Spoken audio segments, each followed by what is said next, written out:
Everybody, welcome to Planning and Housing Committee meeting number 2. My name is Brad Bradford. I'm your chair of Planning and Housing Committee. We have quorum, and I am now calling meeting 2 to order. So let's get into it. Today's meeting is being held with members of council. I think we will also have the pleasure of some outside committee members joining us, which is always great. And the public. Everyone is welcome to attend the meeting. The public may also continue to participate electronically by video conference. This meeting is being live streamed on YouTube, youtube.com/Toronto City Council Live for the folks watching at home. We have staff here in the room, and this is Committee Room 1. The list of speakers can be viewed online by visiting the Planning and Housing Committee page at toronto.ca/council and clicking the speakers box for today's meeting. We got a bunch of speakers registered, so that's great. If you are registered, please listen for me to call your name, and I'll call the speakers in the order in which they appear on the list for the items. And I'd ask for everyone's patience if we experience any delays or technical problems during the meeting. We do have an incredible group of staff in the room that will help us make this thing run as smoothly as possible. And our city clerk has provided all the agenda materials on toronto.ca/council and on CMP, the clerk's meeting portal. Clerk's IT staff are here to help anyone in the chamber if you need help with your devices. So, I'll remind folks that we're on a paperless meeting, and you still must submit and approve your motions by email. Staff, of course, as always, are here to help with those motions. I would like to acknowledge that although we're in different locations and meeting remotely, the committee would like to acknowledge that the land we are meeting on is the traditional territory of many nations, including the Mississaugas of the Credit, the Anishinaabe, the Chippewa, the Haudenosaunee, and the Wendat people, and is now home to many diverse First Nations, Inuit, and Métis people. We also acknowledge that Toronto is covered by Treaty 13 with the Mississaugas of the Credit. At this point, I will ask if there's any declarations of interest under the Municipal Conflict of Interest Act. If you do have an interest, please raise your hand, unmute your mic, and indicate the item number and the nature of the interest. Looking around the room, seeing none, so we will continue. And let's proceed with the agenda. Confirmation of minutes from January 19th. Okay, I need a motion for a confirmation of the minutes from our January 19th meeting. Can I get a motion for that? Okay, Councillor Crisanti, all in favor? Okay, very good. And now we can proceed to run down the agenda. All right, very good. So, item number 1, that's time for 9:30. I will hold that. We've got speakers. That's Bill 109, Implementation Phase 1. Item 2, we will hold for speakers as well. We also have a staff presentation on that. That's Bill 109, Implementation Near-Term Process and Technology Improvements. Item 3, zoning bylaw amendment to permit Laneway suites in Yorkville. We've got speakers on that. That's time for 9:45. Item 4, concept to keys dashboard, February 2023. Development application status update. I'm going to hold that as well. Questions and motions on that. 2.5, Committee of Adjustment Consultant Review. We will hold that. We have speakers. 2.6, City Planning Division Study Work Program Update. We're going to hold that because we've got a staff presentation. And speakers as well. And speakers now. Great. 2.7 is our Development Pipeline 2022, holding for speakers and staff presentation. 2.8, ensuring a successful tenant advisory committee at Toronto Community Housing Corporation. We've got speakers, so we'll hold that down. 2.9, Villiers Island Affordable Housing Update. We have speakers on that, so we're going to hold. 2.10, City Solicitor Opinion, Bill 23, More Homes Built Faster Act 2022, and Section 111 of the City of Toronto Act. I don't have speakers on that. Everyone okay with that? Hold. Hold, okay. Councillor Fletcher will hold that. I'll just note it's a confidential attachment, so just if we need to go in camera, just let us know. 2.1, Bill 23, amendments to the Heritage Act, proposed amendments to Municipal Code, Chapter 103, Heritage. I don't think I have any speakers on that. Is everyone okay with that? You want to hold it? No. Oh, you want to move it? Okay. Yep. All right, that's fine. Everyone's okay with that? Show of hands. We'll move. Yep, all in favor. Move that. Carried. 2.12. These are sort of long titles here, but Gerrard Street East, including the entrance address of 251, 253 Gerrard Street East, 509 Parliament, 1871, 1885 Weston Road, inclusion of 9 properties in Toronto and East York and Etobicoke, York on the Heritage Registrar. Anyone want to hold that or questions? Okay, can I get a motion then to adopt the recs? Okay, there we go. Councillor Nunziata, all in favor? Carried. 2.13, 191, 193, 195, 199 College Street, and 74 and 76 Henry Street. Notice of intention to designate a property under Part 4, Section 29 of Ontario Heritage Act. I don't think I have speakers on that. Does anyone want to hold that? Any questions? Okay, I'll move a motion for the staff recommendations. All in favor? Carried. Thank you. 2.14, 3377 Bayview Avenue, notice of intention to designate a property under Part 4, Section 29 of Ontario Heritage Act. We've got speakers on that. I'll hold it down. Okay, 2.16, 1651 Yonge Street, notice of intention to designate a property under Part 4, Section 29 of Ontario Heritage Act. I don't see any speakers on that. That's item 16, we'll go back to 15. Okay, yep, 16. So anyone want to hold any questions? Okay, I will move the staff recommendations. All in favor? Okay, carried. Back to 15, which I jumped over here with the page split. That is 401 Yonge Street, notice of intention to designate a property under Part 4, Section 29 of Ontario Heritage Act. No speakers on that. Anyone need to hold questions? Okay, we'll move staff recs. All in favor? Carried. 2.17, 835, 839 Yonge Street, notice of intention to designate a property under Part 4, Section 29 of the Ontario Heritage Act. No speakers registered for that. Any questions? Okay, I will move the staff recommendations there. All in favor? Very good. Carried. Thanks to the Heritage team for helping us with all that. Lots of good work there.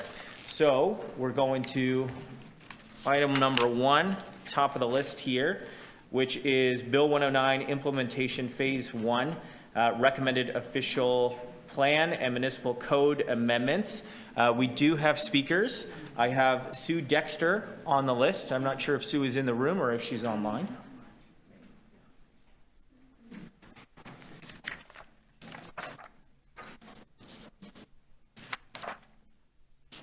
Do we have Sue here?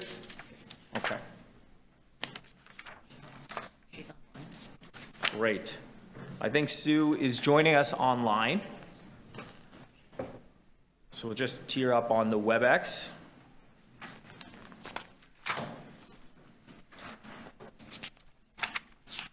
Oh, Hi, Sue. hello. Hi, good morning, Sue.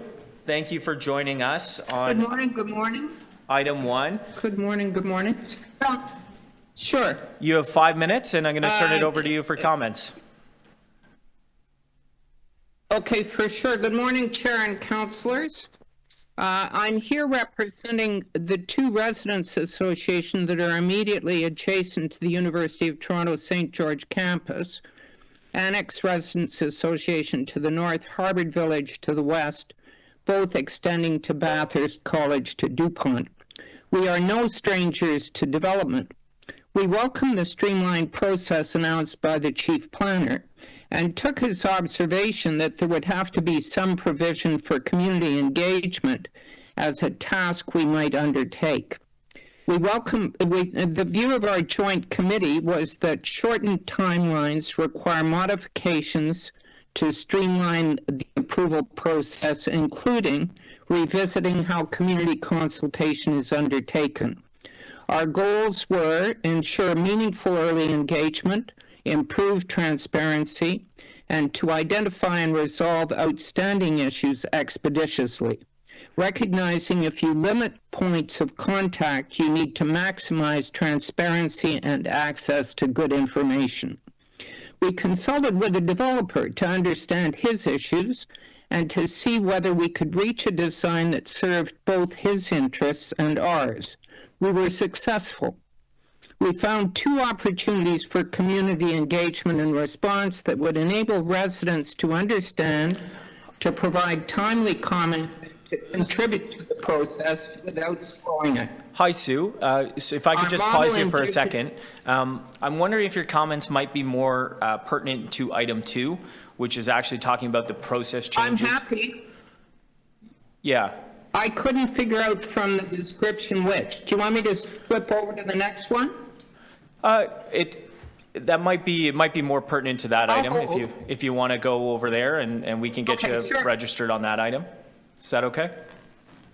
Okay, that would be super. Okay.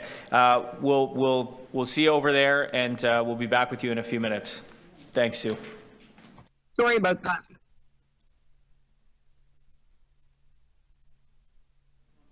Yeah, I think this one was more site plan stuff. The other is more about the process.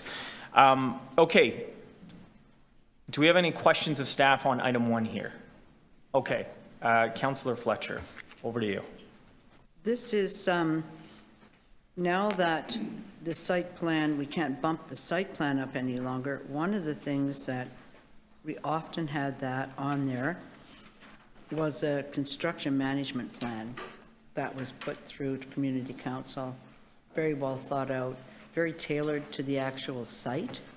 And it seems, I'm concerned as to how we'll be able to actually have that happen now. At what point could all of these things be put on here, such as 24/7 contact number, looking after cyclists, proper lighting, pressure wash, sweeping, construction liaison committee, noise, dust, street closures, parking, laneway, and access, a website that has everything on there, and artwork for the hoarding. You know, we've had really standard, large sweeping, we'll call them construction management issues attached through the site plan, and including permit parking areas being shifted or excluding the development. So I'm a little concerned that we don't lose that capacity, and I'm wondering how that can be taken care of, because that has always been councillor-driven, not staff-driven.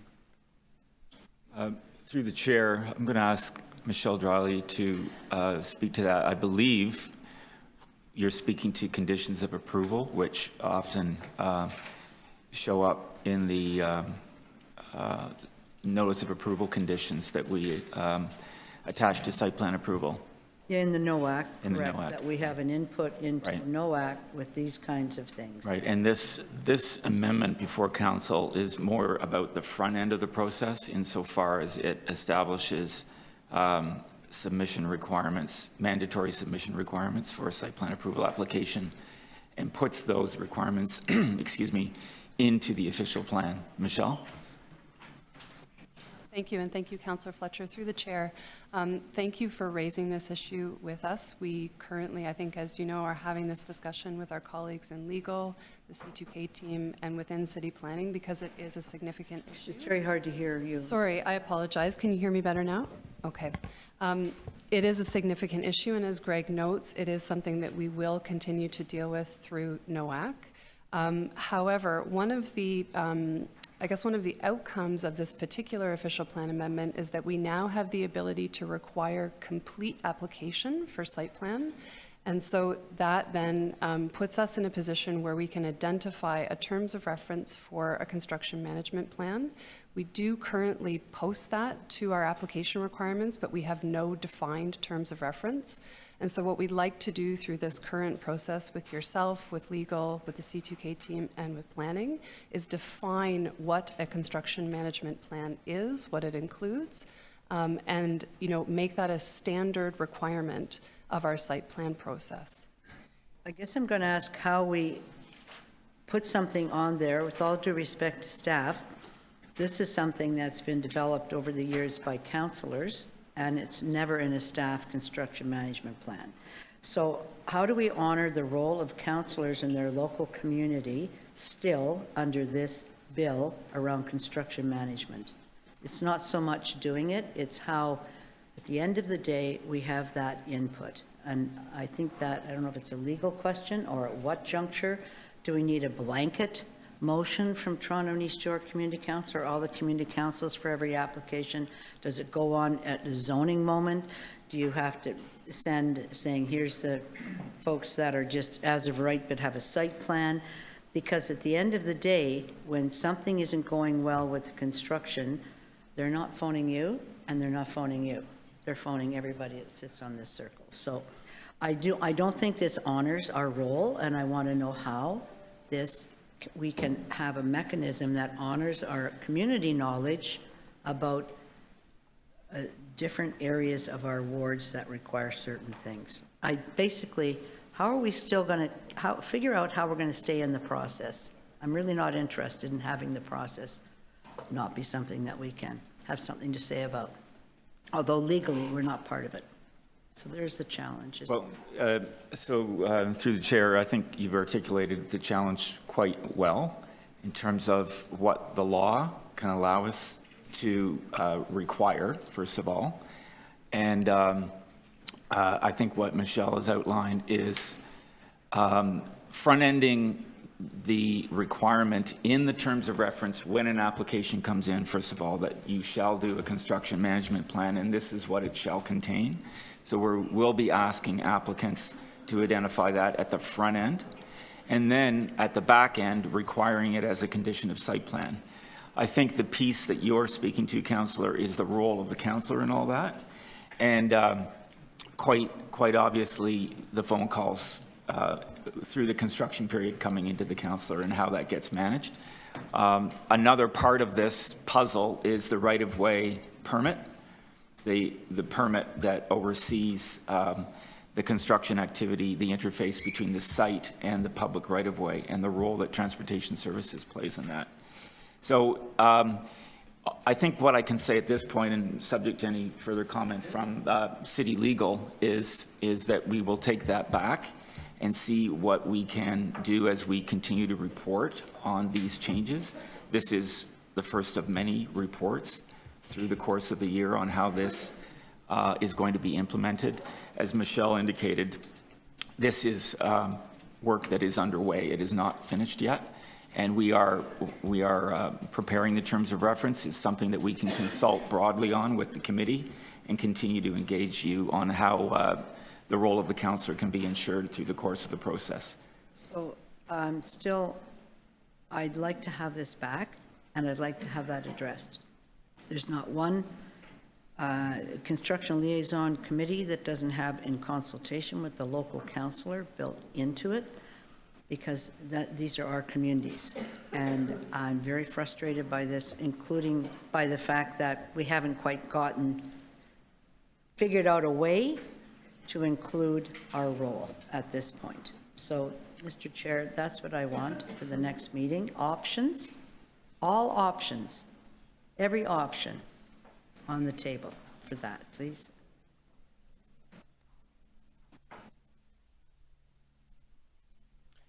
Do you want to move a motion, or does staff, is that understood? I'll just defer this to the next meeting then with that in there if you need me to. I just don't know if there's any consequences of deferral, if I may. Well, there's a consequence of not having a construction liaison plan that includes the council. Let me just put it like that. Why don't we hold it A lot of down? consequences. Why don't we just hold this down and see if we can resolve this, and if we need That's to a move a great motion. idea. Well, we'll carry on with questions. Brad? Councillor Malik, over to you. Thank you. I guess my question might be in the same vein, but very specific. I'm interested to hear, and can you outline why staff recommended removing the option for councillors to bump up site plan approval to community council and city council? I guess as far as I understand, this option did provide councillors and staff a tool to have applicants focus on solutions to the site plan issues, even if it wasn't used?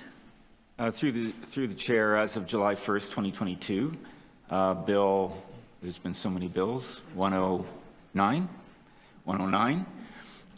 the provincial government took the authority of council away and delegated it to staff. So we're only implementing the provincial legislation.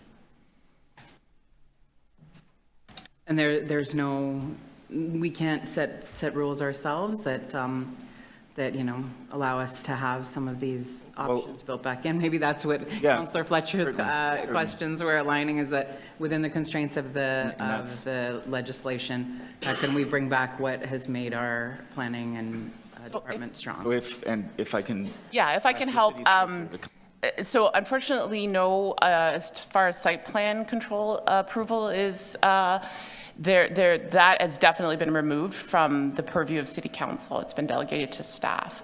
Yesterday, this came to my attention because I know Councillor Fletcher had raised this concern, and so I have some lawyers digging into it, and we are prepared to look at other legislative options, other processes where maybe we can figure out a role for this, or we find a way that it can still be part of the complete application process or something like that. So we're looking at legal options, and definitely will be happy to get back to this committee about that.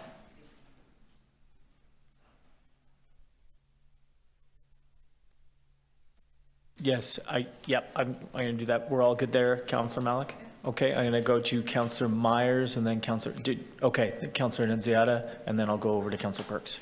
Yeah, just one question on that. So even though it's delegated to staff, is there any way that the staff can notify the councillor and then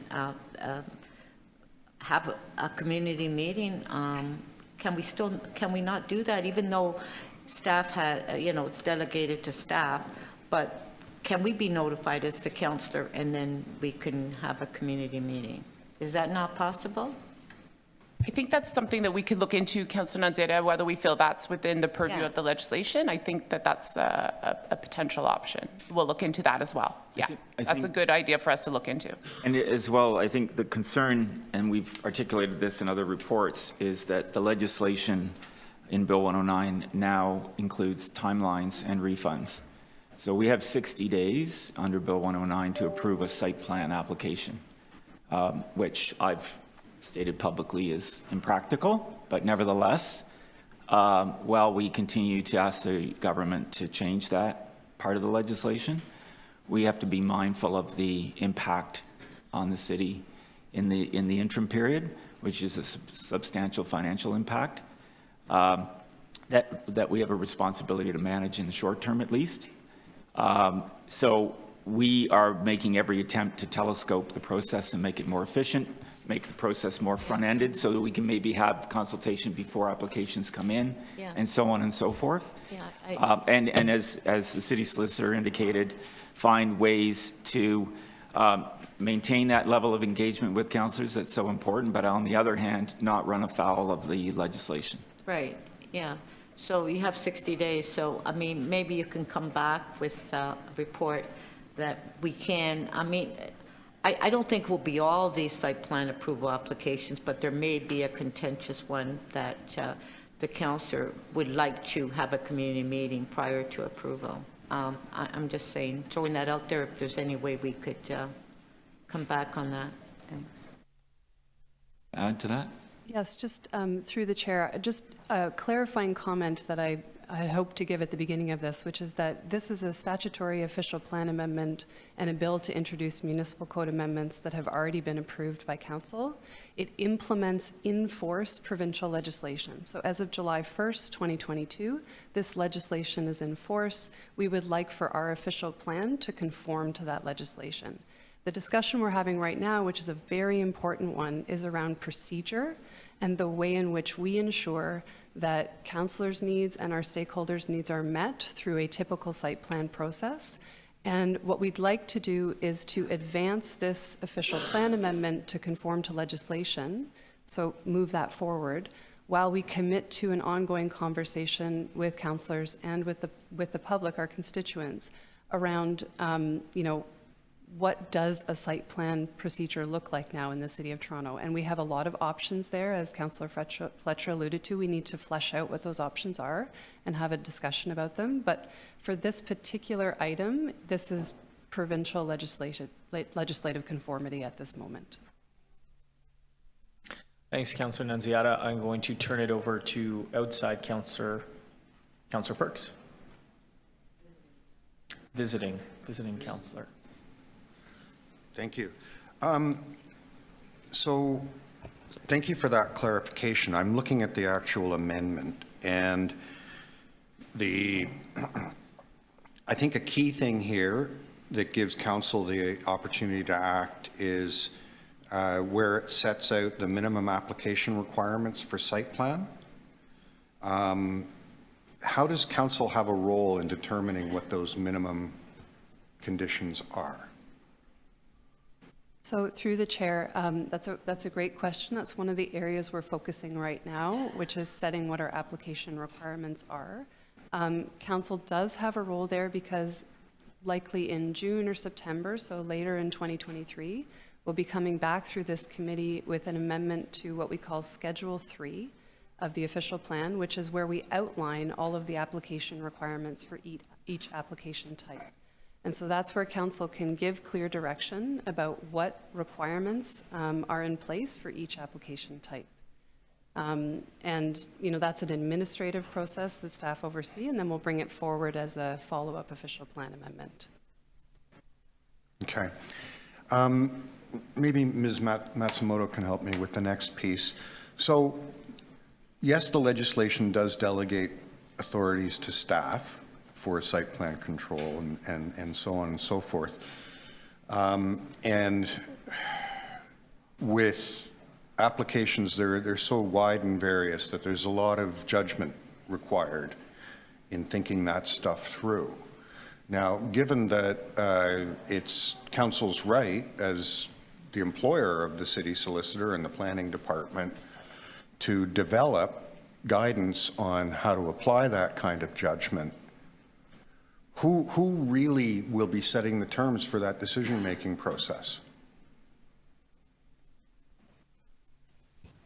Well, I think we would, I mean, I don't want to speak for city planning, but I think the idea is to create some sort of framework, either through the official plan or otherwise, that we could come up with, so for example, if we're going to consider it as part of the complete application process, there'd be terms of reference, and there'd be a framework around which, for the construction management plan, for example, that we would set that out at the outset of what that would look like, and then everyone would have assurances of that's sort of the framework that we're looking for the construction management plan, as an example. And there are terms of reference for all of the things that people typically submit as an application. And so with both the planning application and the site plan control, it would be within the legislation for council to give you guys guidance for how to evaluate completeness? As long as it conformed to... Yeah, I mean, I think that's sort of part of the process of bringing forward the official plan amendment that contains this. Now, obviously, that's subject to appeal, and the OLT would have the ultimate decision-making ability there, but that's part of why this is done through an official plan amendment. And I'll just add to that, Councillor. Michelle indicated we're getting this part done because it was the initial conformity exercise with what the province did last year.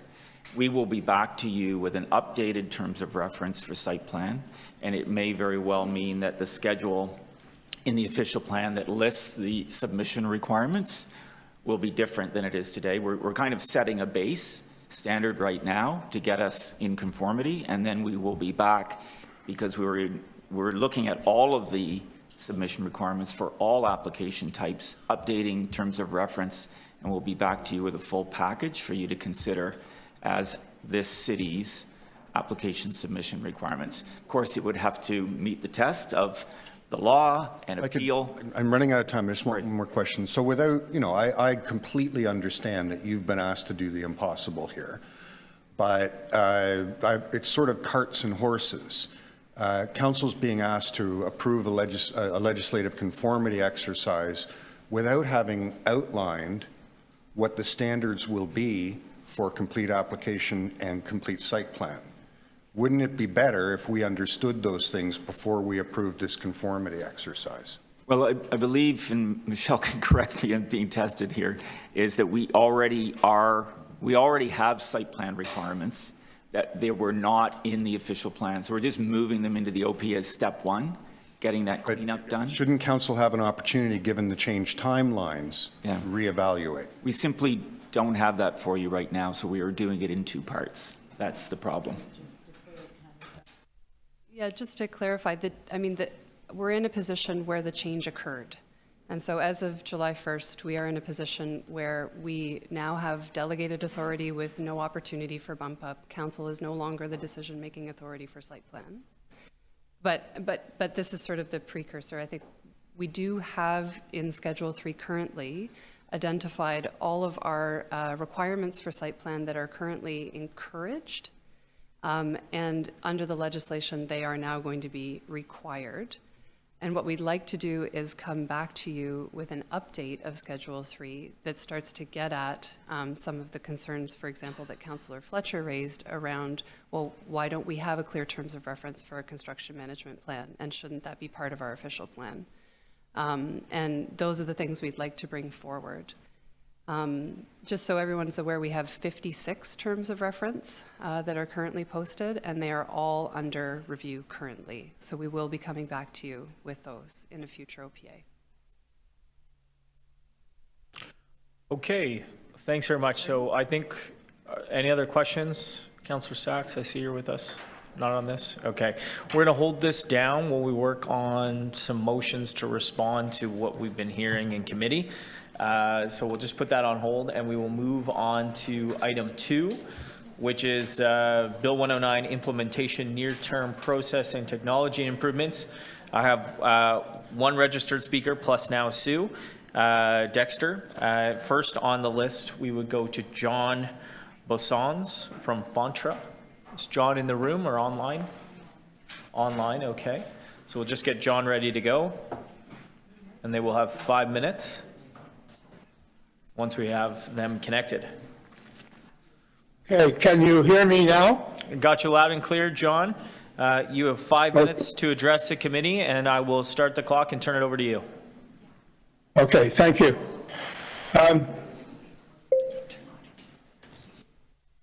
As the previous discussion illustrated, there's a lot here that we don't know. I'd like to start off by praising the efforts of city planning and other city staff to respond to the challenge posed by Bill 109.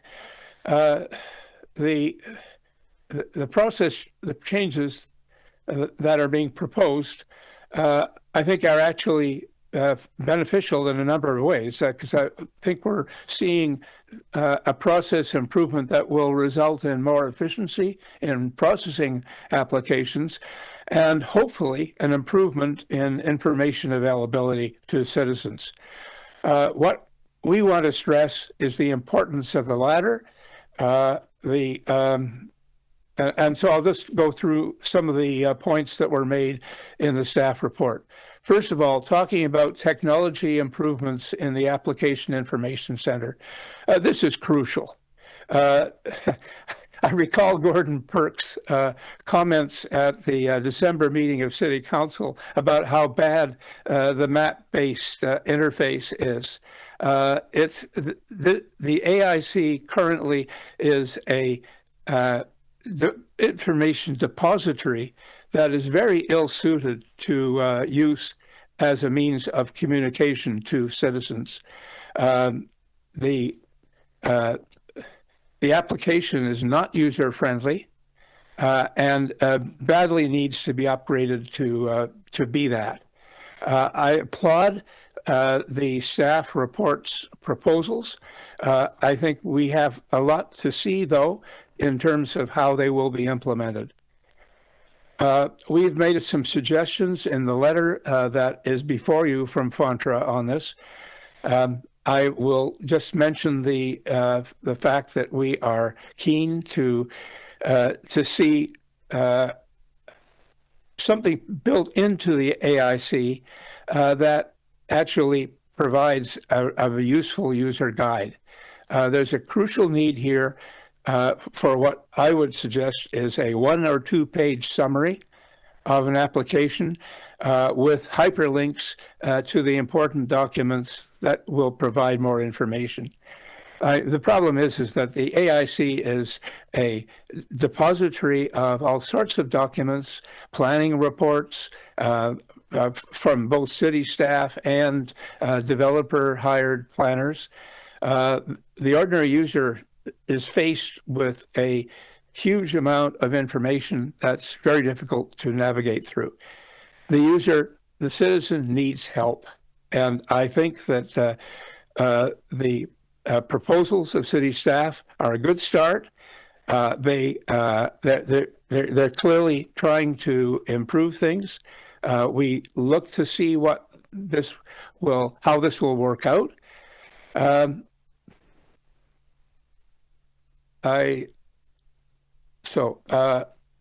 just leave it at that. I guess the point I would like to really stress is that this is going to be an ongoing process. There's a lot of uncertainty here. I mean, just the information, just the issues of construction management that councillors Fletcher and Perks raised in the earlier discussion. This underlines the need generally for continued monitoring of how this process improvement is going to work. The staff made some good suggestions. The automatic notification service that's proposed is excellent. The comments on information replacing the preliminary report, we strongly support. I think that the staff is making a real attempt here to use the planning application checklist as a means of ensuring that the application is truly complete. And that's really important given the change in the timelines.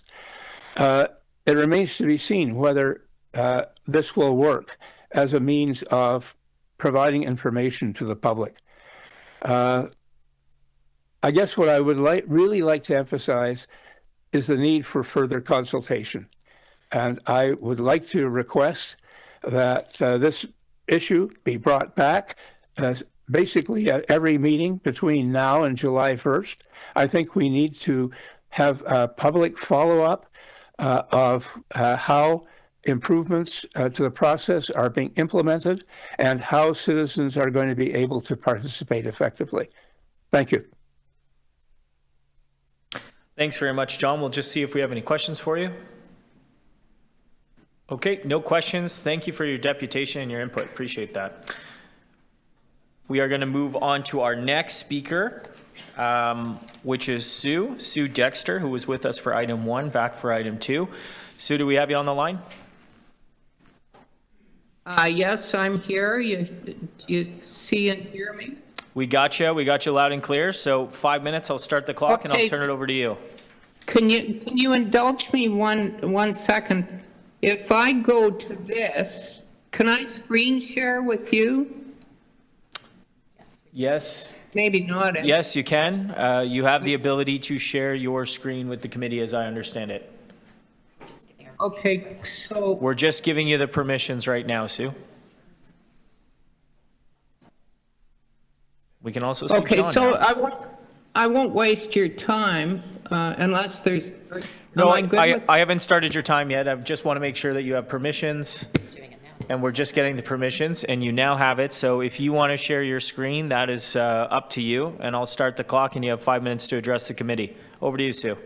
Okay, so you know that two residents association from the downtown have tried to figure out a way to insert public engagement into the streamlined process.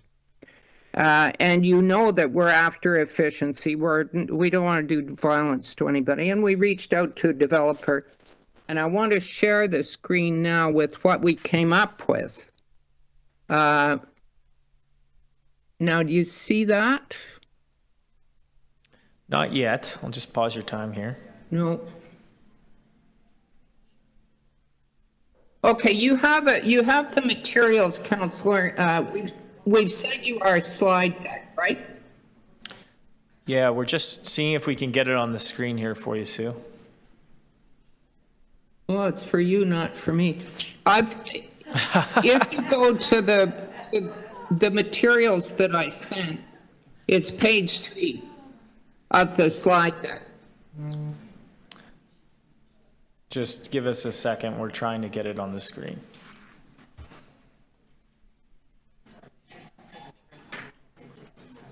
Okay, we're going to proceed because it's not coming up. So we've got the materials. You proceed, please.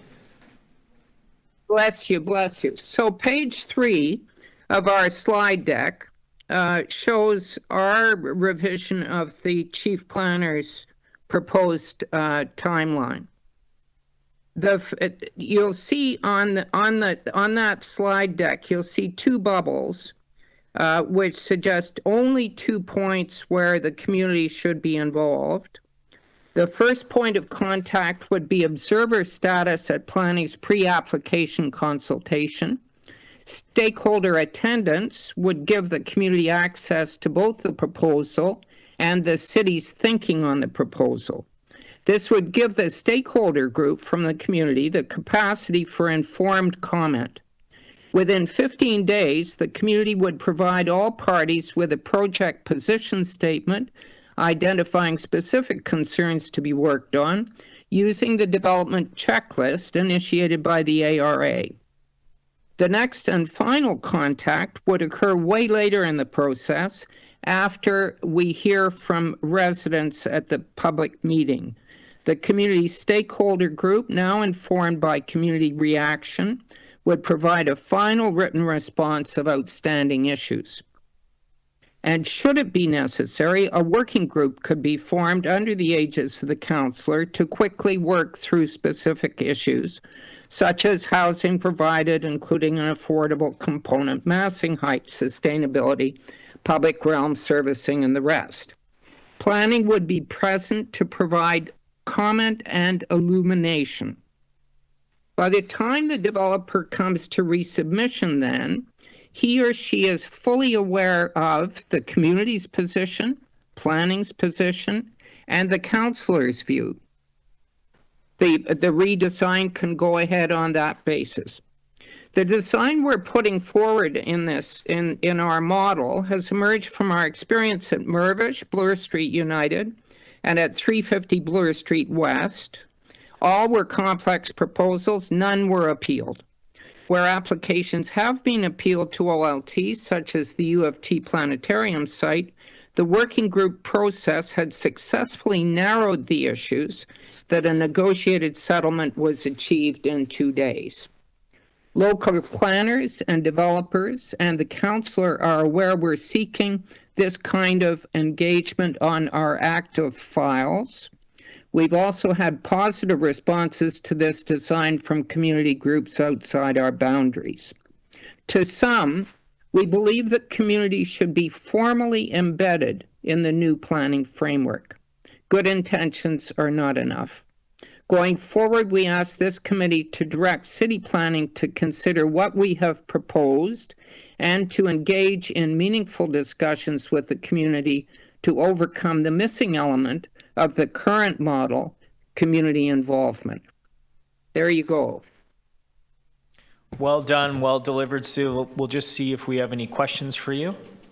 I have one because I found the flow chart, and I'm Good just... for you. Thank you. I see the process and your process. The applicant's request pre-application consultation. You have something Right. before the mandatory pre-application consultation, which is in the city's flow chart. Can you just explain what that is, please? Okay, so what we're trying to do is to get full information to the community and the capacity to respond back at a meeting that we could attend, not participate in, not yak, just to see, here's the plan, here's the city, here are the considerations that are on the table. And it could be post-application, although that would not change things. But the question was for the developer, where could we provide information that might change the proposal? Right. that and- enable him Yeah. to change the proposal, taking So- into account Yep, I'm the hearing you. community. So, Got it? yes, that there's a mandatory pre-application process, which means the developer has to come in, meet city staff, and go through the elements of the application and get the feedback.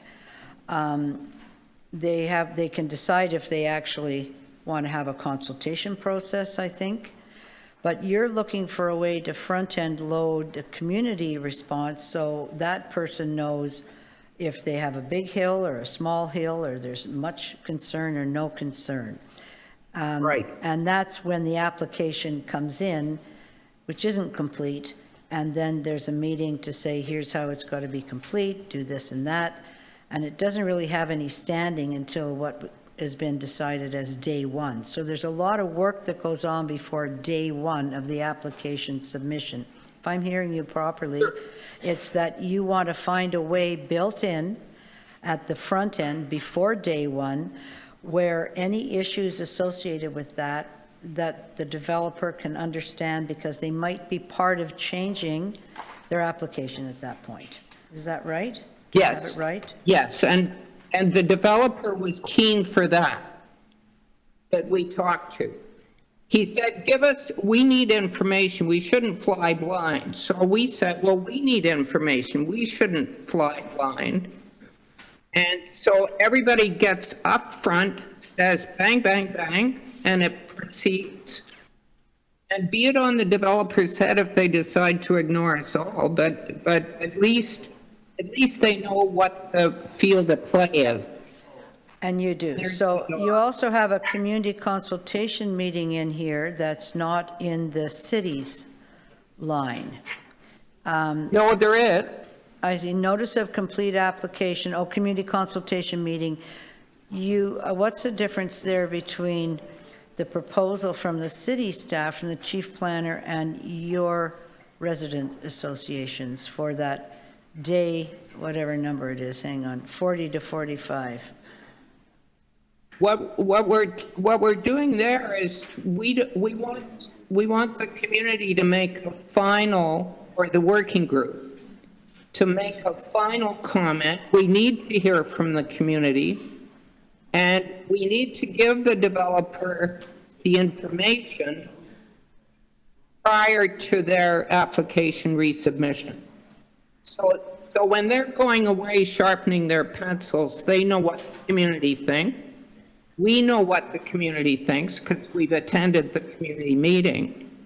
And everybody can be fully informed, and here's the story. Off you go, do your redesign, don't do it, whatever you do. And then the process carries on with the YCC or whatever the community council is, and it goes on from there. And would you think that the development would have to be of a certain size and nature in order to have a working group, or it would be anything? I mean, the one you're talking about is pretty massive development compared to somebody putting up an 8-story building or 9-story building, one site. Oh, absolutely. There's no mandatory working group. Where there are issues that should be receive more attention, which you won't go on an 8-story building. I mean, there might be one issue or something, but or a couple of issues, small issues. But what you want to do is to give, you have the option of the working group following that the community consultation meeting. And so we would go to the counselor, or anybody could go to their counselor and say, look, we think a working group might work. We've got all the information on the table. Let's sit down and see if we can negotiate. It's a negotiation device. Okay, thanks very much, Sue. Appreciate you being here. We are going to take this back into committee. Do we have any questions from outside councillors? Visiting councillors, sorry. Okay, very good. Any questions from committee? Okay, Councillor Fletcher, over to you. Yeah, it's unfortunate that number one, I'll just say it's unfortunate that we still don't have any paper floating around here, because finding things online, and I'm looking right at you, Councillor, are hard. Do you have this submission by ARA, HVRA? because it's a very thoughtful one, probably might not have all of the letters and communications to committees. So I'm just going to ask, there's some suggestions that would allow for the community input earlier, and I'm wondering if you have seen that flow chart. If not, have you seen it? Yes? I'm looking at it. You're looking at it, okay. Real time. I found it in real time, too. I'm just hoping you could comment on the suggestions and what might be, what we might be able to apply into the process.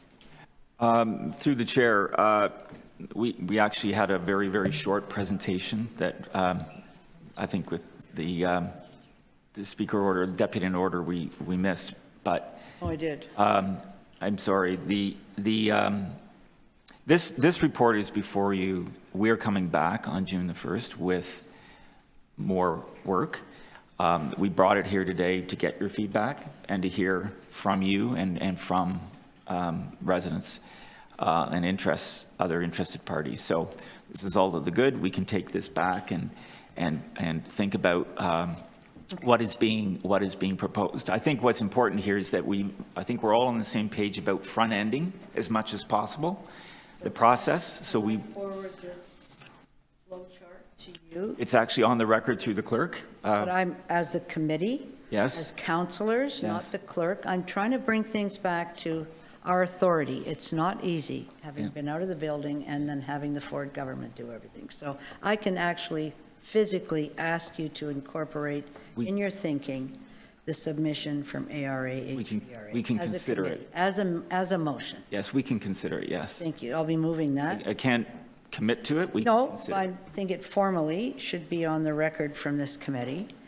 And then I do have some questions, Mr. Chair, just about the application information.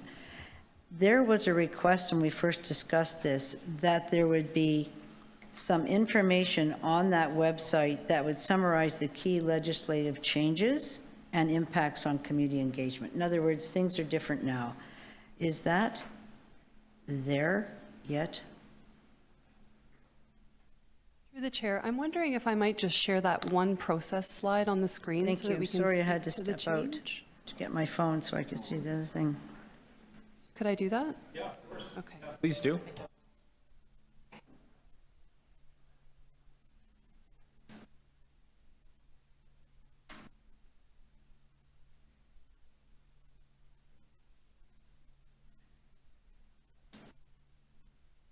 Could I be enabled to share, please?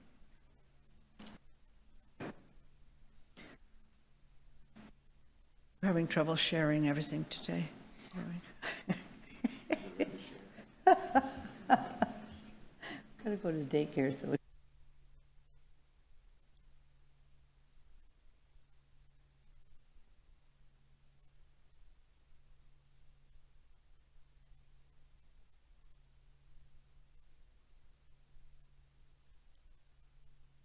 Okay.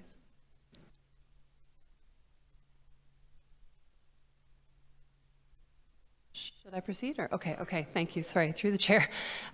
So this represents the change in process that we're currently advancing. I just want to remind everyone that our mandatory pre-application consultation bylaw doesn't come into effect until April 3rd of this year, and so we're working towards the implementation of that new requirement.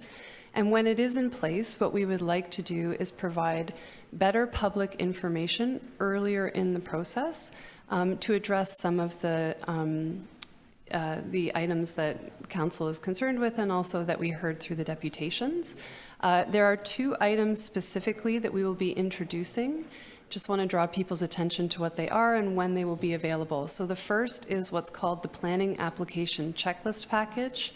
This is a checklist that will be provided to the applicant following a mandatory pre-application consultation meeting. These are going to be now posted to the Application Information Center at the time that an application is submitted and circulated for review. So these will now become public information. They include the checklist of what is required for a complete application, as well as advisory comments from staff to an applicant. A second piece of information which has been requested and which we will provide is a preliminary summary. And so this brief summary, and we've heard from the deputants that they'd like it to be approximately 1 to 2 pages, and we have heard that, so we would like to keep it within that realm. It will provide the same type of information, but in a much more accessible format than the preliminary reports used to, and it will be available far in advance of when the preliminary report used to be available. And so these will be posted to AIC after an application has been deemed complete, so typically within 30 days. And that will also occur, obviously, in advance of the community consultation meetings so that everyone has the preliminary summary available in advance of the CCM. So those are the two changes that we're looking to implement as of April 3rd, once mandatory PAC comes into effect. Sorry, I actually wasn't asking about that. I'm asking Chief Planner about a statement that goes up that says there have been legislative changes. Here's what they are. It's going to be different. And so you don't go from one system to another, including people that are very surprised they can't appeal things anymore. I mean, this is your job, this is your life, this is what you do. This is not what the public does all the time. So it's incumbent on us to make sure that those fundamentals of the new legislation are communicated well. And this is something that I'm very interested in understanding when that will come up. Will we see what you're going to say? And Through the chair, we are imminently going to be posting that information. It has been drafted. It's being perfected through legal. It will be accurate and accessible language, and it's going to be posted shortly to a Bill 109 webpage.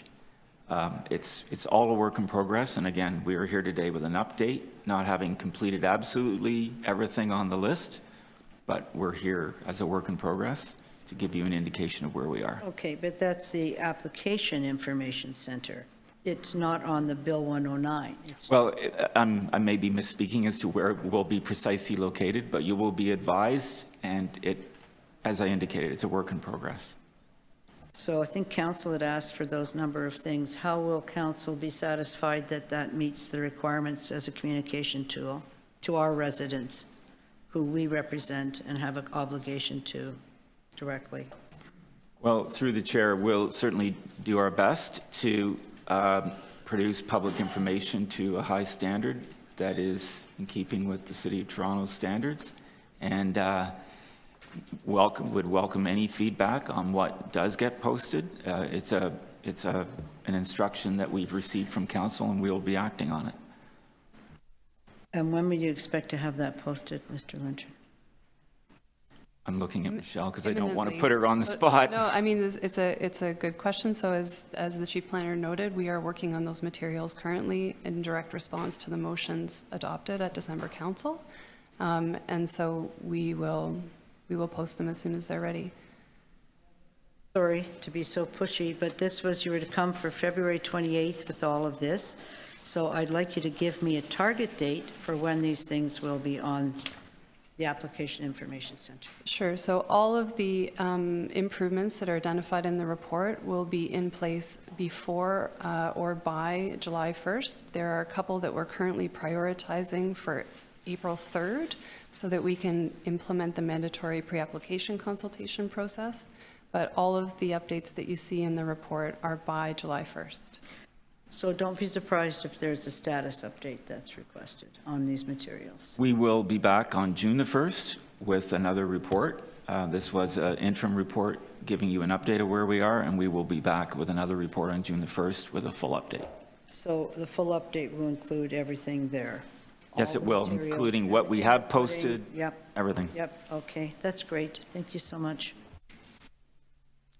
Any other questions? Okay, do we want speakers on the item? Yeah, this is 2. Okay, with that, yeah, you're going to speak?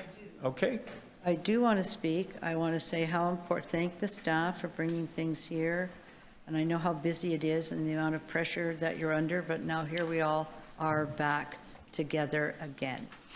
And that it's really critical that we kind of see that these things are, particularly after yesterday's conversation about the Committee of Adjustment and changes, that the ARA and HVRA, they are very, very cognizant of how this all works. All of the residents associations, they are at the top of their game. It's people that aren't that need to understand what's changed, what they can and can't do, and that we have a new planning regimen in place that was imposed on the city by the provincial government, and that includes Bill 109, no more site plan, no more oversight from councillors. Now, I know some councillors agree with that, but I would have to take it to council to see if the majority of councillors agree with that. So I do think we really need to be watching carefully, because as of July, this will, I would say, not be, there's no more fixing. It's what's there is there. And so making sure it's right from the public standpoint is very important, I think, to all of us. So I think June the 1st, but I need to make sure that if it comes on June the 1st and there's suggested changes, that they're able to be made by the deadline in July for this item 2. Okay, thanks, Councillor Fletcher. Anybody else? Just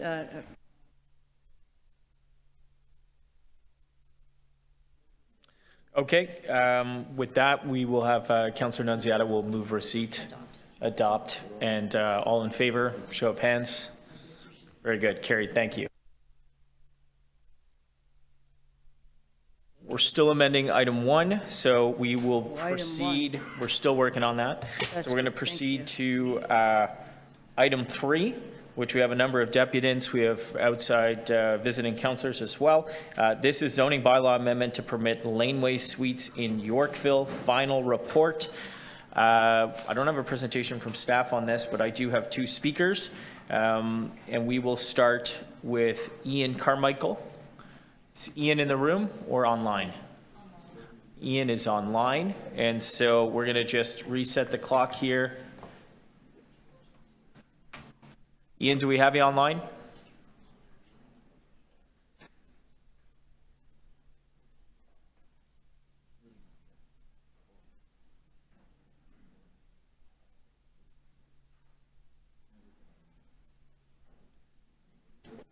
Just see if we can get Ian connected there. And following Ian, we'll have Karen Gorsline. Can you hear me? We've got you, Ian. Thank you very much for joining us today. You are going to have 5 minutes. I will start the clock and turn it over to you.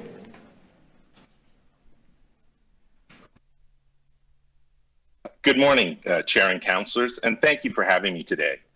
My name is Ian Carmichael, and I'm one of the co-chairs of the ABC Residents Association. For the last 15 years, our association has been trying, in vain, to secure a secondary plan for our neighborhood.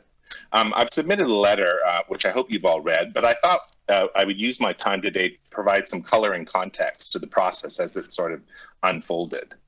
Our neighborhood, the Bloor-Yorkville neighborhood, our Residents Association encompasses the areas north of Bloor between Yonge and Avenue up to the CPR railway tracks. It includes, Bloor Street, Yorkville, and the residential neighborhoods adjacent and abutting Ramsden Park, as well as the Heritage Triangle in Yorkville itself. Our neighborhood contains every possible type of housing. We've got high-rise towers, we've got single detached houses on 40-foot wide lots, we have row houses, townhouses, rooming houses, mid-rise buildings, infill, missing middle. There is no missing middle in our neighborhood. We have absolutely every type of house. We're a dense neighborhood with all forms of housing. And because of this existing form, we are used to living in close proximity to each other and celebrate our rich, dense urban neighborhood. Our neighborhood has also been at the forefront of development and expansion over the last 20 years. thousands of units, I would even say tens of thousands of units, have been added to our neighborhood over the last 15 years. And we've worked hard with the city and with developers to ensure that the livability and the quality of life is enhanced and improved in our neighborhood. About 20 years ago, the development pressures in our neighborhood led us to the conclusion, agreed to by planning and the councillor's office, that additional planning tools needed to be put in place to responsibly direct planning. We currently have a site and area specific policy 211, but it was proving to sort of be insufficient to all of the demands that the applications were putting on our neighborhood. So in conjunction with the local BIA and another residents association, GYRA, the Greater Yorkville Residents Association, we hired professional planners and urban designers and produced what we called the Bloor Midtown Design Guidelines, hoping to try to influence the development in the neighborhood. Sadly, the design guidelines were pretty much ignored by everyone. And so it was because they don't have any statutory, they're not statutory in nature. And so all of the parties, including planning, the BIA and GYRA, decided that what we really needed was a secondary plan. So in 2014, the planning department at this time told us that they did not have the bandwidth to undertake a secondary plan. So again, the ABC, along with GYRA and the BIA, decided that we would produce and fund a planning framework, a document that could be used by city planning as a basis for our secondary plan. You can imagine the amount of coordination, time, and money. This cost us over $125K and took us a year to produce. The planning document was presented to the city in August of 2015. So the community waited and waited. And then in 2016, TUIC adopted a motion directing the Director of Community Planning, Toronto and East York District, to report to Toronto and East York Community Council in the first quarter of 2017 on the work plan and schedule for the preparation of the secondary plan for Bloor Yorkville / North Midtown. This plan has been under development since 2017 with continuous delays by the city, and there has been little, if any, progress that we've seen, let alone a completion of the secondary plan that was directed by council. So, of course, in 2019, when Laneway suites were expanded citywide, we participated in the consultation and assumed from the work schedule that, of course, Laneway suites would be contemplated as part of the secondary plan review for our neighborhood. And so consequently, City Council directed staff that the Laneway bylaw should exempt our neighborhood in contemplation of the review of Site and Specific Area Policy 211. City Council agreed that Laneway policies would be examined during the secondary plan SAS 211 review for our area, and that's what they anticipated. Thanks, Ian. I'm going to just ask you for your final thought. Final thought?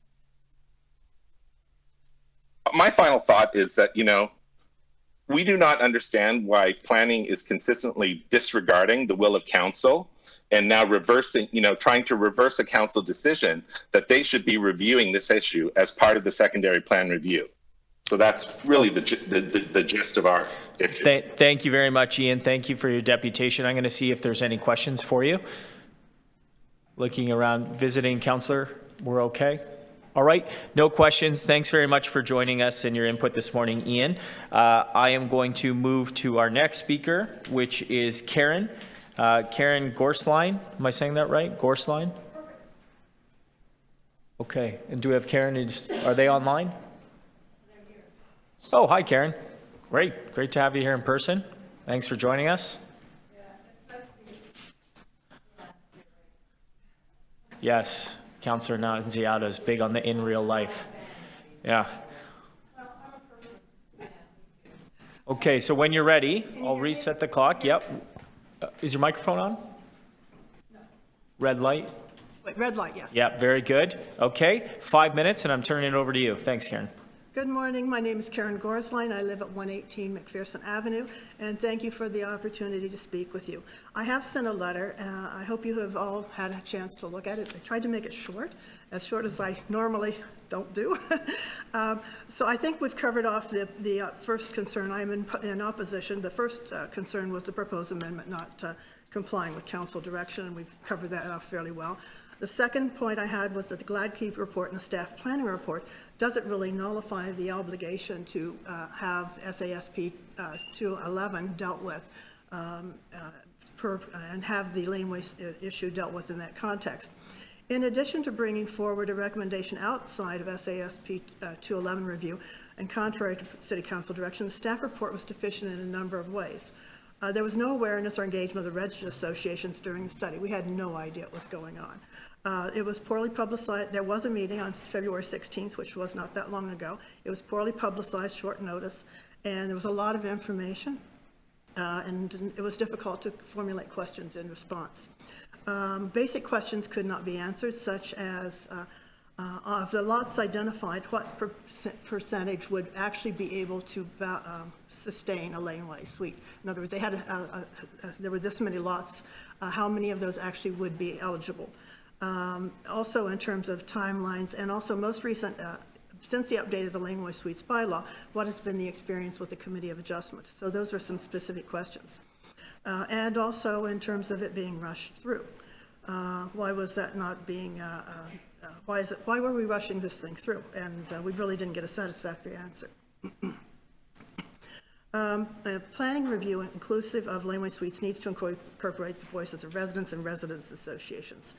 Okay, so then I'd like to just give you a little bit of context about and some perspectives to help you understand why fulsome planning is so important for this area and for us. The residential community density is far bigger than what is designated as neighborhoods. Many residential units exist outside neighborhoods, and many more are being added at a very rapid pace, and they would hardly be characterized as affordable. The areas designated as neighborhood is primarily in this case, is primarily 2 blocks wide, only 2 blocks wide. It's a green, low-rise residential area situated between aggressive development along Bloor, Yorkville, Cumberland area, Avenue Road, and Yonge Street. It's recognized for its character, tree-lined streets, walkable sidewalks, generous green landscaping, bay windows, gables, row houses, townhouses, etc. Unlike some areas where there is a primarily single detached family dwellings, we have a variety of housing types, and I think Ian has referred to that. But on the McPherson where I live, which is 2 blocks long, there is a church condo that has been converted to condo. There are 2 low-rise apartment buildings, 1 each block. There's many row houses and townhouses and semi-detached on the north side predominantly. The south side is predominantly semi-detached, and most have architectural character coordination. True, affordable and supportive housing and social support initiatives are very welcome in our neighborhood. We have supportive housing on Yonge, and there's supportive housing on Pears. There are 2 food banks in the area. Unfortunately, proposed development is not delivering modest affordable housing, and large laneway suites would not be expected to do this either. Just adding more housing in our neighborhood does not mean housing will be affordable. There is a need for housing that is modest, affordable, and accessible by policy and by design, not by wish. We're no strangers to development of all kinds, and this is not about NIMBY. It's about ensuring we have some say in preserving the quality of life and character, enhancing green space and environmental protection, and increasing focus on real affordability and accessibility where density is increasing, and this is for current residents and future residents. I do have a request, but I would also like to raise a question. So my request is that you do not approve the planning report bylaw amendment before you, and that you redirect the issue back to planning to be included as part of the discussions on updates to the site and area specific policy and its affiliated Bloor, Yorkville, North Midtown planning framework. This is more than just Yorkville. I finally have a question. If planning believed that Bill 23 required advancement of the laneway suite issue prior to the completion of SASP 211 review, and contrary to City Council direction, and given our experience with planning, and given our willingness to compromise and collaborate in the past for years, and our patience on 211, why did planning not immediately advise and engage ABCRA and explore the possibility of collaboration to find a solution? one that met their perceived immediate need, rebuild 23, and one that residents felt met their most pressing concerns about having laneway suites in the area. I leave that question with you. I am happy to answer any questions. Well, thanks very much for your deputation, Karen. Let's just see if we have any questions here for you. Okay. Oh, yes, Councillor Myers, questions for Karen. Hi, thank you. Through the chair, just a quick question. Is your concern more that you weren't given adequate notice, or that you don't like laneway suites for that area? Okay, I can, that's an easy answer. Well, it's multiple part. We have never been opposed to laneway suites. We're not opposed really to almost any kind of housing. What we are concerned about is how it fits in with the neighborhood and what it means for other neighbors, and in particular where it's as of right.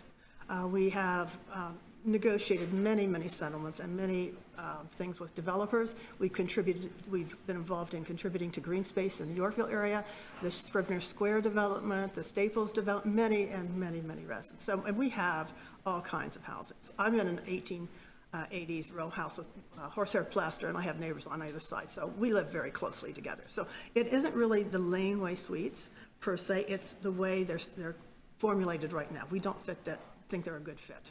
We have a number of issues. So that was one piece, and that has been consistent. We can envision a world where there would be laneway suites there, let's put it that way. We wanted to do it in 211, which is to make it a fulsome review. There's a lot of, it was promised to us, we've been waiting. My comment is planning delayed is planning denied. Okay, so from that point of view, I think we have a little bit of a beef. And then the other thing is, this whole thing of bringing this amendment forward was a complete surprise. And even though we have a history of being collaborative and working through and trying to be practical and find win-win solutions, we weren't engaged for that. So it's three pieces. Okay. Thank you very much for your question. I appreciate it. Thank you. Any other questions? Okay, Councillor Nunziata. Just a question on your last comment. So in the report, there was a community meeting in 2018, right? What kind of community meeting you mean? There's been, are you talking about laneway suites? Yeah. Yeah. Okay, so we've been engaged actively on the laneway suites from the very beginning. Right. And in fact, engaged with residents associations, with the planning department on a number of occasions on this, and we had a number of concerns. Okay, yeah, and I see those concerns in the report. So since then, so there hasn't been, prior to this report being on the agenda, you were not, there was no meeting, there was no meeting. There was a Toronto East York, and that's when we have our heaviest engagement. Okay. And that's where the original decision was made to add it into the 211. Okay. Then there was the moving it forward citywide, and and it was attempted to be slid in there, and we had a deputation at that point before this committee. The committee agreed with us, kept it in 211. So we have been actively engaged at every step in the process. Okay, thank you. Thank you for your question. Thank you. Any other questions? Okay, well, Karen, thank you for your deputation. Thanks for coming down today. Thank you for your time and for your consideration. You bet. All right, we are going to take it in for questions of staff. We'll start with the visiting councillor. Councillor Sachs, thanks for joining us. Over to you for questions. Right, thank you. So my question, I guess I'll start with Mr. Lintern. When are we going to see the secondary plan for this area? Through the chair, I believe, and I'm looking over at staff, Karina is here, that we will be bringing it forward in 2024. I know that staff are actively engaged with the community and yourself and others on a number of highly complex applications in Bloor Yorkville, so it's constantly a moving target of the work being done on those applications and the work being done on the secondary plan. I don't know, Karina, if you want to add. Well, I'd rather use my time this way. I'm sorry. So, given that the planning framework was provided by ABC and GIRA 8 years ago, can we move the secondary plan forward more quickly? And in particular, can this amendment wait for that? To answer your second question, The decision or direction from council has been made redundant by the effect of Bill 23, which nullifies the effect of the city's bylaw insofar as the city's bylaw would prevent a laneway suite. So we are simply in this bylaw conforming with the provincial legislation because our bylaw has no force and effect. So that's why we're here, is to regularize that. And we will proceed apace with the secondary plan and the work that we have to do in this high-growth area, Bloor Yorkville. Mr. Lintern, there's no deadline in Bill 23 for bringing bylaws into conformity, correct? Bill 23 was brought into effect, that provision was brought into effect in July 1st, 2022.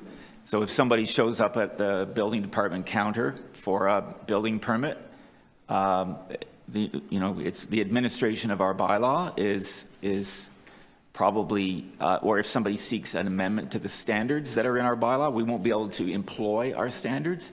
So to the point of the deputant, at least the standards that the city has in its bylaw could be enforced for a proposed laneway suite. Without that, we're kind of flying without any rules or regulations at all. And it would be preferable from staff's point of view to have the city's standards that were updated once and continue to be monitored as the rules of the day that would be employed in a laneway suite application. Right. But I understand that am I correct that at the moment the prohibition of laneway suites in the Yorkville area is invalid? That's correct. Okay. So do we change anything by officially repealing it? If it's already of no legal force and effect, what do we change today? As I indicated, we bring into effect the city's bylaw. We're rolling the city's laneway suites bylaw as once updated into effect in that area. So what we're doing is we're able to employ or deploy those standards for those laneway suite applications that may come in as of right. So we're actually better off, in our view, with the city's bylaw instead of no bylaw at all. All right, so am I correct that what you're saying is right now it looks as if we have a bylaw, but we don't, because what we have is ineffective. If we don't bring in the bylaw we have no controls on what can be built. Is that correct?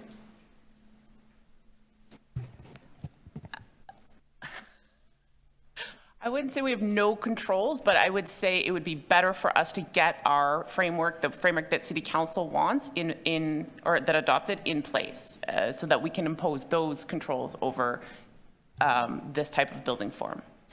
Is there any urgency in doing it today, rather waiting a month and consulting with the residents' associations about this process? I mean, that's one of the things we keep hearing. ABC is a very knowledgeable, hardworking group. They're very aware of these things, and they're saying, nobody talked to us about this. Is there any pressing reason why we can't wait a month and have planning staff sit down with the residents' association?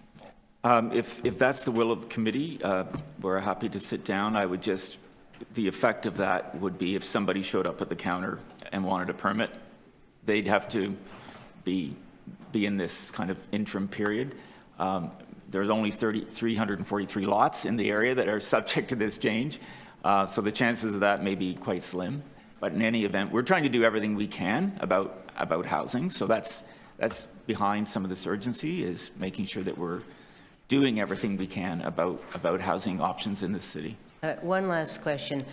Given that the city doesn't plow laneways, would emergency vehicles have adequate access to these laneway houses in these very narrow areas? Through the review that was done and the monitoring of laneway suites, that has not come up as an issue at all. In fact, I believe many of the laneway suites that are being constructed do not have parking. So it's not been an issue that has been identified to any great extent. I'm looking at Kyle Connect, who's more aware. The Chair, emergency vehicles won't access laneway suites through the laneway. They need to access other ways, and in order to achieve a building permit, the proponent needs to demonstrate that there is emergency access in compliance with building code and fire code. Thank you. Thanks, Councillor Sachs. Any other questions? Okay, Councillor Nunziata.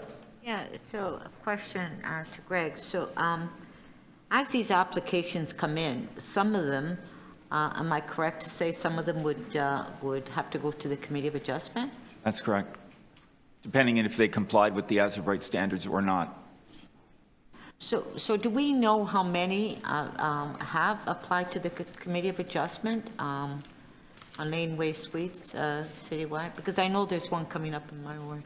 Yeah, through the chair. Are the majority of them going to Committee of Adjustment because they're asking? No, I believe we've had 412 building permits issued so far since 2018. Do we have a percentage on committee? We can say that 214 minor variances for Laneway Suites have gone through Committee of Adjustment in that period, and about 2/3 of them are approved. And the ones that went to through Committee of Adjustment, were they all approved at the committee? About 2/3 were approved and 1/3 were not approved. Okay. Thank you. Yeah. Councillor Crisanti for questions. Yeah, thank you. No, just to follow up on Councillor Nunziata's. So how many did, again, can you recap how many actually went to Committee of Adjustment and how many were approved? I just want to hear that answer again. About 214 went to committee. Out of 400? Out of just over 400, yes. And about 2/3 of those that went to committee were approved. And would these applications, are they contentious, with the ones that got approved, or are they essentially rubber stamp? The committee looks at these fairly carefully because the Laneway Suites bylaw is fairly new and their eye is on this. I can't say that I know how many were contentious or not contentious. I think like all applications, they represent a range of or another way, level. Did they attract a whole lot of opposition from some did and some did not. And some did not. I don't really have data on. Depends who it was. Yeah. And then 1/3 were not approved at all because of, I guess, the general, is there a common denominator as to why they weren't approved? No, I'd say every case, has its unique circumstances. Some of those that were denied at committee would have been appealed and considered at TLAB and may have been approved under appeal. Okay, thank you, Mr. Chair. Any other questions? Okay, I've got a couple here. When was the secondary plan supposed to come back? Do we hear 2024? We're, through the chair or yourself, we're currently targeting 2024. I'm getting nods from the local staff. Okay. In terms of the secondary plan, what are the things that you're looking at for the Bloor Yorkville North Midtown secondary plan? Maybe Karina can help me with that question. Sure. Good morning to the chair. I want to let you know, first of all, that this process has been going on for some time, as you would have heard from the deputants. In 2017, we brought forward some quick start measures in the village of Yorkville, specifically on some front yard setbacks. In 2019, we worked with the TO core process to work through some of the intensities on the mixed-use corridors. That was also sort of part of this review, and a lot of the heavy lifting was done through TO core. And then since that time, we've conducted some public consultation and Indigenous consultation last year, specifically on a public realm plan and on a policy area plan, which we intend to come back to the community on in later 2023, early 2024. Yeah. With the changes in the provincial legislation introducing laneway suites across Toronto, maybe this is a question for City Legal. What is the implication for us not bringing our bylaws into conformity with the provincial changes? I guess similar to the conversation with Councillor Sachs, it would just be that we have to issue the building permits. And so the sooner we can get the city's bylaw enforced in this area, then we can use those built form standards and performance standards when people come forward. And I will add that I've since been updated that we actually did receive an application for a laneway suite in this area. Building staff issued a zoning certificate because the proposal was as of right in accordance with the performance standards that we would have otherwise applied. So it's already happening. So help me understand that a little bit, because I think it's important for us all to really appreciate that. Applications are coming in, one, so far. The building department is responding to that in accordance with the changes in provincial legislation, which effectively governs how we treat this issue, and the building permits, in this case, one, that's going forward. That's right, and they applied the performance standards that would have otherwise applied. Okay. Can I ask, and I don't know who this would be for, I guess probably the chief planner. We've rolled out Laneway suites across the city now, and the provincial changes have brought that forward. Is there anything unique? There's lots of things unique, but in terms of a lot characteristic and built form in this area compared to other narrow lot neighborhoods like the Beaches or Parkdale West, Queen West, those other areas where we introduced laneways earlier, is it a similar lot configuration in this context? I believe there are a lot of similarities. Certainly there, as the deputants indicated, there could be some local characteristics here. And that's actually what the Committee of Adjustment's for, because if the city develops general bylaw standards that are applicable everywhere, and then if there are unique or different circumstances in a particular area, and they need to be taken into account, and as Mr. Connect indicated, taken very seriously at Committee of Adjustment in the review of those circumstances. So that's the way the process works. I don't know if this is a fair question for Mr. Connect on the spot here, but I think a lot of people have concerns about variances. And when I look at the numbers, and I think you said 2/3 of those variances on laneway suites are approved, roughly, that would suggest 1/3 are not. When we look at variances across other files, you know, if you're building a lot line to lot line max lot coverage variance, let's call it like a McMansion. When I look at those, it seems like there's actually typically a higher approval rate for those sorts of applications than we see in laneway suite applications. I don't know if you have the data or the numbers or the general sentiment gut feel on that, but the impression I'm getting is actually it's kind of hard to get a lot of variances through on laneway suites compared to other forms that we would see in the city. So through the chair, just coincidentally, we do have data on that at the moment. About 88% of applications are approved at Committee of Adjustment. You know, often that's after a lot of work with neighbors and staff as well. So it's a higher, at large, so it's a higher approval rate for all applications than it is generally for laneway suites. Okay. All right, I think that's all my questions. That helps, and it's actually helpful to understand that this stuff is coming in and those permits are being issued through building today. Okay, thank you. Okay, Councillor Myers, we'll go to questions from you. Thank you. Through the chair, just a question.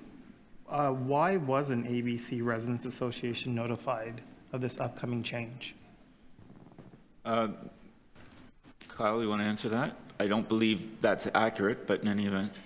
Oh, they were? There was an information meeting with the Residents Association and the community that was held in, I believe, in early February.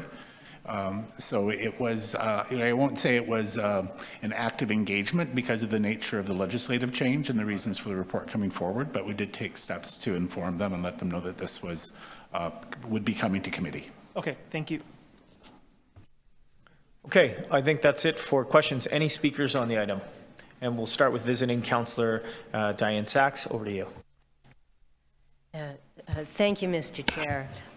I don't think it's good for anybody to have a bylaw on the books that we already know is invalid and that we're not enforcing. That just deludes people that the law is different than it is, and that creates even more confusion. I think that hearing that the building permits are already being issued as if this had already been repealed, but without the protection of the new bylaw, that's not good for the city either.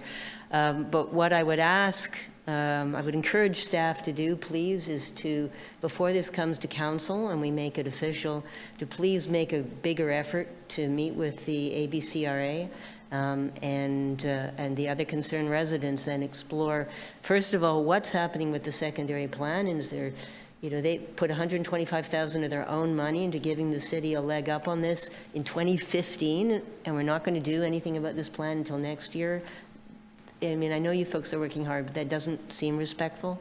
So I'd ask you to meet with them, talk about the secondary plan, and meet with them and talk specifically about their concerns about what's specific in this neighborhood about laneway suites. Will you undertake to do that, please, before this comes to council, and let me know the results of the consultation? Better still, invite me to the meeting. Okay. Thank you.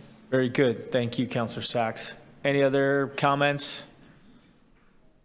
Okay, I will just move the recommendations of the report with thanks to our deputants today for their feedback. Thanks to staff for all their hard work on this. I know we're all kind of jammed on this one, and I would like to just acknowledge Councillor Sachs for her hard work on this, and make sure, of course, Kyle and the team will be sitting down with the residents to kind of walk them through where we are on this and have a more robust discussion, because I think, as Councillor Myers alluded to there, it was a bit of a compressed timeline, and we're all just trying to catch up. So that meeting will take place. Councillor Sachs will be there, and we'll bring this to ground. So all in favor of staff recommendations in the report? Okay, carried. Thank you very much. All right, we're moving along. I think we're going to hold on 2.1 still, because I think Councillor Perks wanted to come back and speak to that, and I know Councillor Fletcher's got a helpful amendment for us. And so that brings us to item 4. Just bear with me here for a second. This is concept to keys dashboard, February 2023. We don't have a presentation on this. I've held this. I think we have some questions. Councillor Fletcher, did you have questions on this? Okay. And Councillor Nunziata. So we've got some questions for staff. So we'll start that. We don't have any speakers. So we'll go Councillor Nunziata, then we'll go Councillor Fletcher. Yeah, over to you, Councillor Nunziata. Okay. So I just have one question, and I see that Sarah, you're here, right? I think I see you somewhere. Where are you there? Okay, 1552 Weston Road, and you're very familiar with that. So we had a community meeting a couple years ago, and I know that the applicant was working with some of the community members, but now I'm told, and we haven't updated the community, I'm told that they're going to the Committee of Adjustments, so I'm just wondering why we haven't met with the community prior to the application going to the Committee of Adjustment, because they have not been notified and they haven't given any updates on the application. Through the chair, Councillor, we've worked with the applicant with their resubmission. It's just come in fairly recently, and they had to get their minor variance application in just to get in line for a date. But we have reminded them on an ongoing basis to speak with the Community Residents Association and to speak with your office about organizing a community meeting. And I understand that we're talking about dates at this point in time. So we are moving forward with actually scheduling a community meeting. But we're going to have the community meeting prior to they apply to the Committee of Adjustment, because there were a lot of concerns that were brought up a couple of years ago and they haven't been addressed. So I think we need to have a community meeting before they apply to the Committee of Adjustment. Yeah, through the chair, that's our intention. So we'll sort out a date with your office and with the staff involved and with the applicant and the Residents Association. Thank you. Thanks, Councillor Nunziata. Councillor Fletcher, questions for staff? Yes. This is, every time we get another dashboard, every time it's improved. So, thank you. I can't see anybody behind me. I don't know who you all are. You're back there. Thank you. I think we're really getting there to have that kind of really clear look, and make sure that the process that was set up, first of all, this was a process that was set up under the previous city manager. Is that correct? Yeah, yes, at the direction of Who's answering? You're sorry, answering. at the direction of City Council, it was. At the direction of City Council, we set Yes. that up, and then it sits and it's nested in that office, That's correct. in the city manager's office. And how long has it been there? Do you recall? 2 years? Maybe 3? Since 2020. So we're coming up on. Sorry, I hate having my back to you, and I'm sorry. So we're coming up on 3 years. I do receive you've got the date received by C2K, and I appreciate that. We've asked for that, and I know those papers are only so big. But actually, if I was to look at these, were these received by C2K initially, or were they referred to C2K? So there's actually a submission date somewhere along the line that might be different than when it was forwarded there? Through the chair, the date received is the date the application was actually submitted through our customer service counter, and the date that it becomes live on the system so that we could actually circulate it. So it's really, it's been received by city planning. So I think we should be clear. Intake, customer service intake, same date as any other application. Right, but it's received by the city. So it looks to me like there's 2 different or 3 different processes, but it's actually the city application date. And then they've indicated that they're going to have everything target. So when we look at the construction targets that they have, which is interesting as well, and thank you for that, I'm just looking at someone here. It's rapid housing. Let's just look at 525 Markham Road that we're in on 2 different days, April 1st, 2021 and July 5th, 2021. And it is Rapid Housing Initiative Open Door, was to be finished in Q3 2022. So a lot of the forecasting by whomever, I guess it's the developer, they're not there yet because I don't see a completed package. So I just would like to hear why we think that's happening. Was it unrealistic on the part of the developer? Did it have to do with the funding? Because there is all kinds of money in here in order to reach the affordable housing quotient that's required. I'm pretty sure that must be it. This is the dream. Once you have to find the money for them, it becomes real life. So is that what's happened here, Ms. Bond? Through the chair, thank you, Councillor.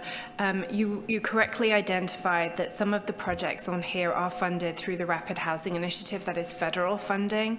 They have very short timelines to put together all of their due diligence, etc., that's associated with the site.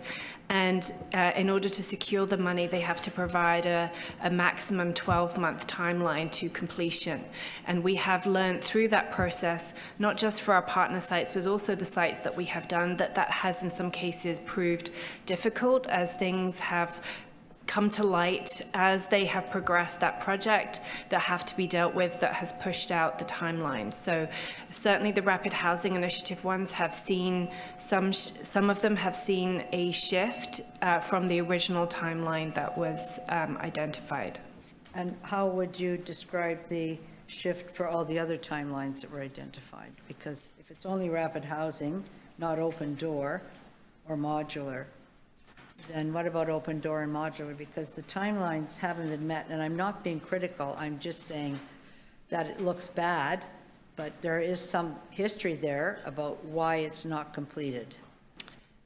Through the chair, thank you, Councillor. So I would have to provide a larger report back to committee to identify some of the reasons for each individual project. It may be that some of them have encountered issues around funding, which has delayed construction start, and it may also be issues related to the site.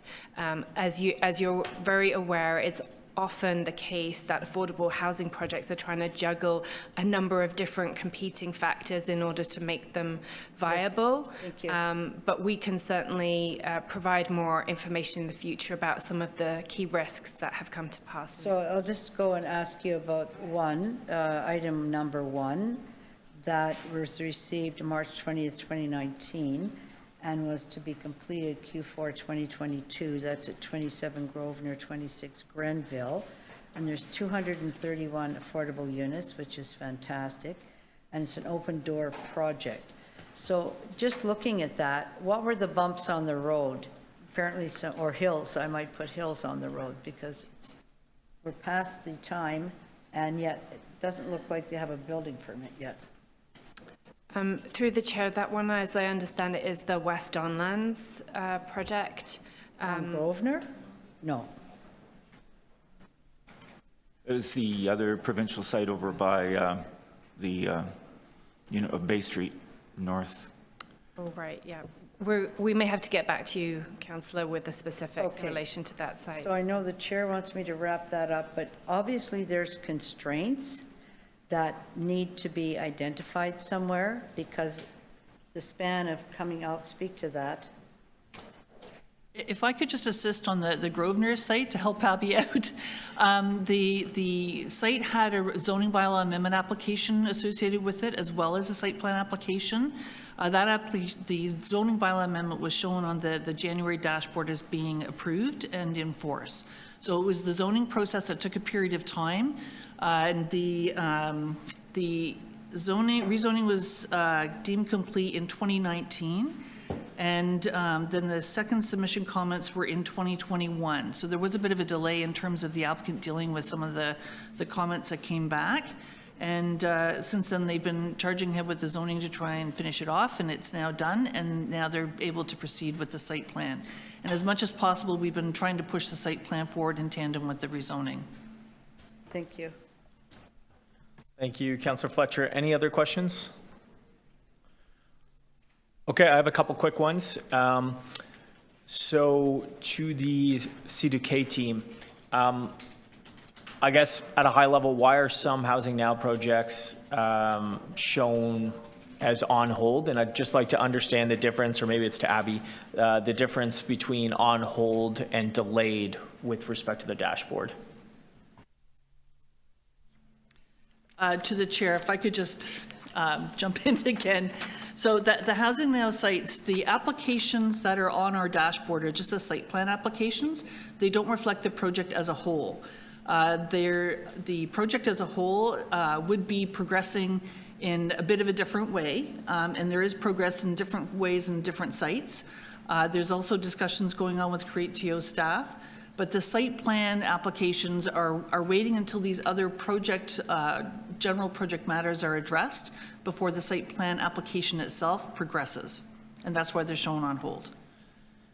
Can we take, with the levels, did you want to follow up on that, Abby? Sure, yeah, just to you, Chair, just to confirm that the projects themselves are not on hold, that we continue to be very active along with the developers in moving those projects forward. As Sarah's indicated, it's the site plan application specifically that remains in abeyance until some of the issues that we're working on are resolved. Okay, let's take a look at 50 Wilson Heights. I don't know who wants to speak to that, but on the dashboard, a Housing Now site that is on hold, where are we on the planning process side of that today? I'll jump in on that one too. So to the chair, the 50 Wilson Heights we've been asked, even though the draft plan of subdivision and a rezoning has been dealt with by the district, the zoning's in force. The draft plan of subdivision is draft approved, but there's still work going on to finalize the draft approval conditions. And we've been asked by the applicant to get involved in that process, which we've done since, I guess, about November, in the fall, I'll say, generally. It's been a bit of an evolving process. And we are holding bi-weekly meetings with the applicant to deal with different topics and try and get resolution on some of these matters. So just to clarify, these are units that have been given the necessary planning approvals. To the chair, so they've been given their zoning. They are in the process of trying to finalize their draft plan of subdivision, and the work on the site plan is waiting until some of those conditions are finalized to a further extent to see what trickles down to the site plan and what stays with the subdivision. And the applicant is the one that is driving that. They are the ones required to make the submissions and provide those things to staff. To the chair, yes, they're working with staff. So there's a lot of back and forth going on between the staff with certain comments that they're providing on different aspects of the draft plan of subdivision, and there's certain work that the applicant is undertaking to try and address other comments. It's a big, complex application, and there's a lot of moving parts, and we're involved with Transportation Services, TTC, and others. I understand. Okay, I didn't start my clock, but I'm cognizant of time. Financing, the financing piece, where are we on the financing? And does that I'm probably not at 5 minutes, but I'm your vice chair, I'm in the yeah, chair. okay, thanks. The financing piece on these projects. Thank you, Chair Bradford. So the work that's being led by Create TO staff with the support of the Housing Secretariat is focusing on many different aspects of getting these projects, including 50 Wilson Heights, through to a feasibility stage when they can start construction, including things like securing financing and funding from CMHC.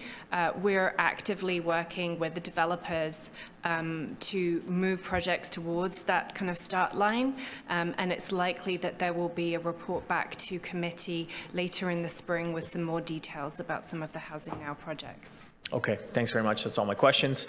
If we're okay, we will move it into speakers. Anyone? Do you have questions? Yeah, sorry, can I just ask one last? Yeah, of course. Ask question, because I didn't take my 5 minutes, I never do. But I don't know if this is to Sarah or Abby. A year ago, 2 years ago, 2700 Eglinton, we approved Housing Now. Well, where is that in the process? Does anybody know? That's at the York Civic Center. Through the chair, I don't think it's come to the C2K priority development stream. So that would be a question for Create TO staff. Through the chair, I can quickly jump in. So this is one where we're still in the due diligence phase of the site, and we haven't yet progressed it to through the process to get a developer partner.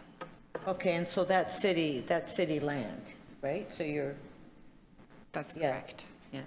Yes. Okay, thanks. Okay, thanks, Councillor Nunziata. We're going to move into speakers. Do I have any speakers on the item? Councillor Fletcher, over to you. Yes, thank you. This is, there are about 2,500 units as I add them up here, ready to go, and there's obviously some constraints on achieving them. I don't think there's anything here that's fallen off the page. In other words, if there's something here that's completed, that should be in the brag column, which we need to move more things into. And I think that this has been a 3-year process, and I don't know when the review, if that's the best thing to have. I'm unsure about that. I'm looking at you, Mr. Chief Planner, and I know you're listening while you're looking at the chart. But obviously, this is harder to do than we thought, because when it was set up, it was we're going to have a C2K and everything will be expedited, be really fast. And it hasn't been really fast. And I can just speak for my one on here that's lingering, many constraints, and that's the 1070 Eastern, 1555 Queen Street. Again, no, not that one. Sorry, that's you, Councillor Bradford. This is 1555 Queen, 1050 Eastern. There have been and I'm not going to say that it's nobody's fault, it's just unintended consequences on some of these pieces of land, in particular, the pieces of land that are city land. So this was a TCHC site. I think on some of the Housing Now, you were referring to that, Councillor Bradford, that some of the constraints that are coming up later. And I'm unclear why that's happening so often. But on these big sites, when there's sewers and everything else underground, somehow that has to get captured. Well, now we will in a pre-application. We'll know it, hopefully know it's under there, so we don't have this. So I'm glad we're just continually improving, and I do want to make sure that some of these get across the finish line. I'm a little concerned that the forecasted date for construction, I'm a little quite concerned actually, that some of them are 2 years out, long way out, and they're not done. So either we have a problem in the forecasting or we have a problem in the completion.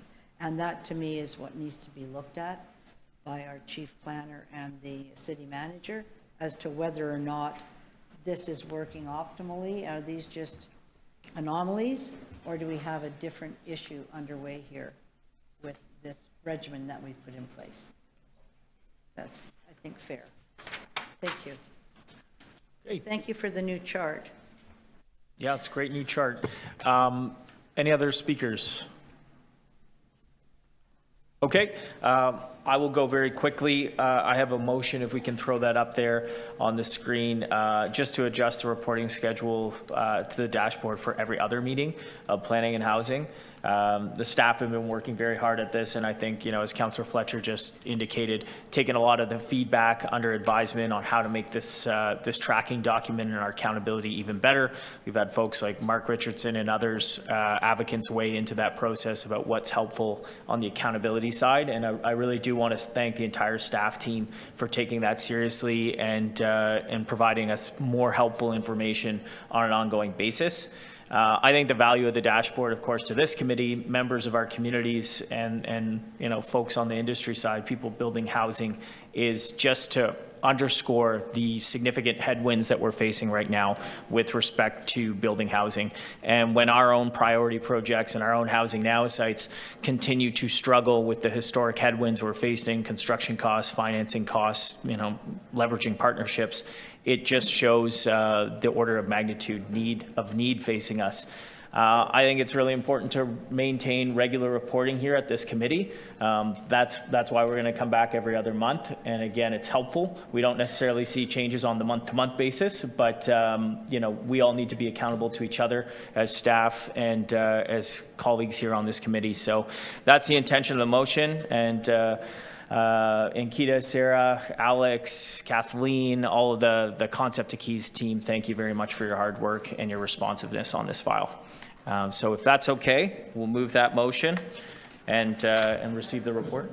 Yes, okay. Question of the chair. Does it make sense to continue reporting monthly on the applications that are not on track?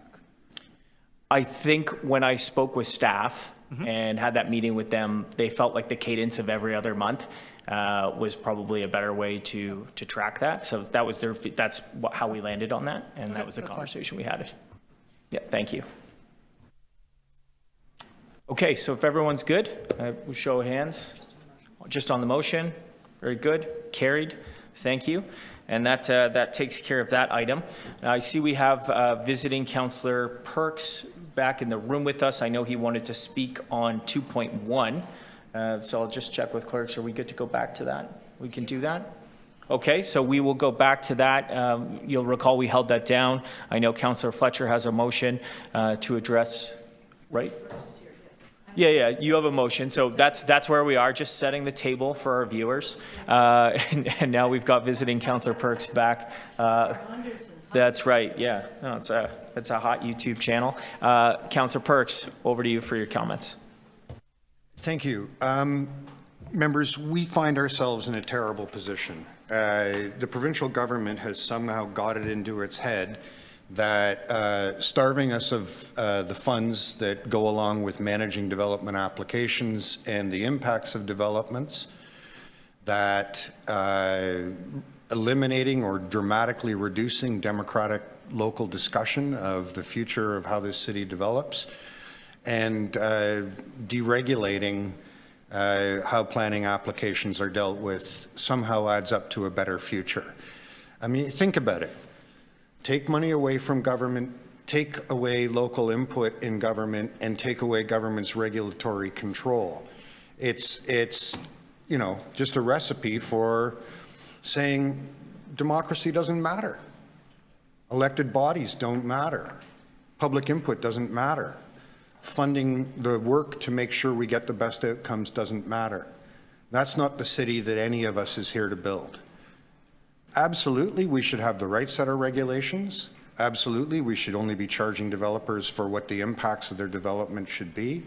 And absolutely, we should have an efficient consultation process. But that's not what the legislation that the province has offered us has done. Instead, they have just said it's open season in Toronto, and we're going to starve the city government out. I don't accept that. And I know it's the staff's duty and obligation to bring us the recommendations that bring our process into conformity with provincial law. That's their job. They have to tell us how that works. But our job is deeper and more profound. Our job is to represent the people in the City of Toronto in what is a political decision about whether we believe in local democracy or we don't. The recommendations that are here does bring everything into conformity, but it does it by assuming that the set of rules we had for considering site plan applications before the province decided to destroy the planning process should simply be transferred over and away we go. I think we need to take a moment and see if we can build back the tools for local engagement in development in the City of Toronto through amending and refining that checklist of what constitutes a complete site plan and how the public can get engaged in doing that. Now, it's very rare, it's true, that site plan applications go to council. I've only done it 2 or 3 times, but what is true is that the mere threat of a site plan going to council will focus an applicant's mind. Some of you might remember when the Raptors decided they need a training facility in the CNE lands, that I stood up in council and said, well, I'm considering bumping this up to site plan. Suddenly, millions of dollars were made available by Maple Leaf Sports and Entertainment for improvements on the exhibition lands. Similarly, with just regular run-of-the-mill development applications, the management of the streetscape, the plant materials, the quality of the trees, the soil volumes, all kinds of stuff magically got better when a councillor said, well, I can bump the site plan up. We can't surrender our ability to focus applicants' minds. We have to change how we focus their minds. And that looks like it has to be something that's more front-ended than it used to be, through giving us a better list of things that the applicant has to do in site plan. I don't think we're ready to do that here today, and I want to take a moment to acknowledge the Toronto City staff, who are just between the world's biggest rock, who was trending yesterday as Mr. Potato Head on Twitter, and the hard place, which is our obligation to the constituents that we represent. And I know it's not fair to be caught between a rock and a hard place, and I don't want to in any way have staff leave the room thinking that anyone in this room does anything but admire the work you've had to do under terrible circumstances. But we are going to have to ask you to do a little bit more, which is to think about how we build in this checklist, and also we should take the same thinking to what constitutes a complete application in the first place, so that we can force developers to recognize that Torontonians are the stewards of our future, that local democracy is actually the key site for good planning. So I just wanted to leave you with those thoughts. I know Councillor Fletcher has an amendment that helps us get some of the way there, and I look forward to future reports. Thank you, Councillor Perks, and thanks for joining us. Councillor Sachs, did you want to jump in on this one? No? Okay. Any other speakers? Okay. Councillor Fletcher? Yes, I'll put the motion, or clerk can put the motion up, please.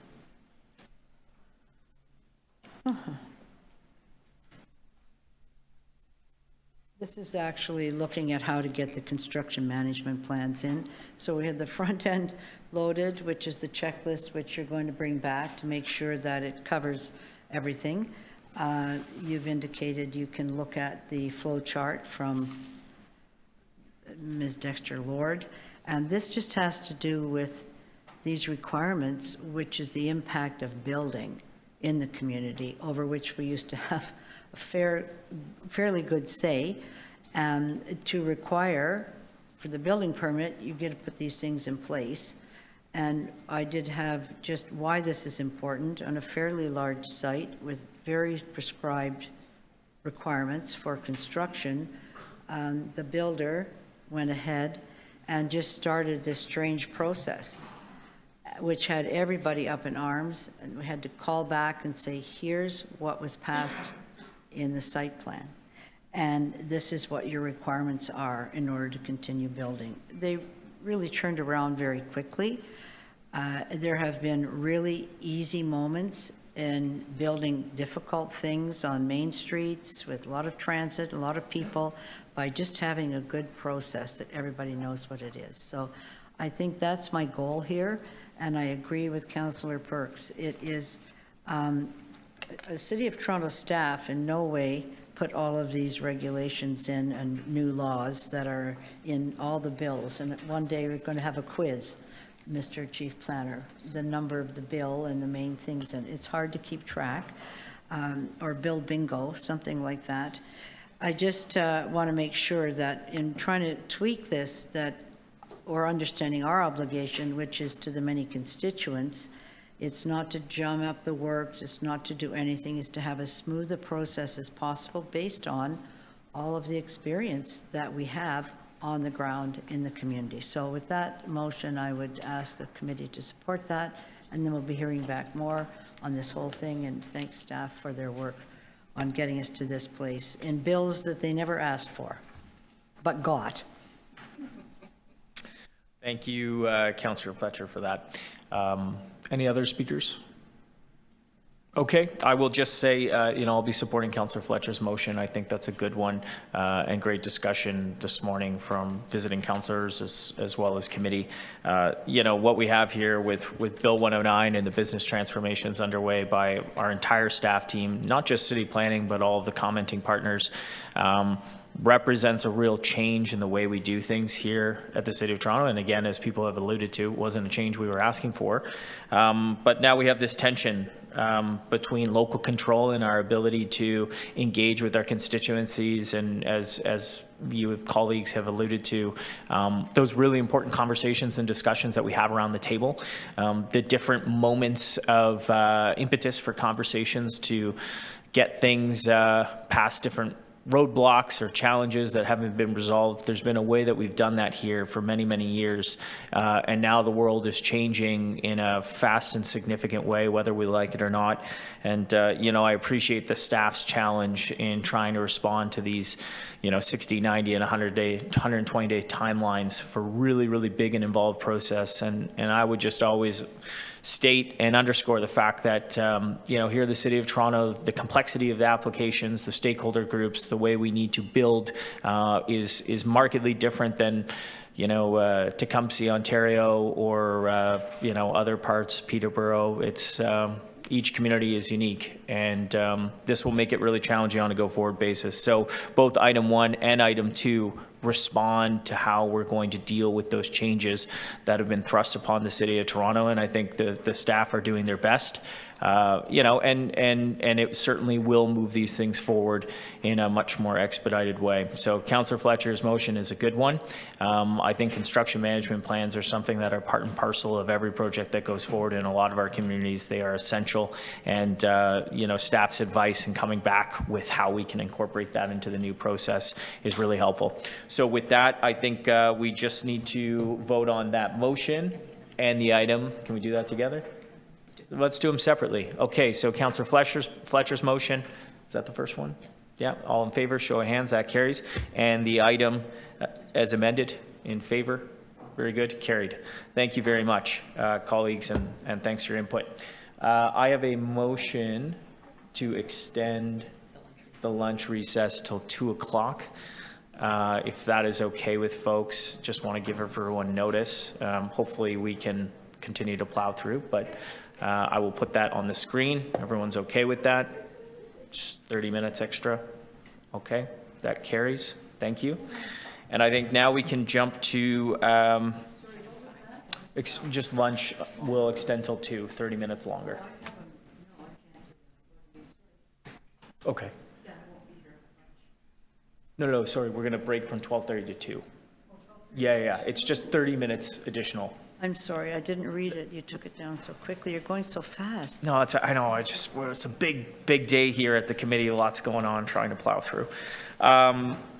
So we are now on item 5, And I know we have visiting counselor. Everybody say hi to Counselor Robinson joining us on WebEx. Hi there, Jay. This is 2.5, and I will confirm we do not have a presentation from staff, so I'm not going to miss that again. That was my bad, by the way. But we do have speakers. We've got a number of speakers on this one, so we'll start there.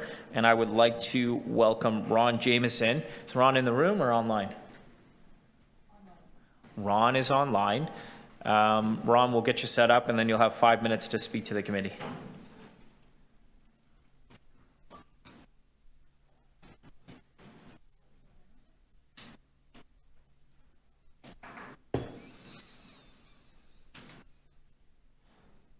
Good morning, everyone. Thank you very much for giving me the opportunity to speak. Just waiting for my presentation to be brought up.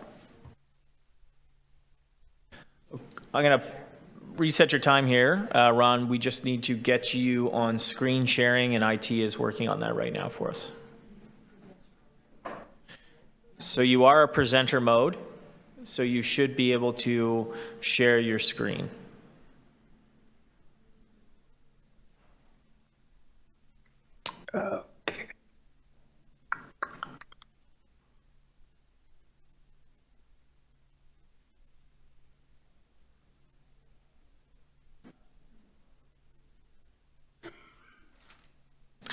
So you won't be bringing up the presentation that I submitted? We can, but you have to drive on your end. So you have the ability to share it. I can't see your screen, but I'm assuming there's a menu button that would say share screen.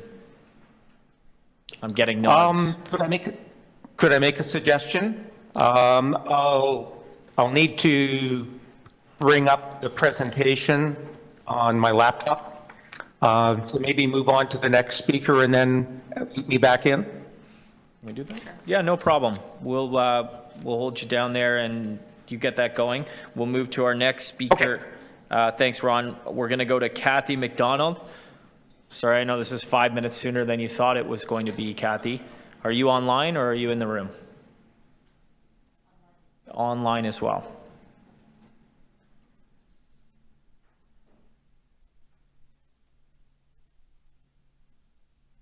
Hi, Kathy, are you there?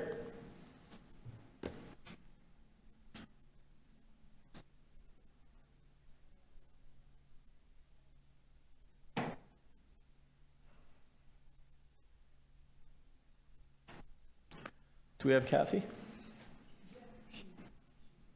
And she's connected. Kathy, I'm getting feedback from staff. You just need to unmute.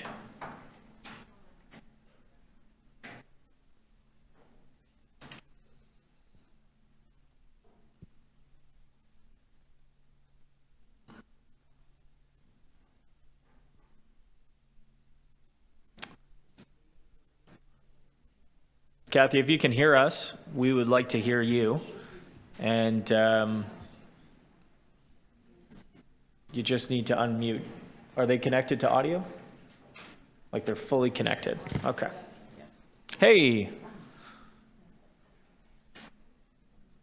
Kathy, I think that's you. Okay, good. All right. Thank you. Rock and roll. Okay. 5 minutes.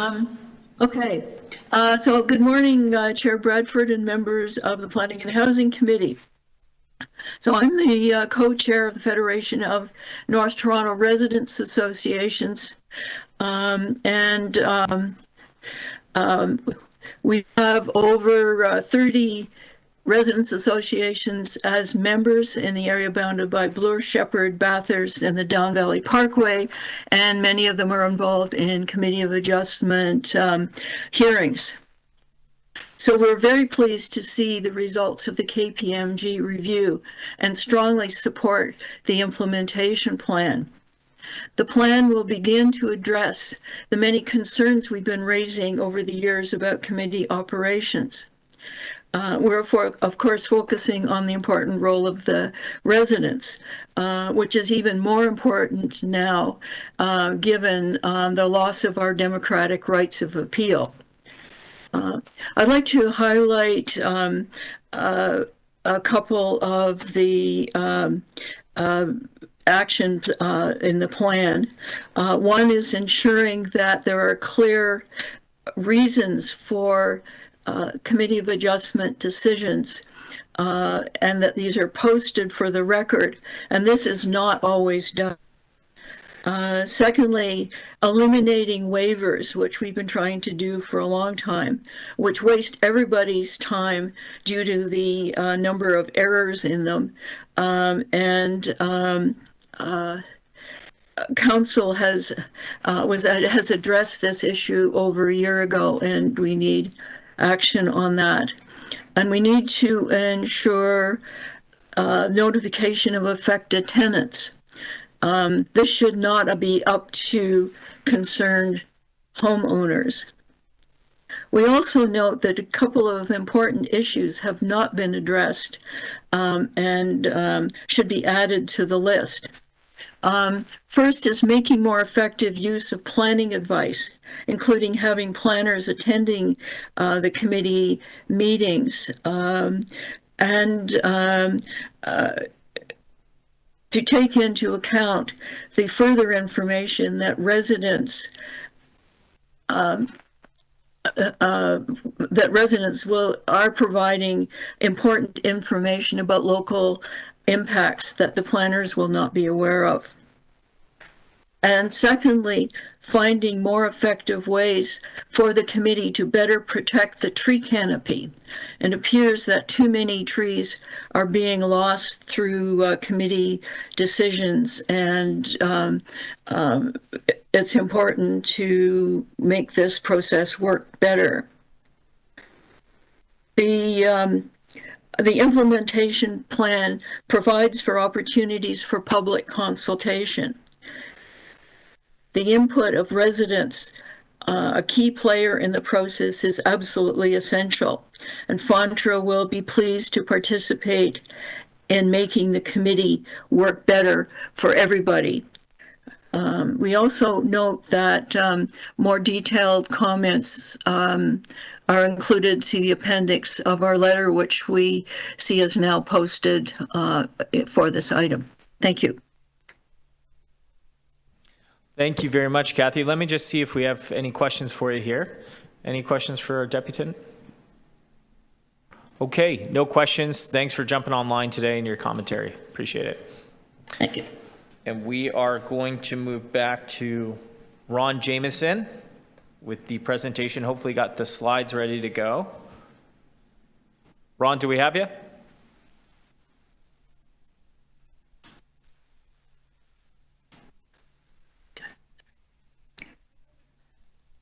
Okay. You do see him on or you don't? Okay. Ron, you are online. You are presenter in the WebEx. So, Okay, just bringing it up. Perfect. Look at this. This thing works. All right.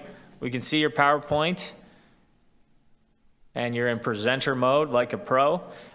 Turning it over to you, Ron. You got 5 minutes for the committee here. Thank you. Okay, thanks.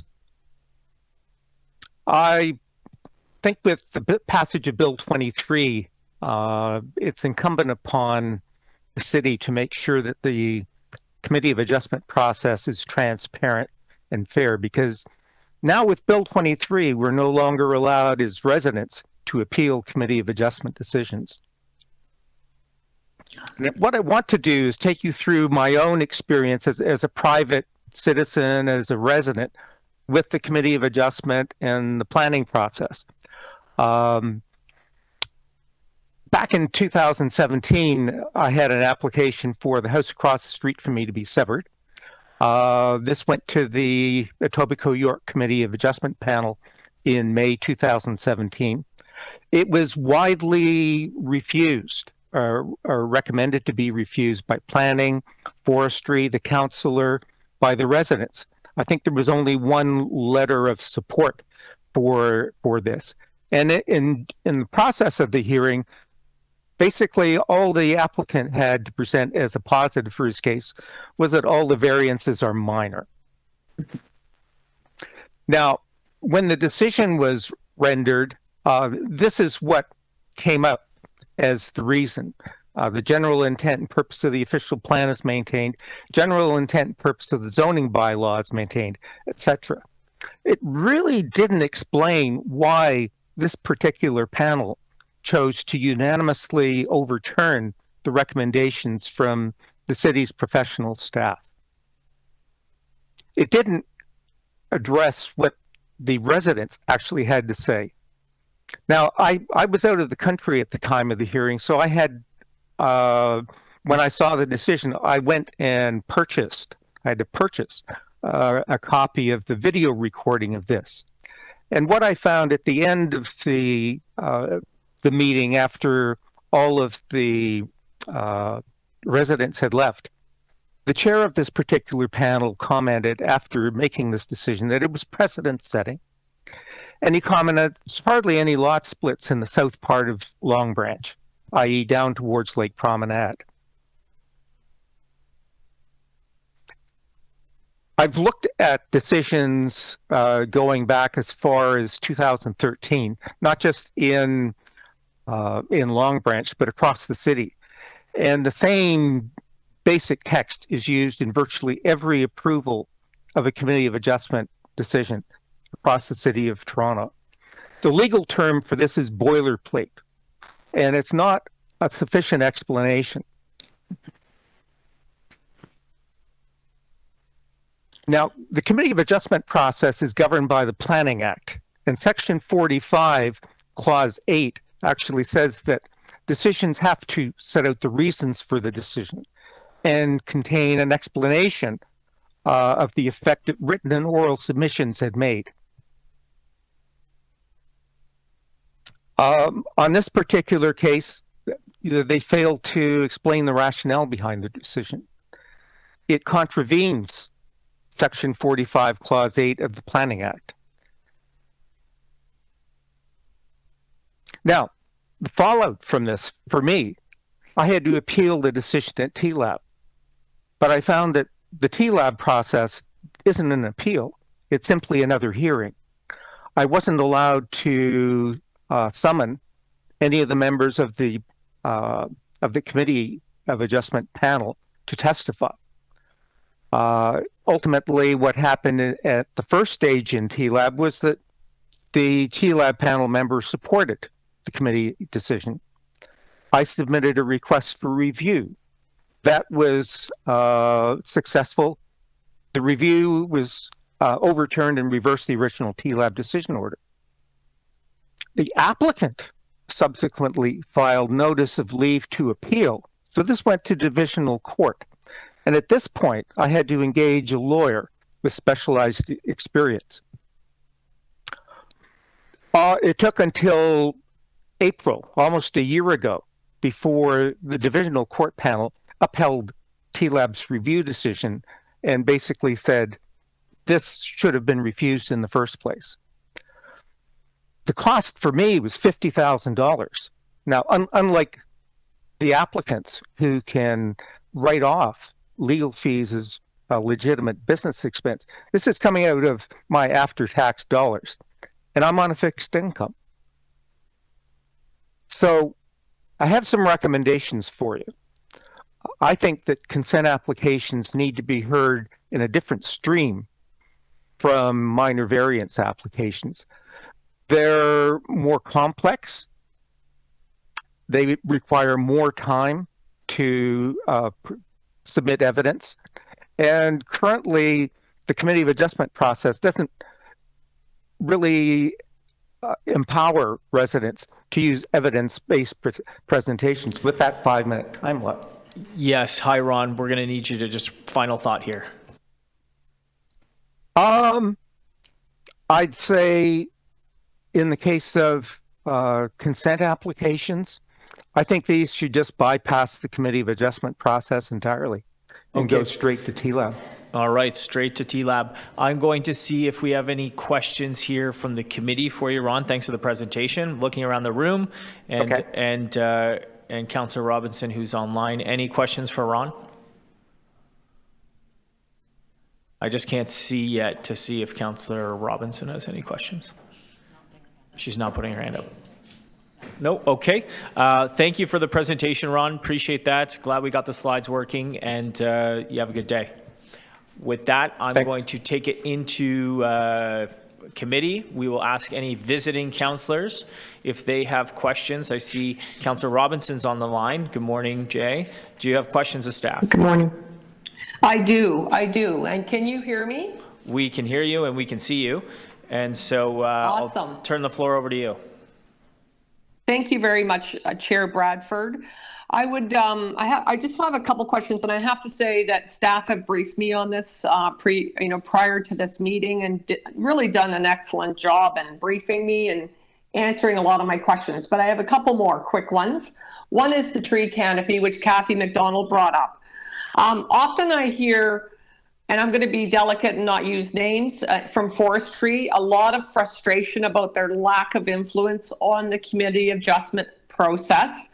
And so I've had many meetings with them about losses in the tree canopy, particularly mature trees. So how has that piece of the puzzle been integrated into this, what you're proposing here? Because I'm not going to strike it as, examples, but I've just heard repeatedly the committee just says, oh, and this is, they throw it to forestry. Forestry can take a look at this too. But really the decision's been made and forestry has no influence. So how do we continue to save our tree canopy through this process? To the chair, so thank you for that question. And first my comment would be KPMG really focused on process as opposed to specific planning issues. But that said, I think there are a number of items in the KPMG recommendations that lend themselves to better addressing forestry issues through Committee of Adjustment. And two good examples of those are the refresh of application requirements, which is an opportunity to consider what information is useful and should be submitted as part of Committee of Adjustment applications in order to be sure that there's complete information about any forestry issues that might be associated with that proposal. And a second excellent example is the enhanced training that KPMG has recommended and that we're very supportive of. And we currently do provide training to Committee of Adjustment on forestry matters. We've done that each year for the last couple of years, and we'll continue to do that. And I will, on the content side of the planning issue, I'll acknowledge that my staff and forestry staff have discussed the need to look more closely at how we work together to make sure that forestry issues are adequately addressed, and we'll continue to do that as well. Okay, that's refreshing to hear. Thank you. And then my last question would be just, again, related to Kathy McDonald's presentation, the effective use of the advice of planners in this process. Again, how has that been addressed in these recommendations? The most direct place where I think that's addressed, and actually there are two places. One is the recommendation respecting the need for more consistent commenting practices on Committee of Adjustment applications. And I think what that will do is create some clear guidelines and expectations around committee members and stakeholders on when city planning staff and other city staff comment on which applications, the nature of those comments and what issues they may or may not focus on. The second place where it comes in is the review of the service delivery model, which I think raises, it's related to that first issue around comments in terms of the way we're organized in order to deliver those comments, and also the staffing levels that may be required to deliver comments in all the situations where those comments are expected and would be useful. Thank you very much. I'll pass it back to the chair, Chair Bradford. Thank you. Thank you, Councillor Robinson. Thanks for those questions. Any other questions? Yeah, okay, Councillor Nunziata. Yeah, so I'm noticing in the report, and actually I think the last deputy made that comment about evening hearings. So Greg, years ago we used to give an opportunity for some of these Committee of Adjustment applications to be in the afternoon and in the evenings because a lot of people can't attend during the day.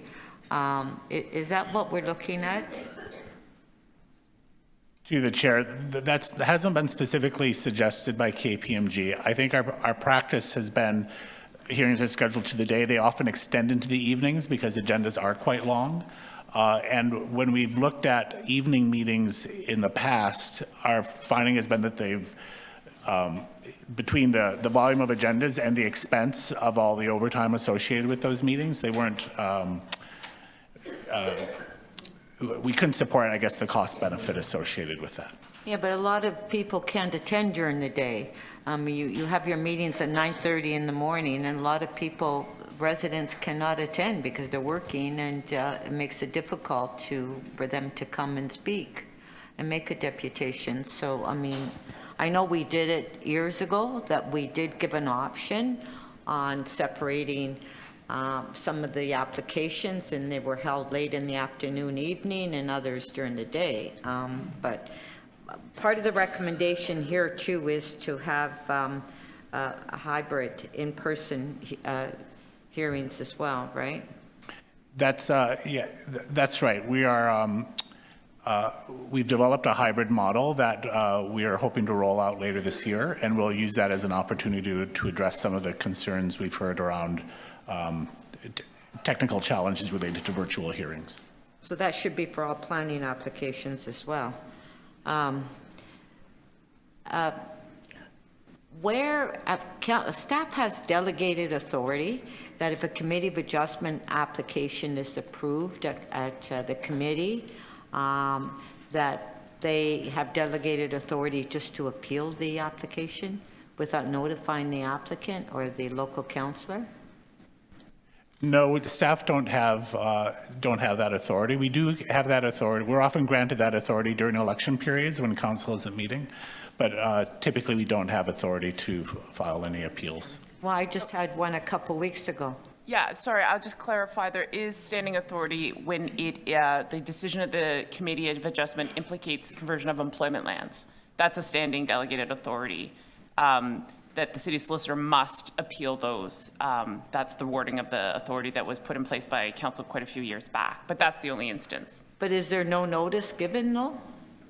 Well, there's no, well, I don't know if we, like, it's not it's not built into the process that you'd have to notify. We just have to get the appeal done, and then we usually tell the councillor and the applicant that the appeal has been, and they would know, the applicant would get notification that the appeal has been made. Okay, okay, thanks. Thanks, Councillor Nunziata. Any other questions? Okay. No. I have a question. Yes, I'm going to go Councillor Crisanti and then over to you. Okay, Councillor Fletcher, you can go. I know we had a conversation just about in your evaluating the changes and making sure that those who aren't, I'll just say, as familiar with the committee processes as highly established residents organizations like Ms. McDonald or applicants who are highly knowledgeable about it, just to find out how well it's working and looking at something that's a little bit more hands-on with those folks, neighbors, 5 neighbors have come.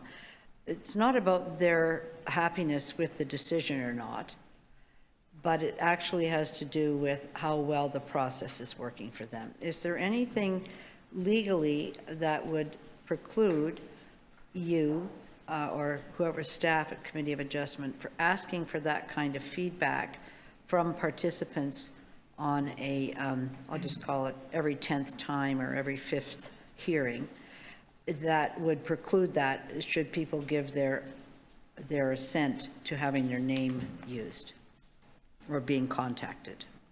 To the chair, no, I don't believe anything would preclude that, and I don't think it's confidential that we had that conversation. I think that's a good suggestion, and I think it also ties into the KPMG recommendation that talks about KPIs and establishing more data. I think that's a kind of data that would be useful to us and that we could take steps to begin collecting through surveys or through other means.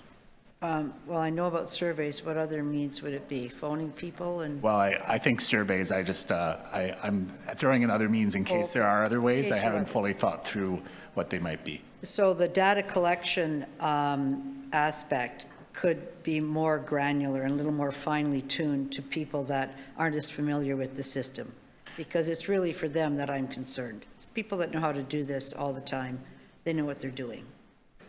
Yes, I think data collection, again, we haven't formulated a specific program, but we could target participants broadly and capture, those large majority of participants who aren't regularly attending hearings, but are attending them very, very occasionally when there's an issue that's come up that's very immediate and important to them.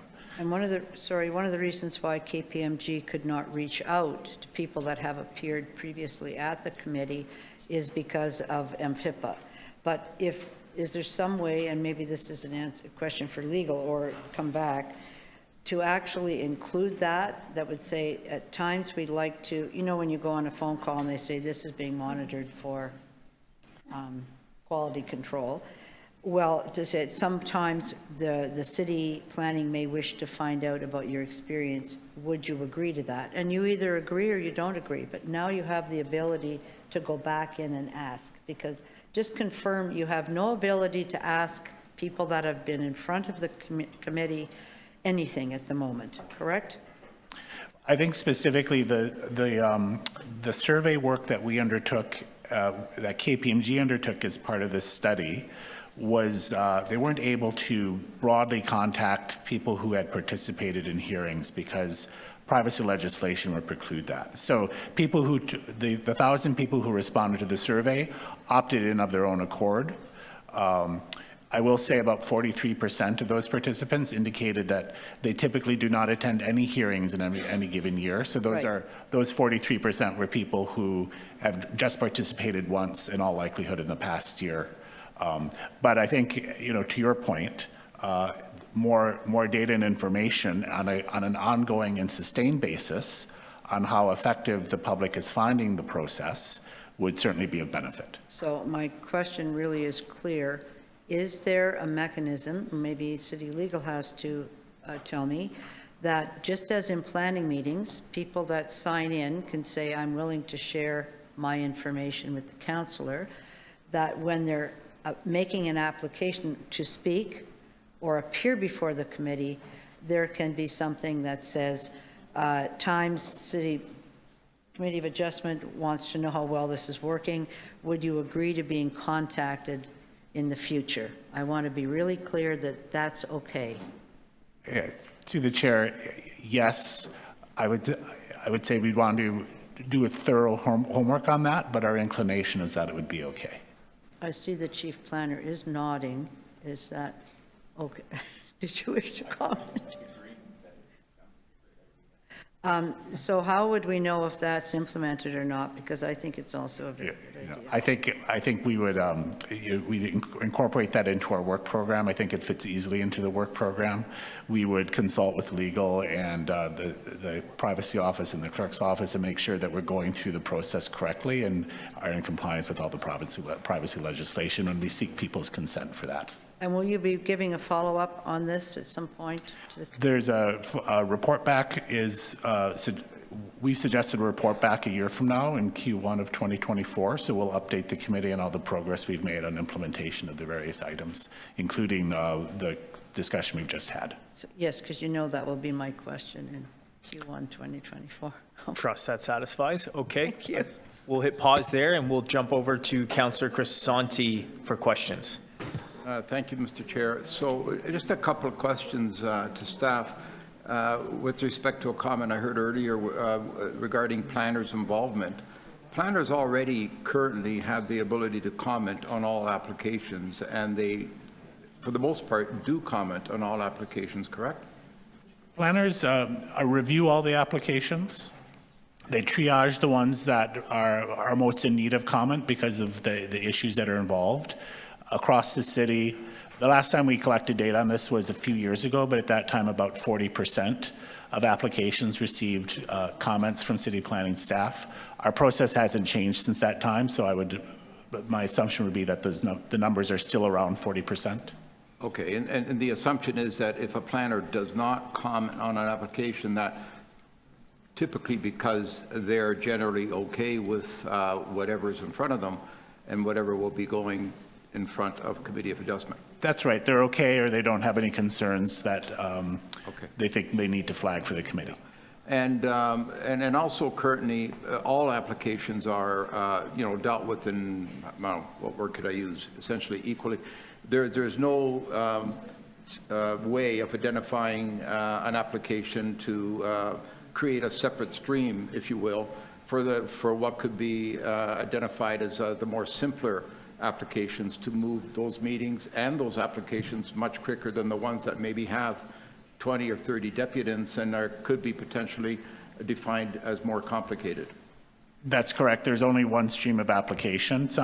At some hearings, the chair will organize the agenda to deal with simpler applications up front, but I wouldn't describe that as a stream the way you've just described. Okay, all right. And thank you. And just the one question about the hybrid in person.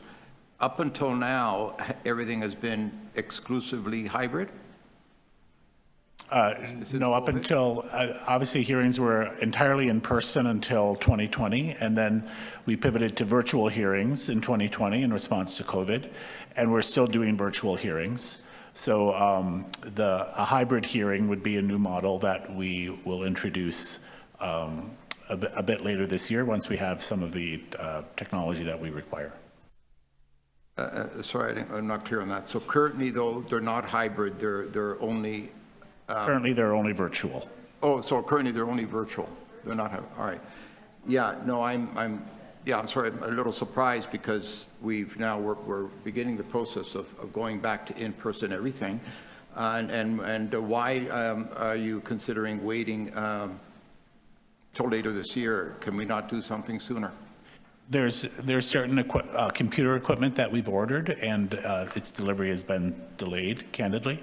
And once we have that, we'll be able to go forward with the plans that we're looking forward to enacting. Or how about, we've got lots of stakeholders who want to participate in person, and we want to make that happen. Okay.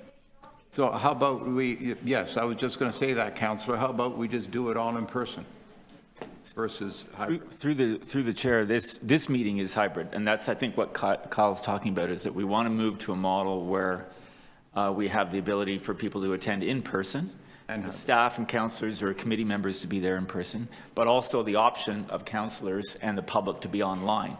That's, I think, a takeaway from the virtual world, is that there are times when people won't want to attend in person, and being able to accommodate that through a hybrid model is the direction that we're planning in. Okay, no, yeah, good answer. That makes it more open and, I guess, transparent, and gives people more opportunities to attend their meetings.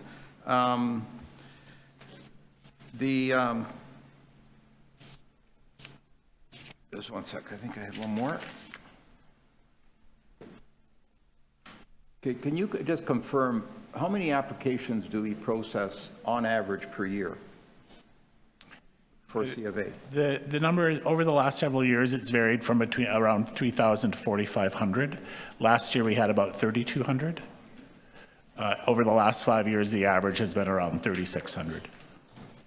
Okay, and so I guess... So thousands. Compared to other jurisdictions, are we the busiest in Ontario, for example? By far. By far. Okay, thank you. Those are my questions, Mr. Chair. Thanks, Councillor Crisanti. All good on questions? Can we move it to speakers? Questions or speaking? Okay, Councillor Myers. Thank you.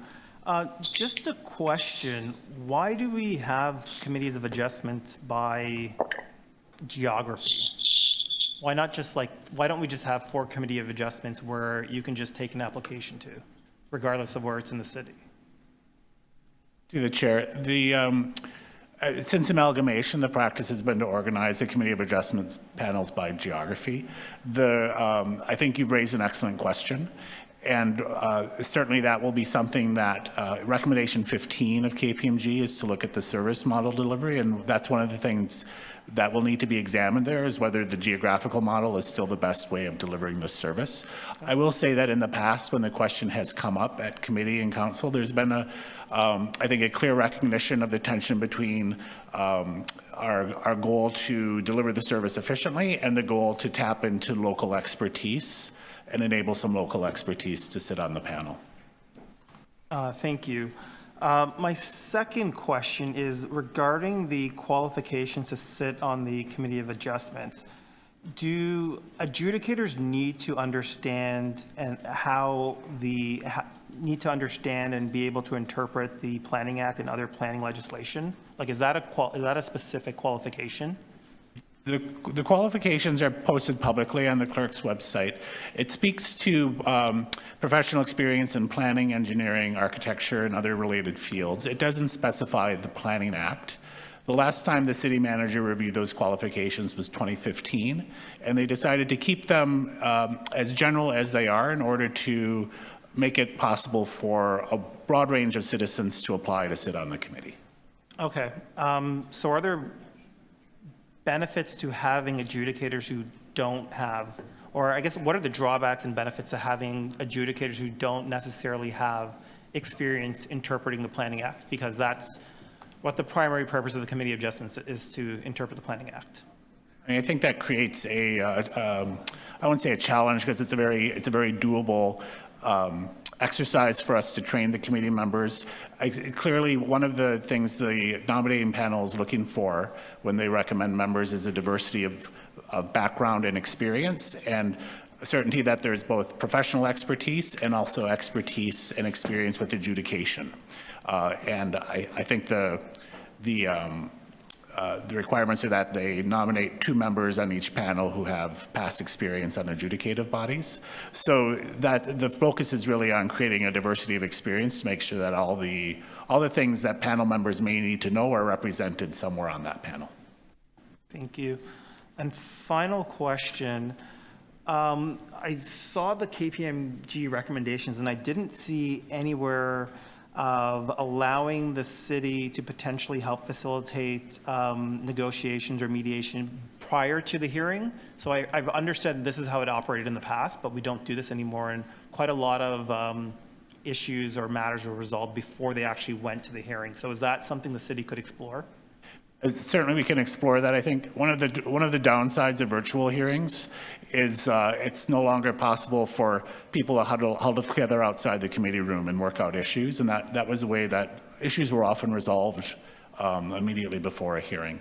So we can, of course, continue to do that. We do encourage on our application materials applicants to consult with their neighbors before they submit, in order to identify those issues early on. We don't have the ability to require applicants to do that.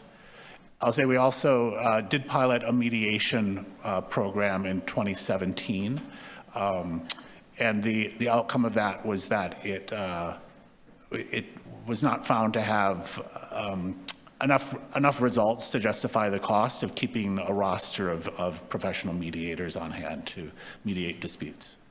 Have we ever just looked at if someone who wants to speak to an issue, if they're willing to be contacted by an applicant and they can just work it out, like we just facilitate that communication so they can reach out to that party and work it out amongst themselves if they can. If not, then they come to the hearing. Has that model or idea been explored?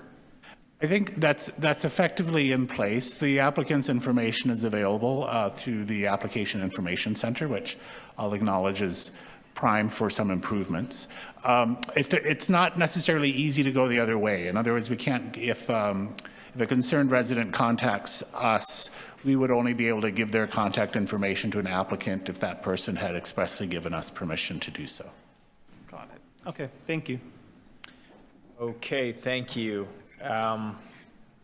No more questions? Speaking, okay. Yeah. What do you want me to do? I think we're going to be a while going through speakers, though. There's a lot of motions. You're moving motions. Councillor Robinson's moving motions.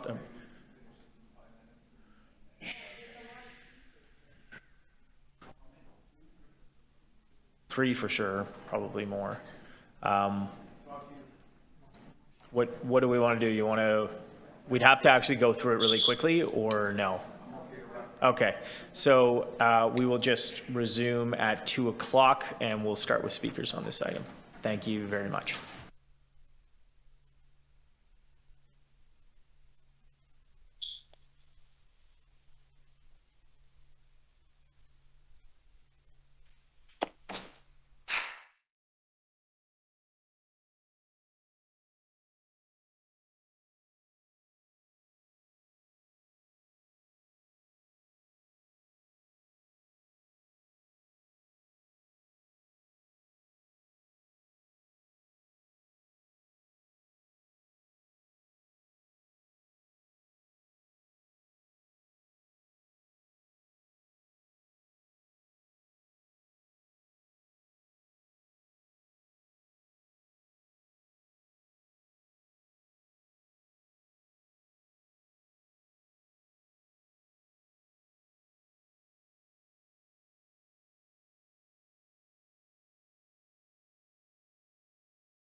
Welcome back, everyone. I hope you made use of that extra 30 minutes. Thanks for the accommodation. We have a number of items that we need to plow through this afternoon, so we will proceed.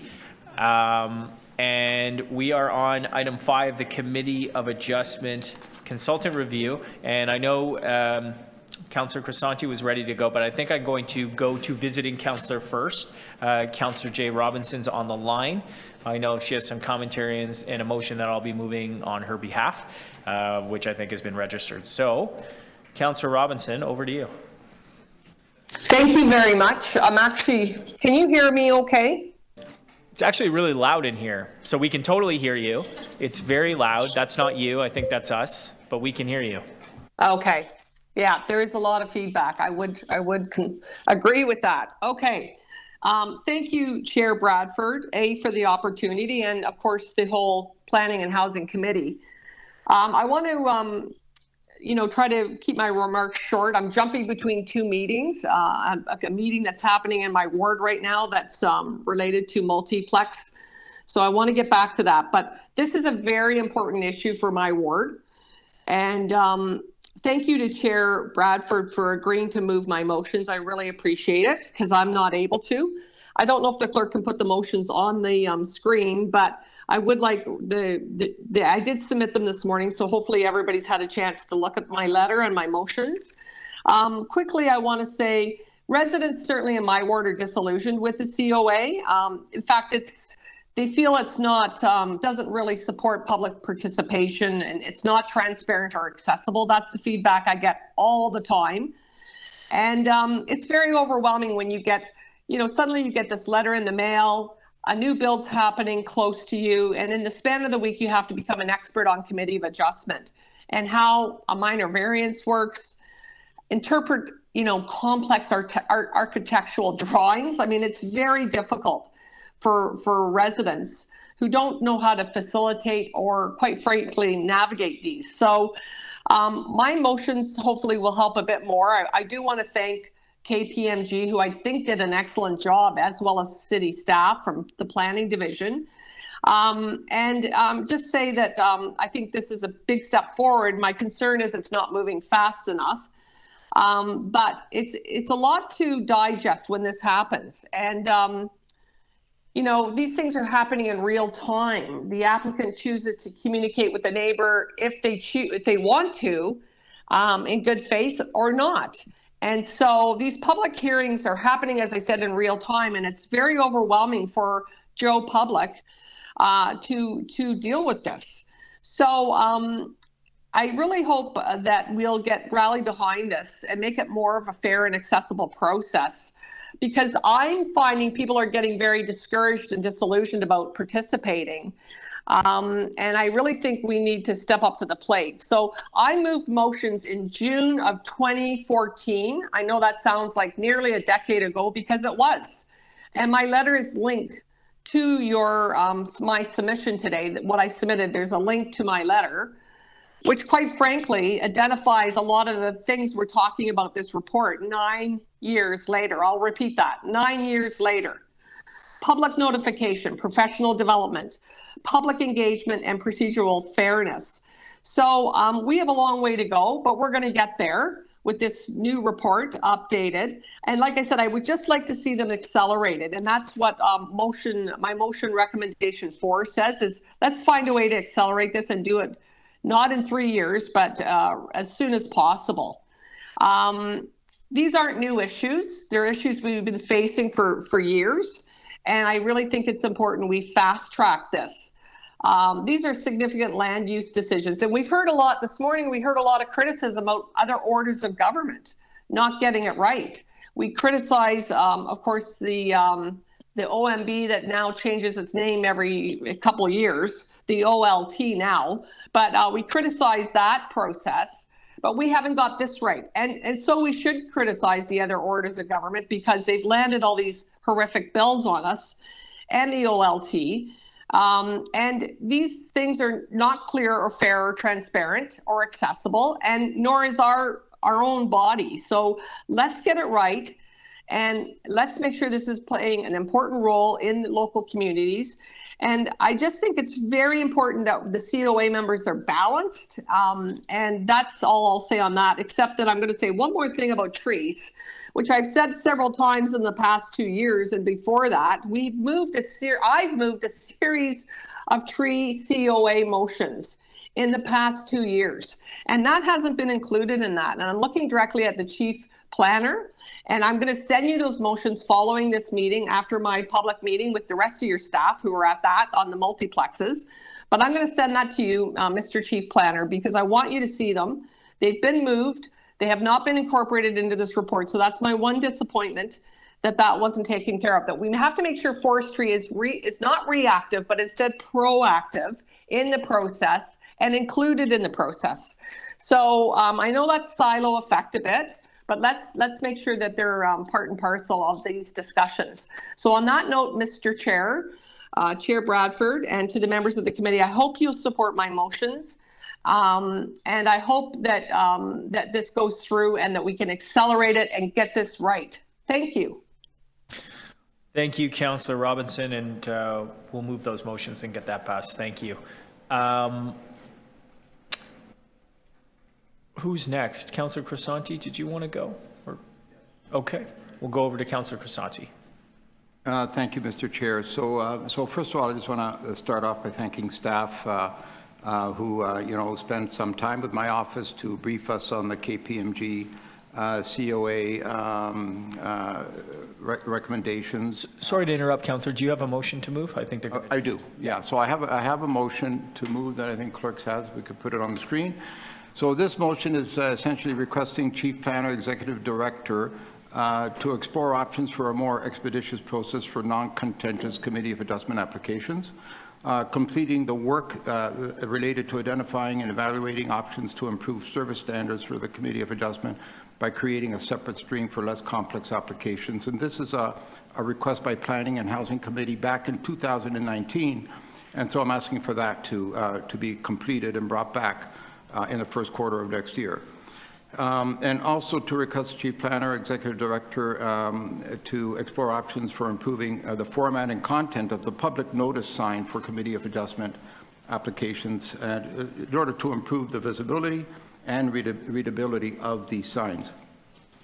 And of course, lastly, that, an amendment to an existing motion asking that the status of these recommendations and results are brought back in the first quarter of 2024. So, Mr. Chair, we just heard earlier that there's only one stream in terms of the current process where a Committee of Adjustment applications are processed through.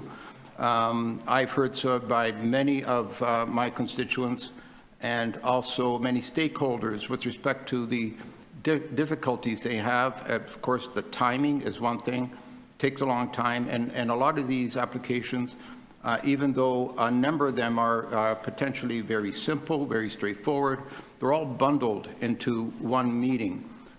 So I believe that there is a potential here to seriously consider changing that process to streamline it and find other opportunities and meetings that deal exclusively with the simpler applications, so we could process applications a lot quicker than we currently are.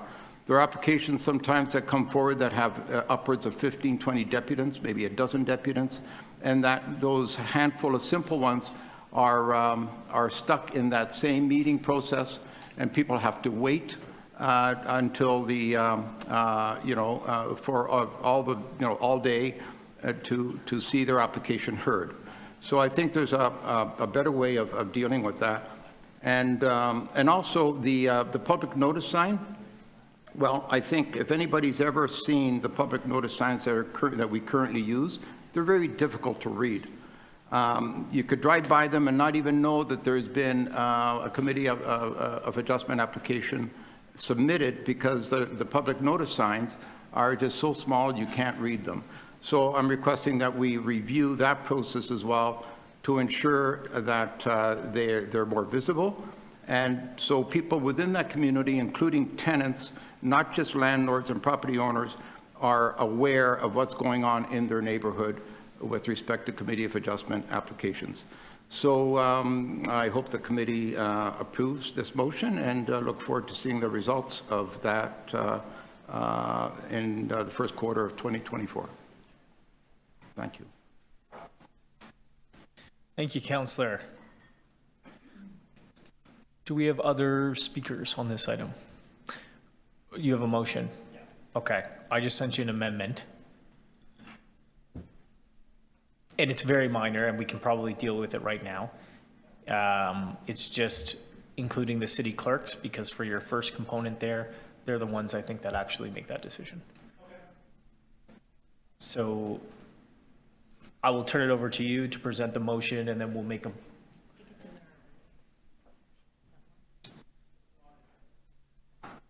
It's up here.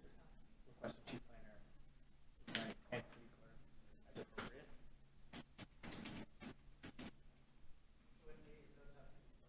Yeah. I think they're just more comfortable if it's at the top. Yeah. Okay, so it's taken care of right now. Okay, very good. So clerks have us in good hands here. Councillor Myers, over to you.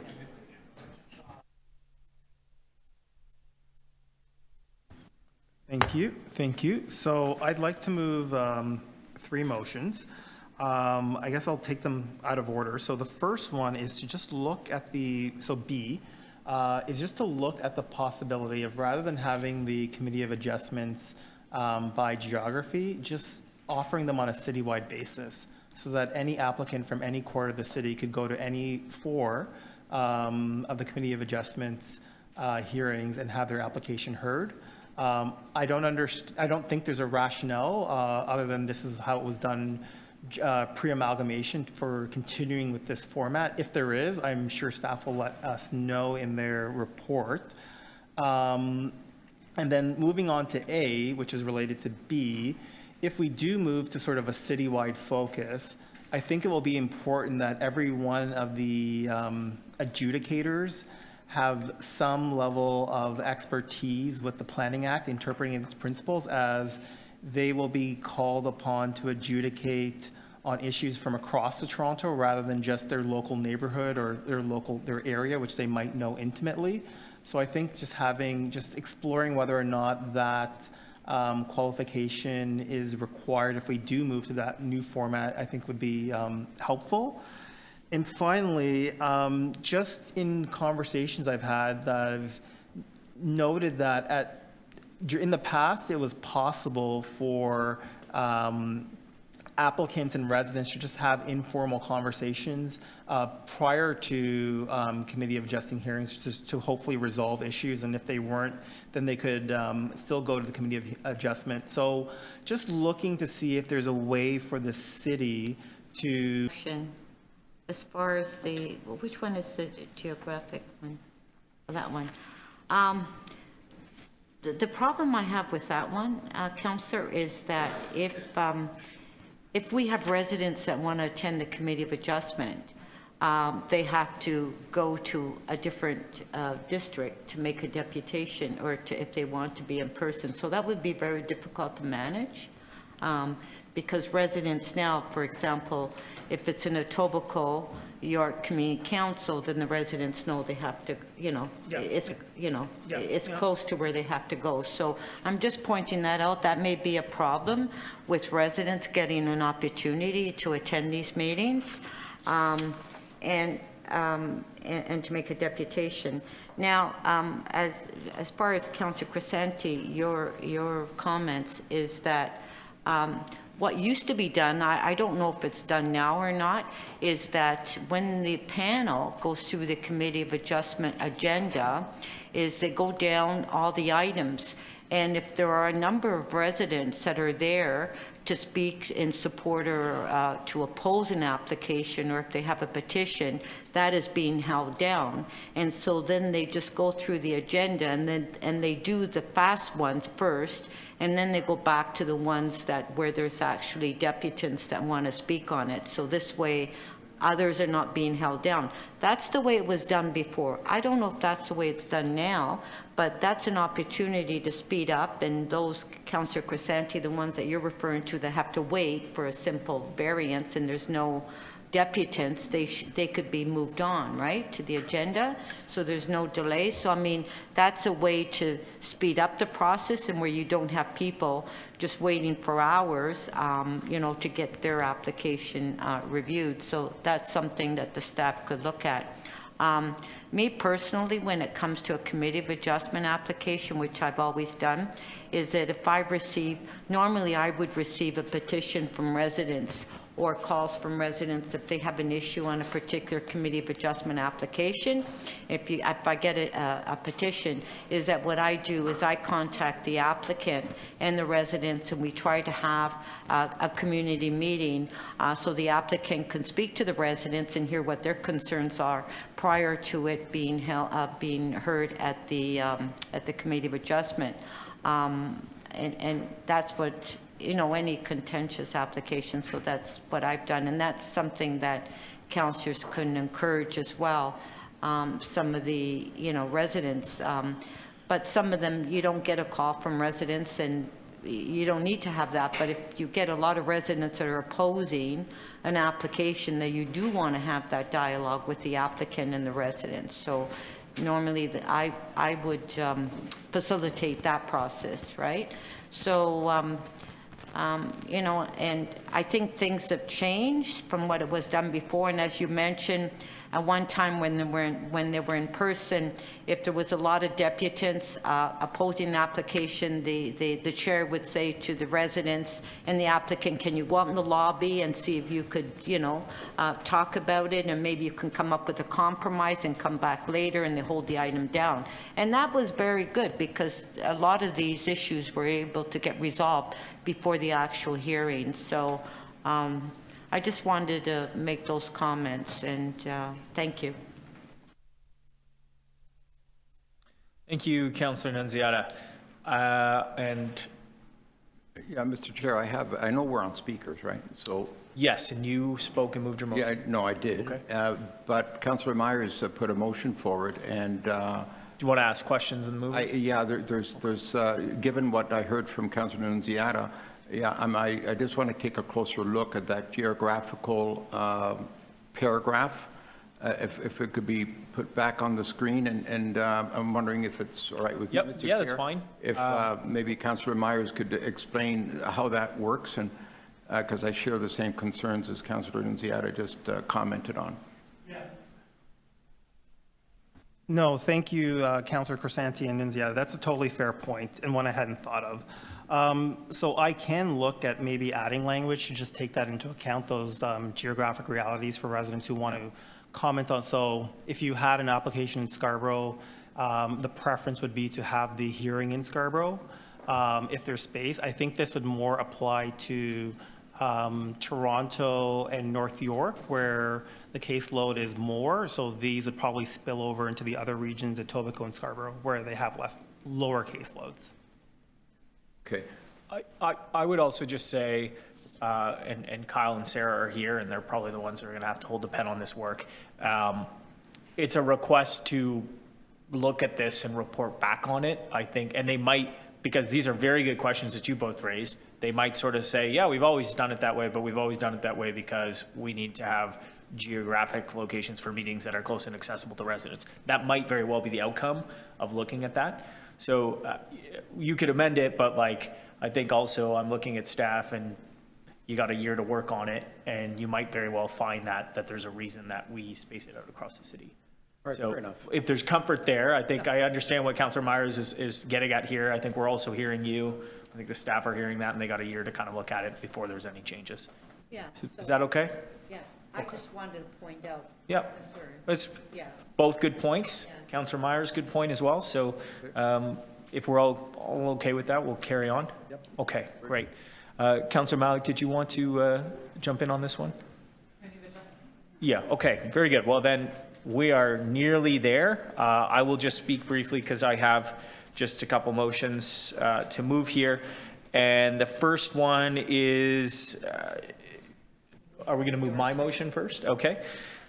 This is directing the chief planner to incorporate into the comprehensive panelist training an overview of those changes to the Planning Act that have taken place to permit up to 3 residential units as of right, as well as any future changes that will be coming likely through here at committee with respect to the EHON program.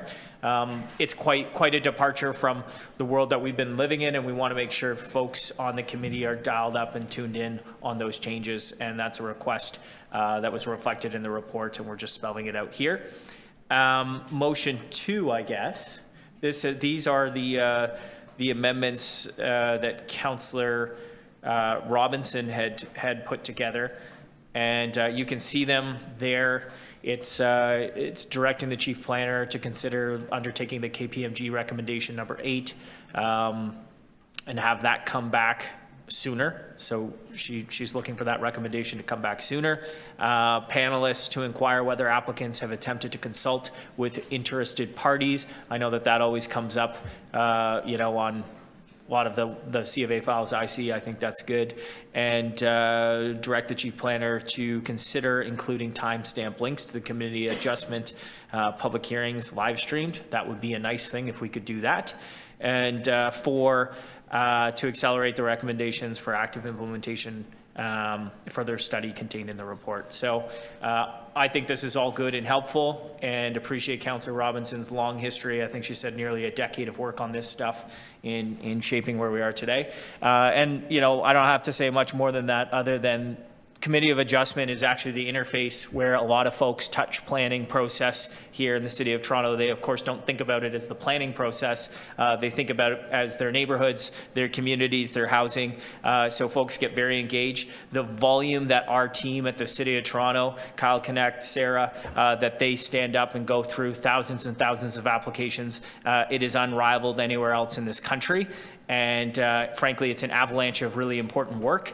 And these changes from the good folks, the consultant team that they've brought forward and bringing it to ground here through the recommendations in front of us, I think it's very helpful. And, they've been listening to feedback and made some thoughtful changes. And I would say it's still a work in progress, and there's lots of opportunity to revise. But it's just with thanks and gratitude to the entire city planning team for their hard work on this. I think we're in a much better spot than we were prior to these recommendations. So I'll leave it there. If we're all good, we will go through each one and vote on it with a show of hands. So, okay. Is the reporting back on recommendation 8, or is it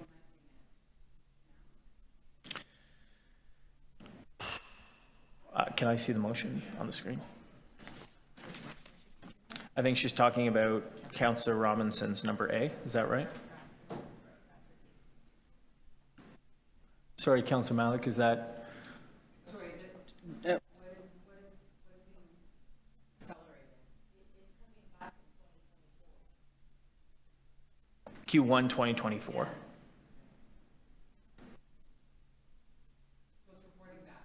Yes. Okay. All right, yeah, all I have is the letter, so yeah. Fair enough. Back, yeah. Is that okay then? Yeah, Yeah, okay. So since this is on the screen, will we vote on it? No, wrong order. Okay, very good. So the first one, is that from Councillor Crisanti? We'll get that motion on the screen. Okay, all in favor? Show of hands. Carried. Thank you. Second one from Councillor Crisanti. This is good. All in favor? Okay. Carried.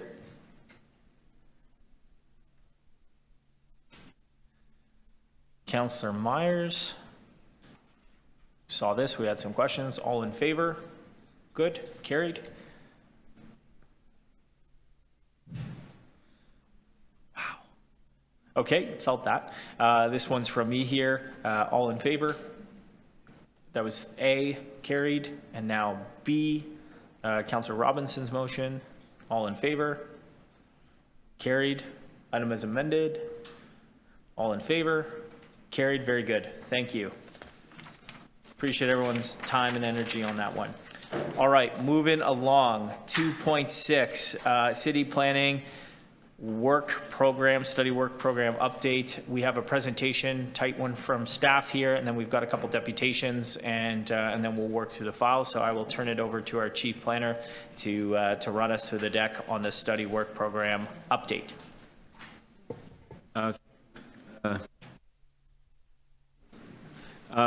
you ask the clerk to allow us to share? Not sure if it's...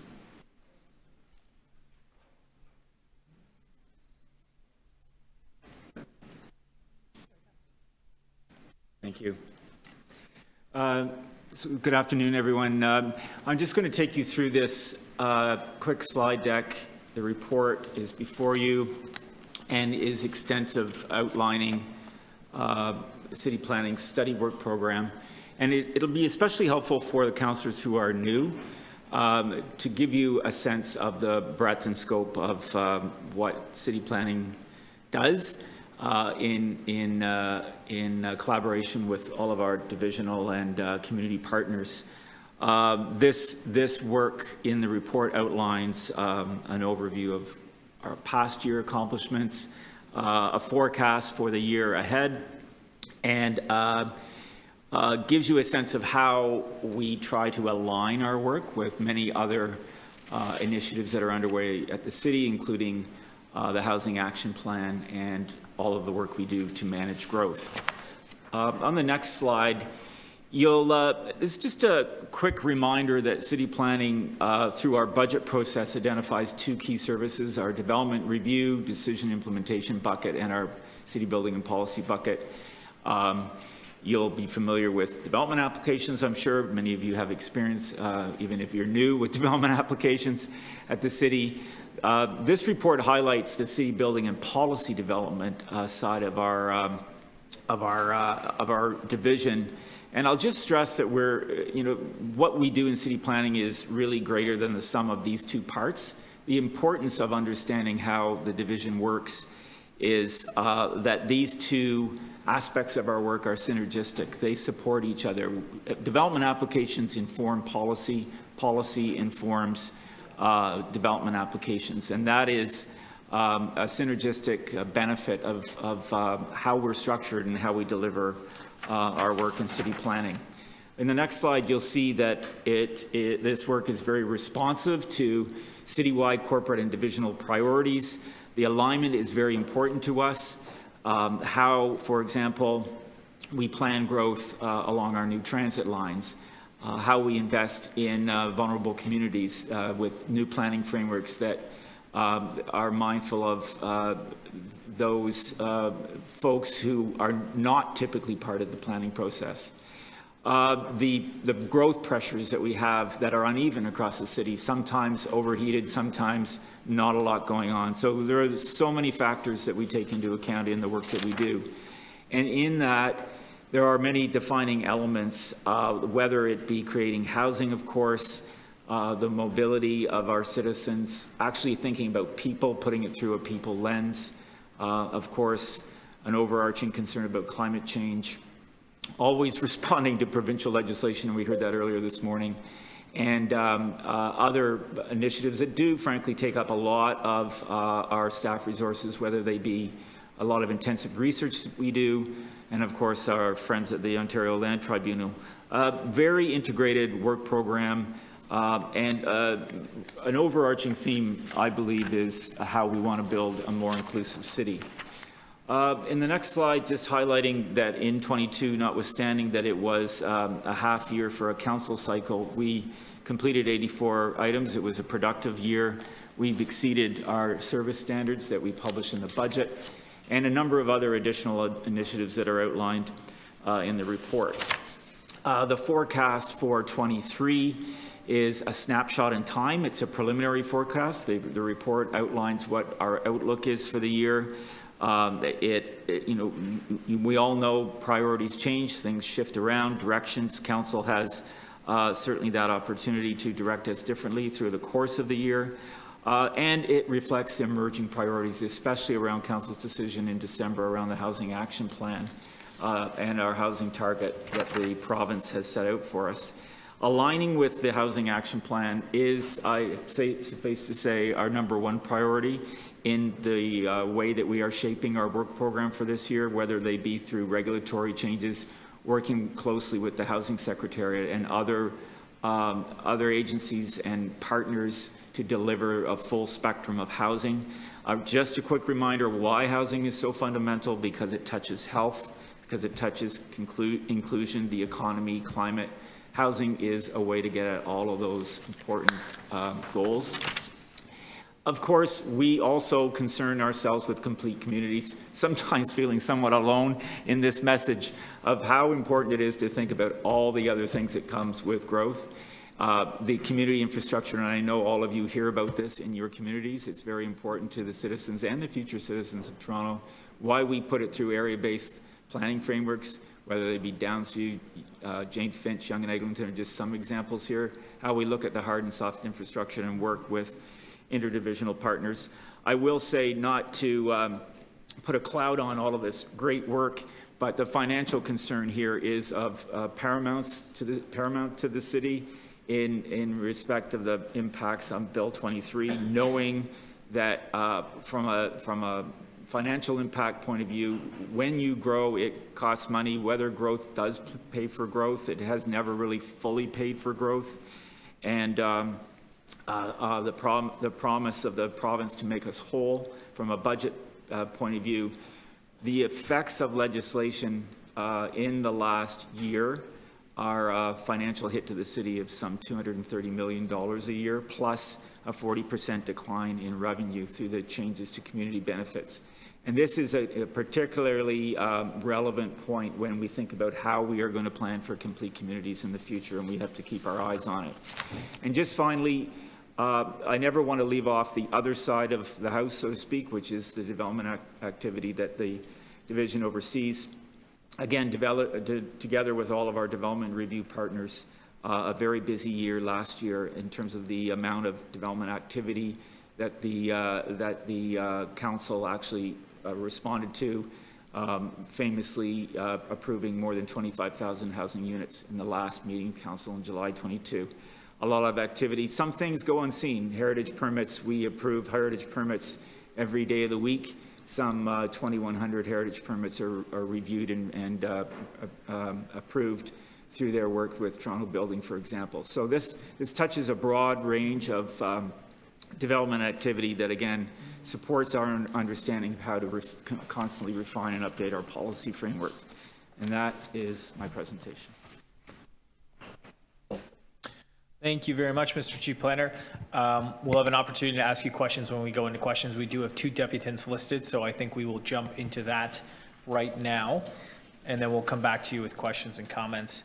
So deputants listed for the City Planning Study Work Program, I have 2, Sandra Schall and Jeff Cattell. We will start with Sandra, if you are on the line or in the room.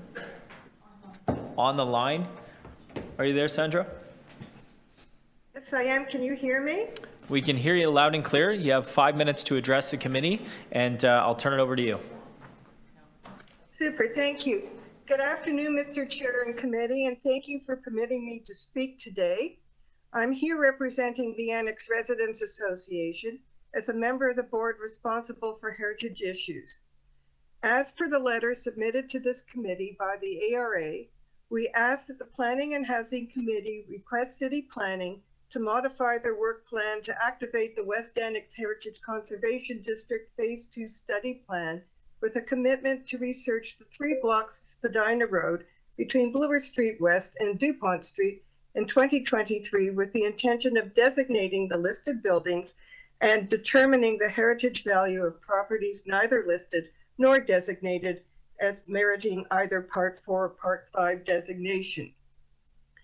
The reason we are making this request relates to the Section 37 funds approved by Council in 2005 for heritage study and plan of the annex west of the East Annex Heritage Conservation District that, for several reasons outlined in the letter, were sitting in trust with the ARA.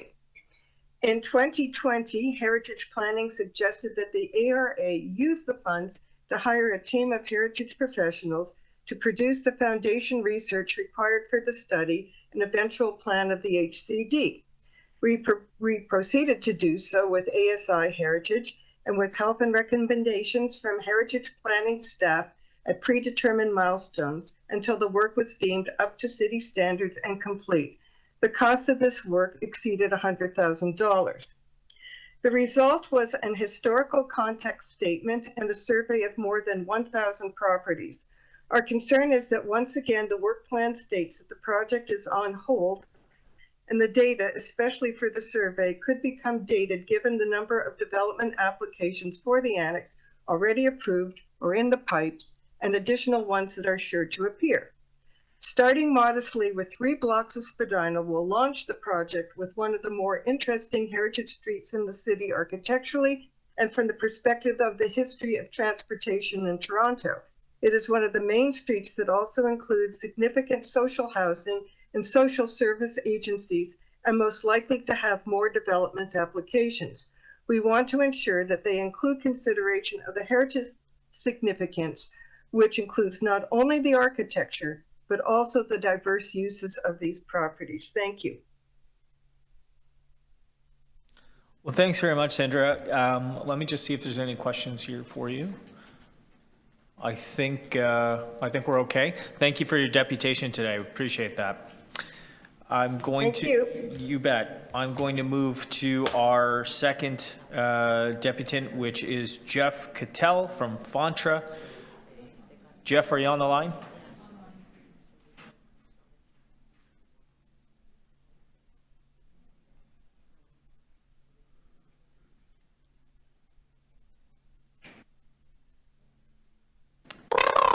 Oh.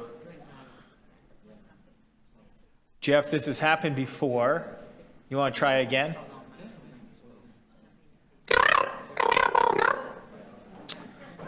We can't hear you. It is a connection with the audio. This has happened. Why does this happen? Jeff, do you want to use the call-in number that clerks had sent over to you? Okay. Would it be okay if we did questions of staff or something, and then? Okay. Okay. So why don't we, Jeff? We're gonna get you. You're gonna call in with the number that clerks provided, so we can get a solid connection. I'm gonna have the committee ask questions of staff in the time being while you get locked in on the landline. So I'll open it up to committee members to see if there's any questions of staff on this, and I see Councillor Nunziata with their hand. So Councillor, over to you. Yeah, I just have one question to Greg. So I'm looking at the report, page 26 of 26, and it's got the Weston Village Planning Framework Study, and it says it's active, but we haven't started. Well, I think it's active. Tamara is here from Heritage Planning, can speak to the exact status, but we listed it as active because I think it's active. Well, because looking at Tamara, it may not be active in the public domain yet, but it may be that staff. Okay, because I put that motion through a few years ago. Yes. So yeah, so it's just we haven't started, right? That's right. Okay, so you have to My hire dear the colleague Gary Miedema is holding it and cradling it to be started again. We are going to keep working on it, so we keep it as active. Okay, so we have to hire the consultant. That's right. Okay, it's just when I seen active, I go, okay, where have I been? Because, okay, thanks. Good question. Okay. Any other questions to staff on this?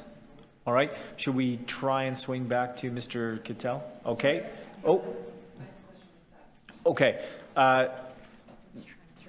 Okay, we're going to try Mr. Cattell first, and then we'll come back to you, Councillor Malik. Jeff, do we have you on the line, on the phone?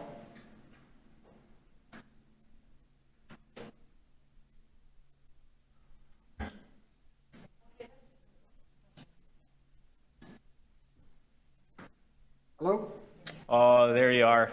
Oh, and you got the screen going and everything, headset on. Okay, Jeff, thanks for joining us. No stranger to planning and housing. Your 5 minutes, over to you, sir. Okay, thank you very much, Councillor Bradford and members of the committee.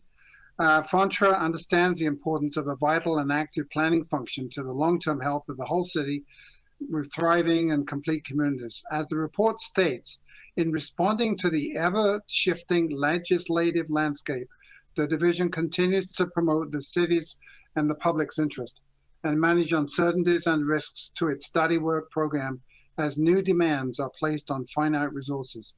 We concur that in 2022 and continuing, the study work program is heavily affected by the requirement to update and advise council on the impacts of legislative change. One would only wish that the Herculean effort required by the city to understand and adjust to the tsunami of change was reciprocated by the province in making timely decisions concerning the city's response. The MTSA Jobs and Employment Definition Reports is a good example. 9 months after the city met the provincially imposed deadline, you are still awaiting for a decision.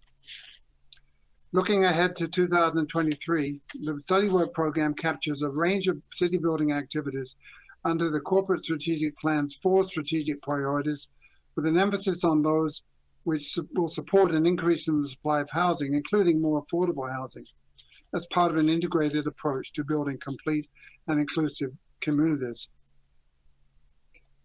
The study work program includes such activities as avenue studies, secondary plans, zoning bylaw updates, heritage conservation district studies, community heritage resource assessments, CHRAs, and neighborhood-specific design guidelines. These are critical to advance the city's strategic priorities and assisting the city in developing its response to development applications. The development of secondary plans that take transportation and other required infrastructure needs into account, along with the availability of parkland, schools, social service requirements, heritage studies, zoning reviews, and neighborhood-specific guidelines are critical. It's important to get ahead of development applications with completed plans. However, examination of the study work program, we've been keeping track of this from 2020 to the current, reveals some concerning trends. The waiting list for studies and plans is long, but it's getting longer.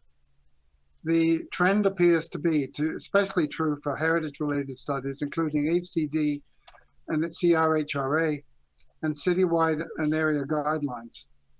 We've compiled the study work program for these categories and supplied that as part of our letter. The summary data indicates that several studies have fallen back from active to hold or continue to be on hold, and several more have disappeared. For example, the Neighborhood Design Guidelines template project, which commenced in 2016, was downgraded from forecast to hold to not categorized in 2022. The latter is especially concerning as 2 pilot areas, Long Branch and Willowdale, chosen for the study, only one, Long Branch, was completed, and it now appears that the project is abandoned. The result of the inaction on these projects is that established neighborhoods like Leaside, Lawrence Park, Summerhill, Ramsden Park are left without policies and tools to protect their built form. Every 3 or 4 weeks, the Committee of Adjustment, in failing to take neighborhood character properly into consideration, allows projects that do not fit the established character of the neighborhood. The risk is that eventually, when the policies and guidelines are in place at last, it may become difficult to demonstrate the prevalence of character that drove the need for protection in the first place. Meanwhile, EHON projects present potentially additional threats to the character of established neighborhoods. City planning is facing the biggest threat to its ability to manage development applications, with the province's legislative changes for planning and heritage under Bill 23, Bill 108, Bill 109, and Bill 138. Meeting the compressed processing deadlines for regular applications and preparing for hearings following an increased number of planning appeals is inevitably putting pressure on essential citywide and area planning agenda. We'd recommend that you bring this forward, that City Planning Division ensure that studies, plans, and guidelines directed to city building, such as those that revitalize and protect neighborhood character, like HCDs and CHRAs and neighborhood guidelines, are prioritized. In conclusion, we are extremely supportive of the efforts of city planning, but are concerned that we're falling back in some areas. Thank you for the opportunity to express the. Thank you, Mr. Cattell. Appreciate you joining us today. Any questions for Jeff? Okay, very good. We'll take it back inside committee. I know Councillor Malik had some questions, so I'll turn it over to you. I have a really simple question. City planning study work. It is an excellent list, and I really appreciate the effort. And I was just wondering if it can be itemized by ward or in the future. We can certainly make that version available, make it available for all the councillors, sure. Yeah. It would just be really helpful. Yeah, and I mean, we may publish it this way, but also publish it that way, so it's easier for you. That would be great. Thank you.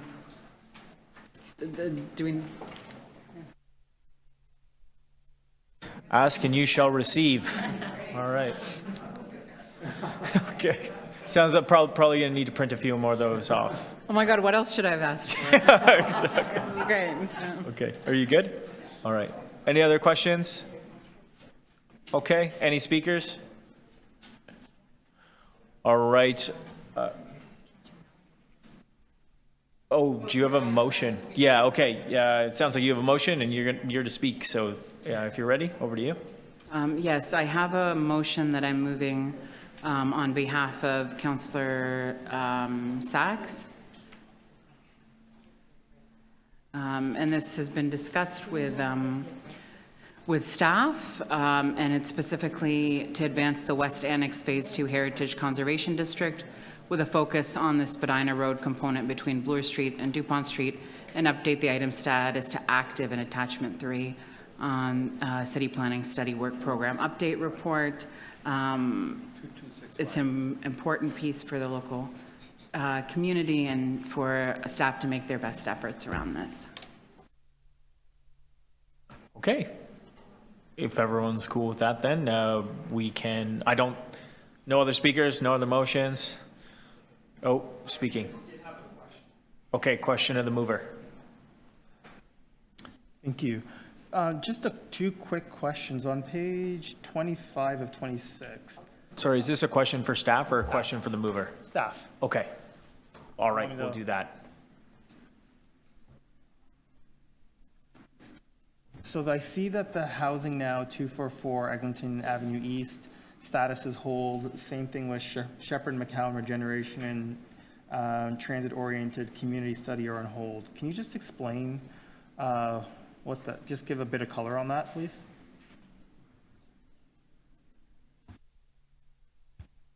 Can you help me out on the specific status of the two? Can you just repeat those two? I'm sorry, Councillor. 244 Eglinton East? So it's the housing now, 244 Eglinton Avenue East. Yes.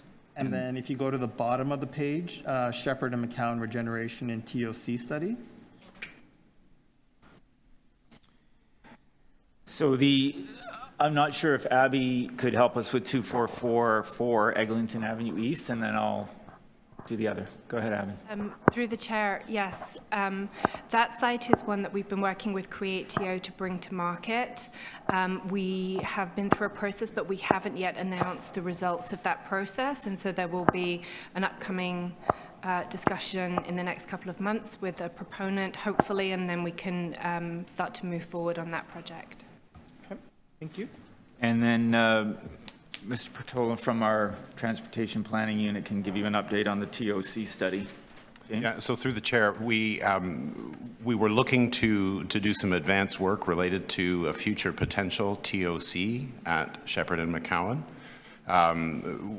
We have not had the capacity to deal with that, but are anticipating that we will be receiving a TOC proposal or two from the province in that area, and will be working through our standard process with them to have input into the design of the TOC. Thank you very much. Okay, great. Thank you, Councillor Myers. If there's no other speakers or questions, do we just receive this? Is this a receive? Motion, okay. Okay, I think we can just, with thanks and gratitude to staff and really seeing the breadth of work that takes place across the city, thank City Planning, and we can vote on Councillor Malik's motion on behalf of Councillor Diane Sachs to amend the item. All in favor? Very good, that carries. Done. Love it. Here we go. Item 2.7, Development Pipeline 2022. Eye-popping numbers. It's been a 5.5-year spread, a little bit longer than more. We've got Michael Wright and the team here to walk us through that with a short presentation, as I know we're on the clock. So I will turn it over to you to give us the lay of the land. Thank you, Chair. Chair, members of the committee, ladies and gentlemen, good afternoon. I'm Michael Wright, the Manager of Planning Research and Analytics in City Planning. My colleagues, Candace Safanis, Sally Nicholson, and I will provide a very brief overview of the development pipeline bulletin. Candace? So looking to the past, there's been a steady upward trend. Oh, you can see. Red light. Yep. Awesome. What was on? So looking to the past, there's been a steady upward trend in both housing starts and completions since the mid-90s. Between 2017 and 2022, there was a total of 95,000 housing starts, almost double the 51,000 starts during the housing boom of the late 80s. So this chart groups housing completions into 5-year periods. And you can see that there's been a steady increase in housing completions since the 90s. And as housing completions follow starts, housing completions are set to continue to increase. So now looking at the current development pipeline, which tracks all projects with development activity in the 5.5-year period between January 1st, 2017 and June 30th, 2022.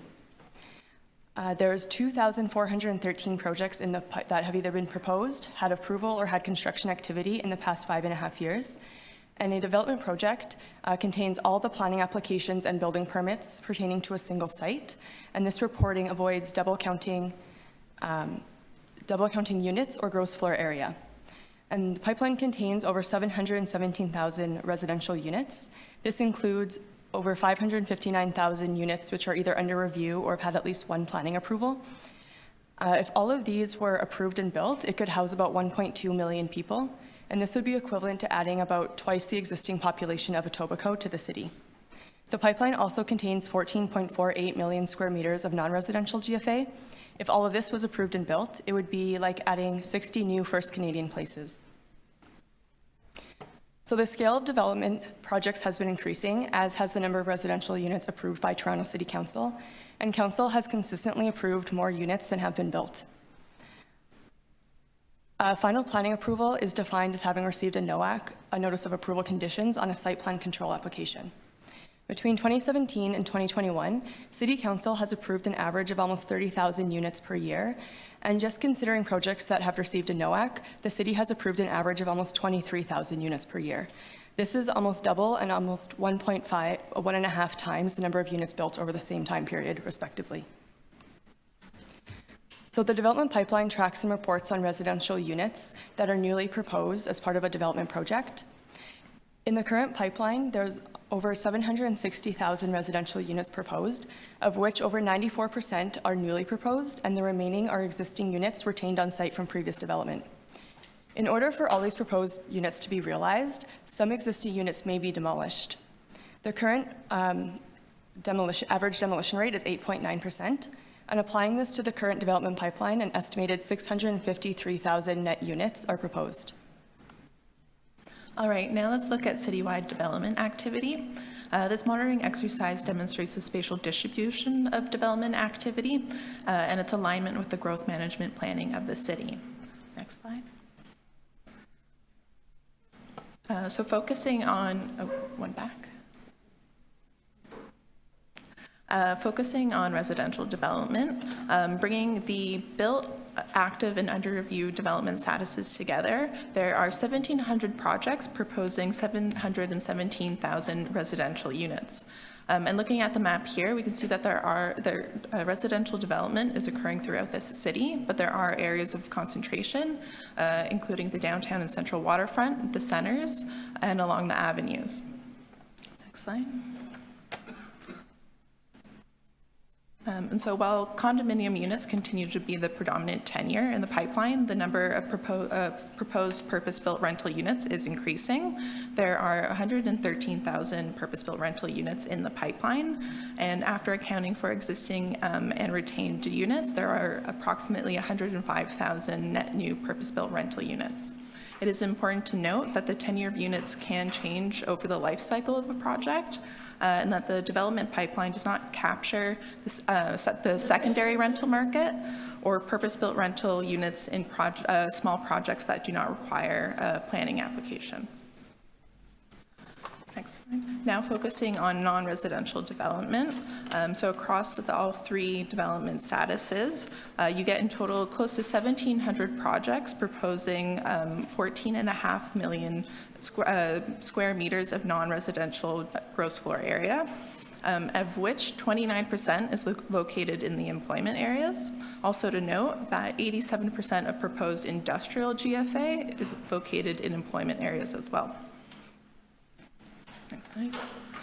Areas of employment, separate from employment areas, comprise a geography which city planning will be reporting on and monitoring on into the future.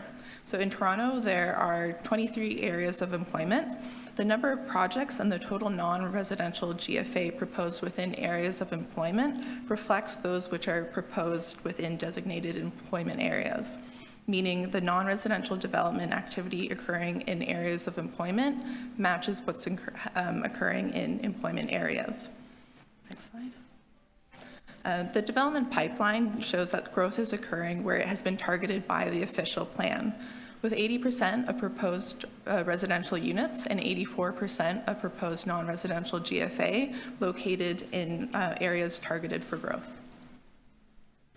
Use this information in order to assess the city's progress with respect to the growth plan forecasts that anticipate 3.65 million people in the city by 2051. To achieve that, we need to accommodate some 496,000 households over the 40-year period from 2011. According to CMHC, 170,000 units are built. There's another 186,000 units that are within the development pipeline at first planning approval, and another 373,000 units that are under review. Taken together, it's 1.5 times the number of units required. Not all development proposals are approved, and not all approved projects are built, but it's a strong indication that the city is on its way to accommodating the forecasted growth. Next slide. But when would those households actually be accommodated? Well, you can see the 496,000 households in the table over on the left, minus the units built, leaves a balance of about 326,000 units that are required. At the average rate of completions to achieve that by 2051, that's the top bar on the bar chart. The average rate of completions over the past 30 years would take an extra couple of years, but the pace of development activity in the city has accelerated over the recent years, and in the last 5 years, whether by CMHC statistics or the cities, we would achieve the growth plans forecast long before 2051. Next slide, please. We can use the same information in order to assess the city's progress with respect to the municipal housing target under Bill 23. This was introduced last year and anticipates that out of the 1.5 million homes that the legislation seeks to facilitate, that 285,000 of those units would be within Toronto. 25,000 are built. There's another 87,000 in projects that have received final planning approval, and another 98,000 in projects that have received first planning approval, which is already 3/4 of the units required, plus the units that are under review is more than double the number of units that are required to achieve the target. The challenge is to achieve the target by 2031 depends on the timing and the delivery of those units, which will be due to market forces and factors beyond the city's control, such as interest rates, the availability of skilled labor, and the cost of building materials. This is the largest development pipeline that the city has reported in terms of the number of proposed residential units and the amount of non-residential GFA. In order to accommodate this growth, it emphasizes the importance of having comprehensive planning frameworks that link infrastructure and services to the growth in order to deliver sustainable and complete communities. At the same time that this is happening, we need to continue monitoring development activity in order to assess the impact of the COVID-19 pandemic in terms of the long-term impacts on the city and its economic recovery. And as well, the city's population continues to grow. According to StatCan, The city's population topped 3 million people for the first time at 3,025,000 as of July 1st, 2022. So the city's continuing to grow, so there will continue to be strong demand for housing and jobs. Thank you for your time. Very good. Thank you all. I'm sure there will be some questions. Before we get to questions, we will hear from our deputants. We have 2 folks registered to speak on the file. Up first in the room with us, we've got Daryl Chung from the Greater Toronto Apartment Association. So if you want to come up to the microphone. I think you can. Yeah. Is that right? Thank you for the presentation. That's really great work.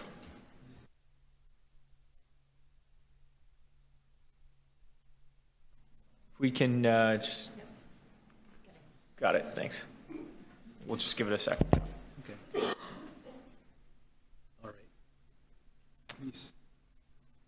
There you go. All right. All right, I'm going to start the clock, and the floor is yours. Thanks, Chair Bradford, members of the committee, and thanks, staff, for all these fantastic reports you keep generating. Very useful, very helpful information. I'm with the Greater Toronto Apartment Association. The members of our association own and manage over 150,000 units of multifamily purpose-built rental. We're the apartment people. Just to take a little look at this, the first slide is the inventory of rental in Toronto. So it's always important to take a look at the data. This is according to the city's database. From this month, 318,000 purpose-built rental units exist in Toronto. Of that, 250,000 of those are owned by the private sector. And of that 250, the blue section, the first 3 columns pre-70s, 80% of those were built, or 90% of those are 45 years and older. It's 225,000 of the 250,000 units. That's a pretty old average age. But despite the demand for rental, new primary rental has been scarce and insufficiently being produced. So how much is needed and how much exists? So this is a summary of the report we're reading today, the last 15 iterations. I've just taken the data and summarized it. In the yellow is the purpose-built rental column. The last year, the 10-year rolling average is 1,886 units of purpose-built rental, right? So is that enough? Well, luckily staff a couple of years ago in May of 21, they wrote a really good report called the Right Sizing of Housing Report. If you have a chance, take a look at it. It's a deep read. It's 200 pages. They quantified it. They said 4,114 rental units need to be produced every year for 35 years, right? Just to meet the demand of growth and demographics.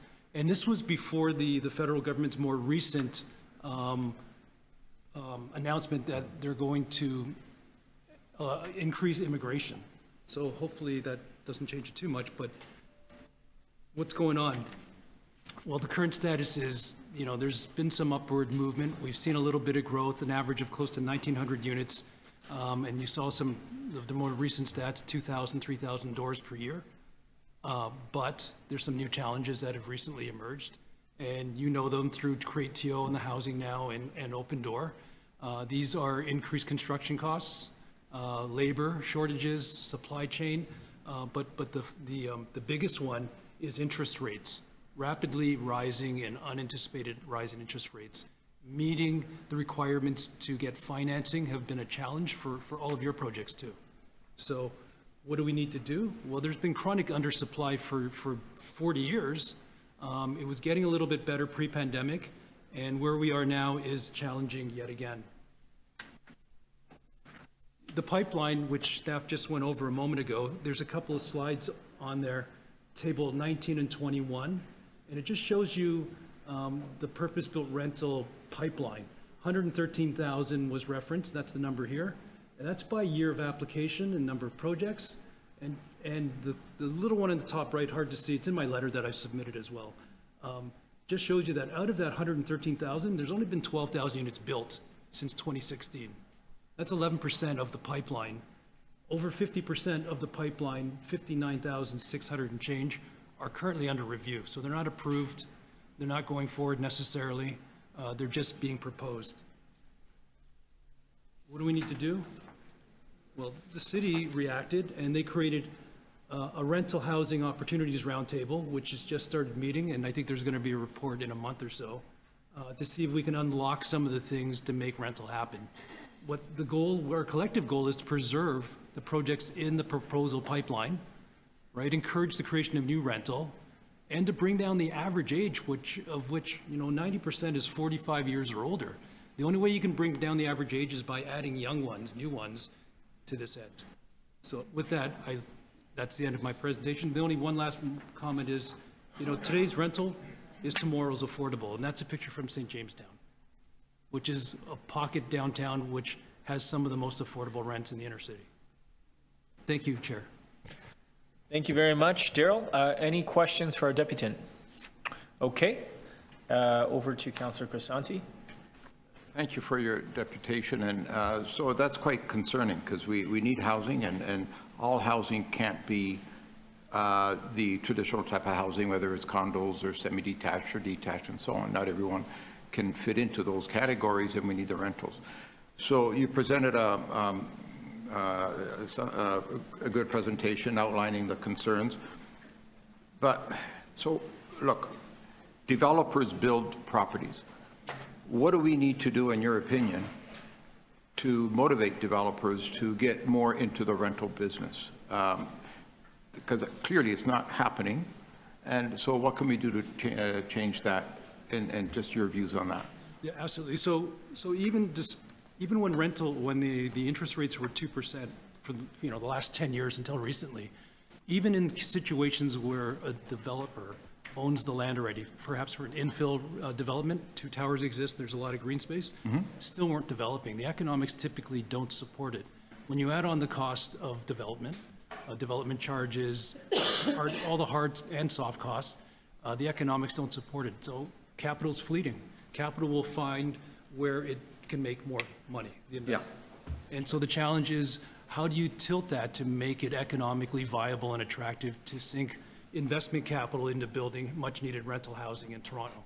And that's what the roundtable is looking at. But the simple ones that are in the wheelhouse of a municipality are things like parkland dedication, development charges, application fees, and so on.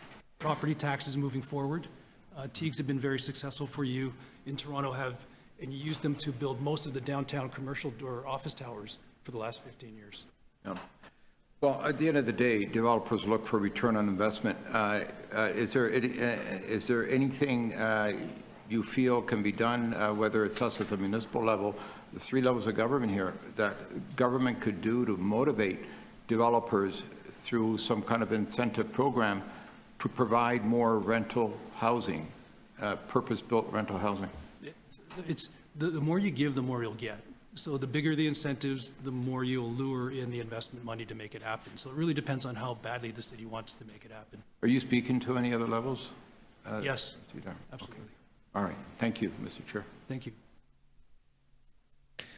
Okay, any other questions? Okay, questions for Daryl from Councillor Myers. Thank you. Great presentation. Just a question. Has your organization ever looked at the benefits of zoning for rentals specifically? I know that's happened in some other jurisdictions, maybe Vancouver. I'm not sure exactly where, but that's certainly something that's worth discussing. That affects the value of land, obviously, right? And that kind of helps level the playing field for those that would develop for condominium versus those that would develop for rental. Thank you. And is there any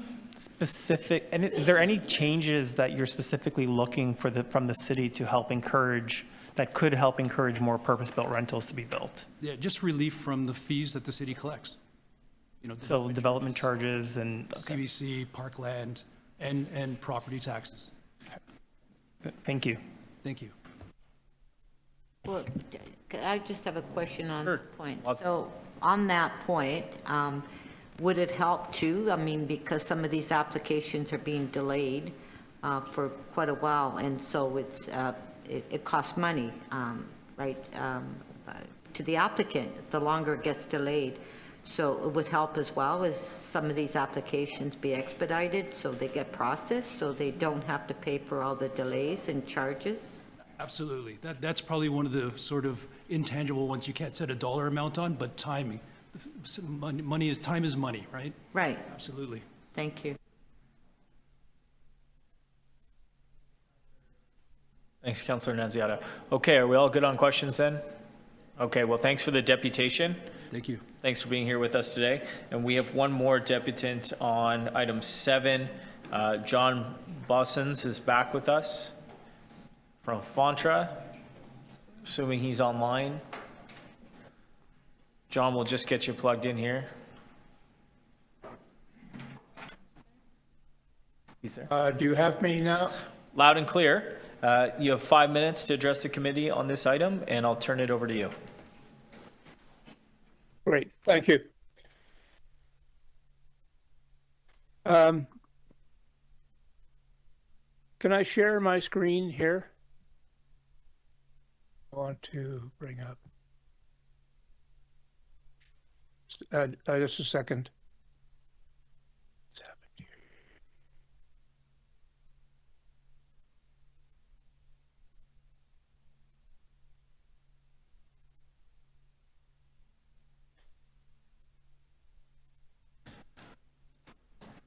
I'm going to pause your time here.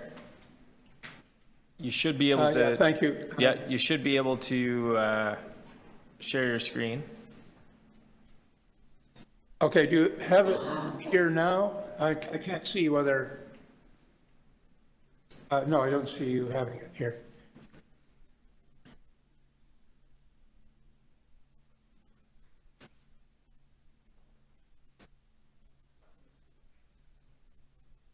Okay.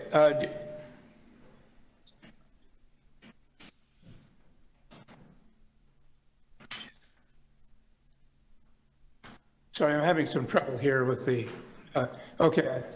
That's okay. If you're able to get it up, we'll take a look. We can see you. Okay. All right. Well, what I want to do is talk about the two issues. First of all, the fact that there's so much more in the pipeline than is being built. I mean, you have to ask yourself the question: who's the beneficiary of this? We have roughly 150% of the population, or what's required by population growth to 2051. We have 205% of the amount that is the 2031 target. So there's, at the moment, the pipeline is twice as big as what the province is asking Toronto to build between now and 2031. That's huge. There's a major escalation in applications in the past couple of years. The number of applications went up hugely in 2021, and the same amount of applications occurred in the first 6 months of 2022. Why? Part of it is because of the number of applications that were put in quickly in order to get in to the pipeline before the inclusionary zoning rules become effective. The way in which the province has handled the inclusionary zoning rules has been a classic example of how to do something that sounds good, but do it in such a way that nobody is going to actually be impacted by the rules. In fact, that's really the story of affordable housing generally. I want to say, and this is the point I really want to emphasize. We have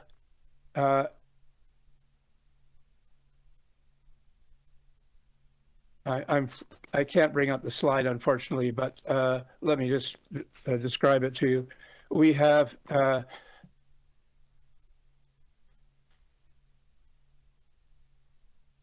talking about the growth plan forecast of 2051. Of the roughly 500,000 units that are required according to the provincial growth plan, roughly 1/3 have been built, 34% have been built. That leaves us with roughly 326,000 units that are going to be required. My question is this: how many, given the fact that something on the order of 80% of applications for new housing units are condos, how many of those are going to be actually add to rental supply? We know that most of the addition to the rental market in the last few years have come from speculative investors speculating in condos, buying them, renting them out, hoping to be able to cover as much of their cash flow as possible while they speculate on increasing house prices, increasing condo prices. Is that going to continue? It's very likely that, in fact, there's going to be a cutback in the number of speculative investors, thanks to what's happened in the housing market and thanks to what's happening to interest rates. We are potentially facing, I think, a major crisis in the rental market because I don't see the speculative investors coming into the market to buy units that will be rented. According to rent.ca, the average market rent for a 2-bedroom apartment in Toronto is now $3,200. That's the market rent. The rent at which. Thanks, John. Final comment? A new unit coming on the market is there. Yeah, I'll be quick. The point is that roughly of the 300-odd thousand that have to be built, we should figure on half of those being required by households of below median income. Okay, thanks very much, John. Appreciate the deputation. Good I points. just Let's want to make just one see if we point, have any questions for you here. I would like to recommend that the committee ask the planning department to provide more data on the rental market and on the potential and on the number of units that will actually be available to households below median income. John, let's see if you have any questions here. Thank you. Any questions from the committee? Okay, not seeing any. Thank you for your second deputation and the feedback there on the rental market. Appreciate it. Thank you, John. I'm going to take it into committee now for questions of staff. Do we have any questions of the staff team on the development pipeline? Okay, we'll start with Councillor Myers. Thank you. Just a quick question. Sorry, I might have missed it. How many of the units in the development pipeline are suitable for families? So 3-bedroom units. Through the chair, that's a figure that we don't have quickly at hand, but we can determine that for you. Okay, great. Thank you. And just another question. Could you just provide an understanding on the growth areas? What are those? Through the chair, the growth areas are the areas identified by the city's official plan that to which growth is directed in part through managed transportation infrastructure and managed growth in a way that supports the overall urban structure of the city. So it's a part of the city's evolution over previous times that's managed through the official plan in order to achieve that growth. So the policies within the official plan are designed to direct and manage the growth by directing it to the growth areas of the plan, which includes the downtown, the centers, and the avenues, as well as the designated employment areas in the city. Thank you. Do you know roughly what percentage of the city's land is represented by the growth areas?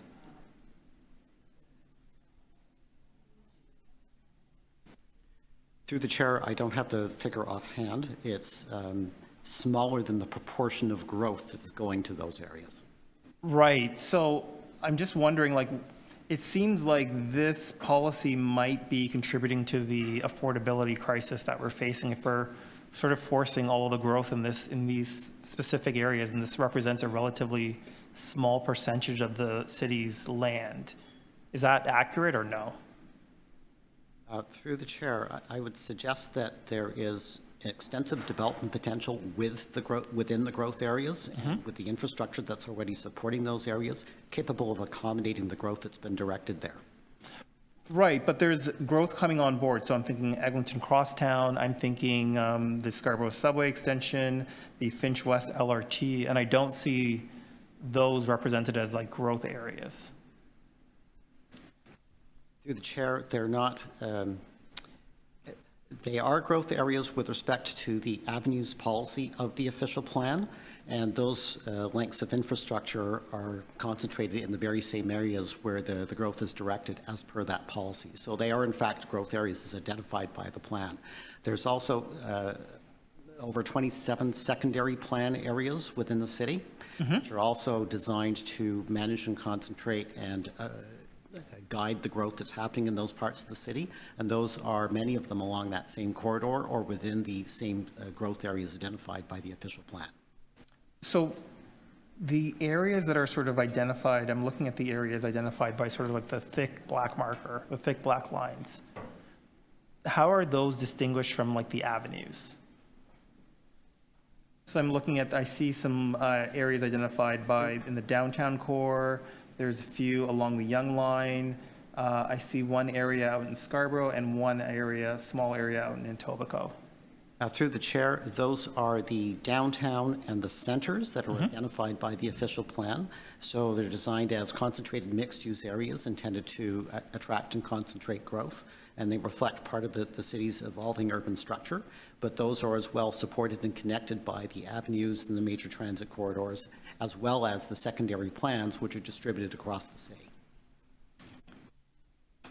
Okay, so for example, Kennedy, I'm just taking one example, Kennedy and Eglinton, Kennedy Station. So that's three lines potentially. That's the GO, that's the Crosstown, and that's the Bloor 2, Bloor line 2.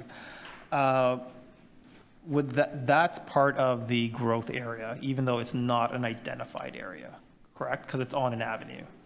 Through the chair, it's along an avenue as well as supported by a number of secondary plans in the area which are helping to manage that growth. Okay, great. Thank you.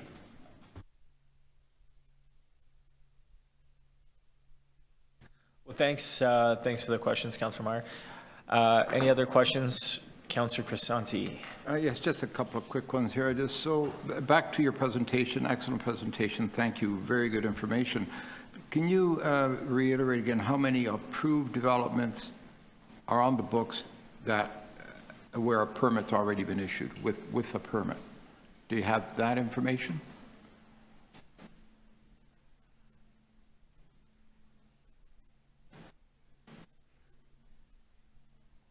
And that versus how many, that have been approved, but they haven't yet applied for the permit? Just wondering what's outstanding.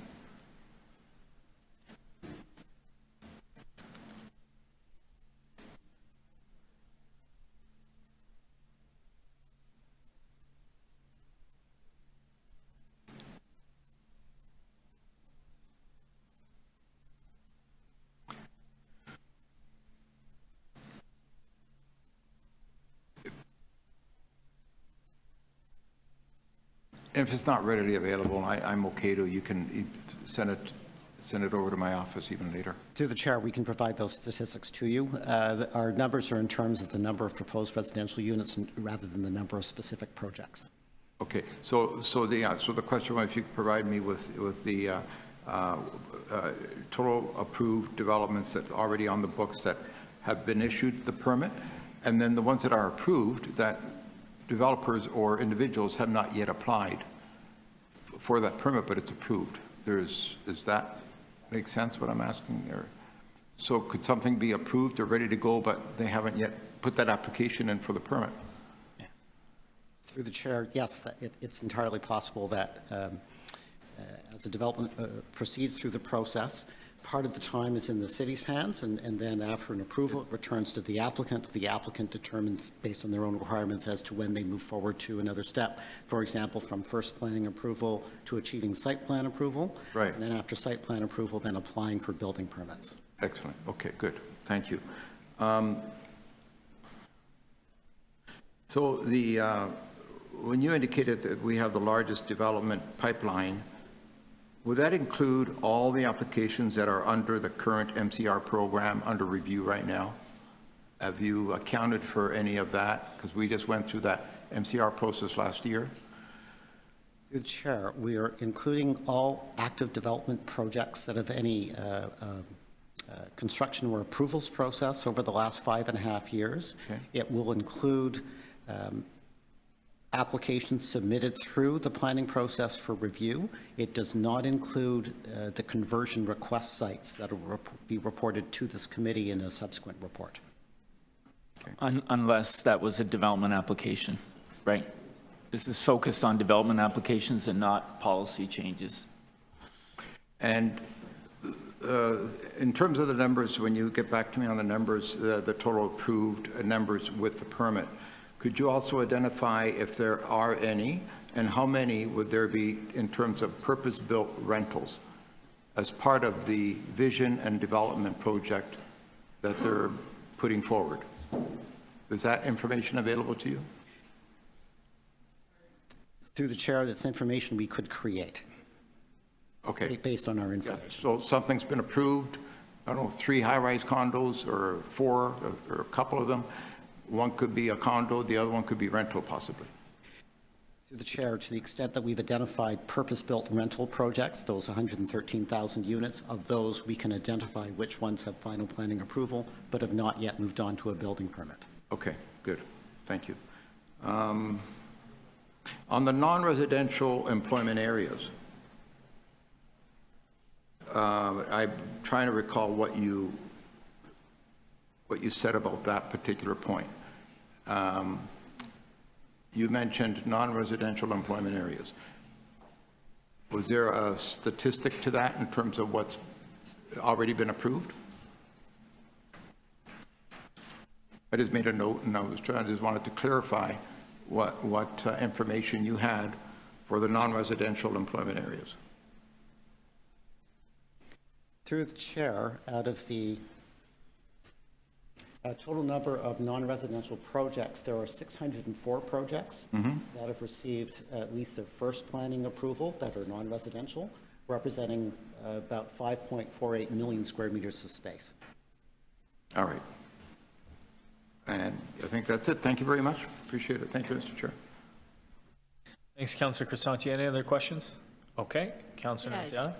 So what I'm concerned in is what's actually being built. So how many, what is the percentage of applications that have been approved and they haven't been built?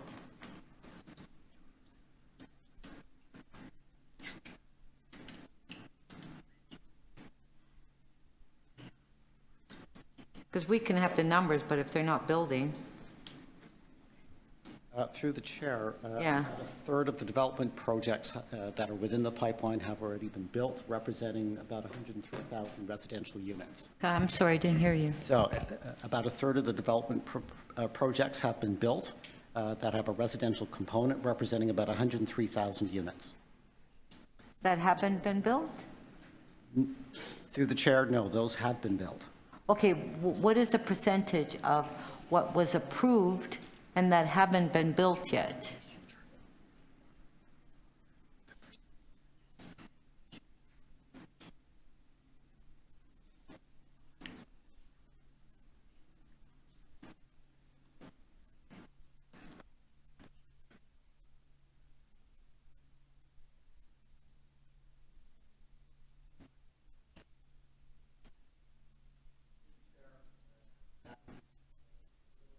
For the units, probably about 55% are still under review.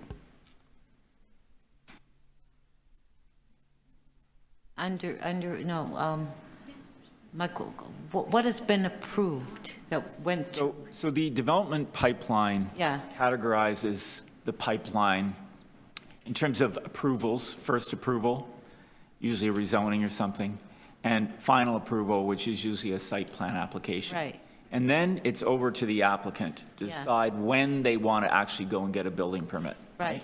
So And- that's what I want to know. How Right. many of them have not? How many have got that final approval, and then it's out of our hands and an applicant is deciding when, and that could be 5 years. I mean, that could be forever. Yeah, We exactly. We do not control that. No, I know we don't Right. control that, So but- I think that's the question, Michael, is whether or not we have that data point on what's got final approval but not built. Yeah, And if we don't have that, we can follow up with you. yeah, because we can talk about how many units, but if they're not being built. Right, It right. And doesn't, I mean, the pipeline gives you an indication of the potential that's out there. Beyond a certain point, though, it is certainly up to the marketplace to. no, I understand. Yep. So, and I think there's a lot out there in the marketplace that are not being built, I agree. which is a concern. Through the chair, we can get back to you with that figure, Councillor. Okay, thank you. Okay, thanks very much. I think that's everyone. Councillor Mack, did you have any questions? Okay, we can move to speakers on this item. Anyone want to speak? Okay. Actually, I have questions, not speaking. Can I ask some questions? Sorry, I'll be really quick. A lot of good questions so far. Could you take me through, we've been doing the development pipeline review for 40 years, is that right? Roughly 41, quite a while. What is the intent of why we track this development activity and go through this process, which is a lot of work for you folks? To the chair, for a number of purposes. One is to understand the progress of the city's development, the location and magnitude and timing of growth. Second, in order to inform the creation of policy, to be able to monitor the success or failure of the city's policies and identify opportunities in order to change direction. Third, in order to support infrastructure planning and services, in order to understand the anticipated growth within the city and being able to plan effectively for its future, and to ensure that the corresponding infrastructure and services are in place commensurate with the anticipated growth. Okay, I want to take, following up on Councillor Nunziata's questions a little bit, what we heard in the C2K dashboard presentation this morning is that there's lots of applications and units that are on hold. How would those kind of units be reflected in the development pipeline? Through the chair, those would be included as a part of the active development projects that have their first planning approval but are continuing through the city's approvals process. So it would be a part of that magnitude, but they are not singled out as a particular group that have final planning approval and have not yet, and for which the applicant has not yet submitted a building permit application. That would be a subset we would need to pick out. Are these residential units that have received approval but not yet built? We could identify such projects. Okay. Do we have a methodology in how, and I think this was kind of what Councillor Nunziata was getting at, how we identify the stuff, the work that we've done and taken it through the pipeline and it's got its approvals, but they are, they count towards our development pipeline, but they are not counting in terms of built units to our housing stock here in the city. Do we have a way of tracking that, or would that require coordination between the work you're doing and Toronto Buildings and syncing those up for permits? To the chair, we actually relate building permits to planning applications in order to assemble this information, but to pick out the particular subset that have final planning approval, but for which the applicant has not yet submitted a building permit, we would need to go back in order to identify those particular projects. That can happen for any number of reasons. It's the actions of the applicant in terms of their timing of bringing development forwards. So that there has not yet been an application for a building permit isn't necessarily a delay. It's the actions of the applicant with respect to their property. And I'll just add that we have a surrogate for that in our other statistic that was in Michael's presentation around the 2-to-1 ratio that we have where council has approved first approval around 28,000 on average, and we're seeing at the very tail end of the pipeline completions, people moving into units, which we all want. That's running around 15,000-ish a year. So you can get a sense of that 2-to-1 ratio that we're feeding the pipeline with approvals, and they're coming out the other end years later. Of course, it takes 24 or 36 months to build many of these units. They have to be financed, they have to be marketed, supply chain interest rates. Everything has to align in order for those units to actually materialize and for people to move into a home. So my question then is, and thank you for that. My question is, when we look at our Housing Now portfolio and kind of all of those projects are back on the drawing board in some respects, whether it's looking at additional variances or in fact entirely new zoning bylaw approvals required to make the projects work today in the context that we're talking about of, Deputy Twinson and yourselves identified all the challenges right now. When we look at the numbers of approvals, are we giving any thought or consideration to the likelihood of those units in the pipeline that have gone through the approval process, but in fact, in light of provincial legislative changes, rising interest rates, construction costs, labor shortages, do we anticipate that, like Housing Now, a lot of those are going to actually have to come back for more work?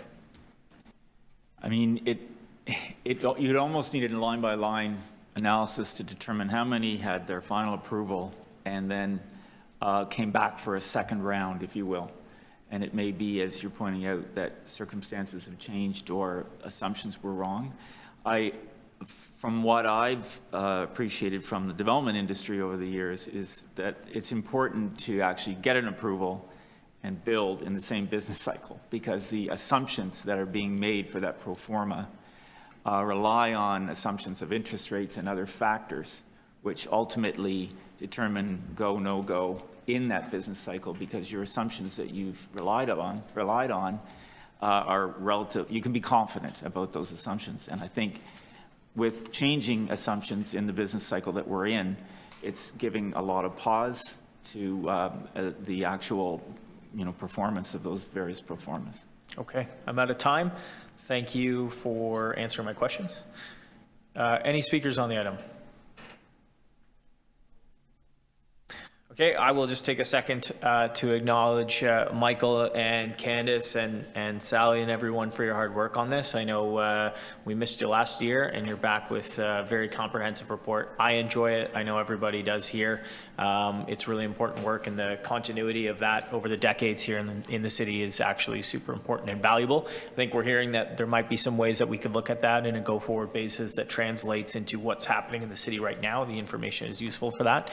And I think we also just have to have eyes wide open that if our own projects with respect to Housing Now and others are coming back on the table to be reworked because of the market context and conditions right now that don't actually allow those projects to go forward, we should probably have eyes wide open that a lot of the assumptions and the projects that have been approved to date will probably need further revision on a go-forward basis. That's not you. That's just sort of commentary, more broadly speaking. But I love this work. I always enjoy reading it, and I think we're all really grateful for it. So thanks very much.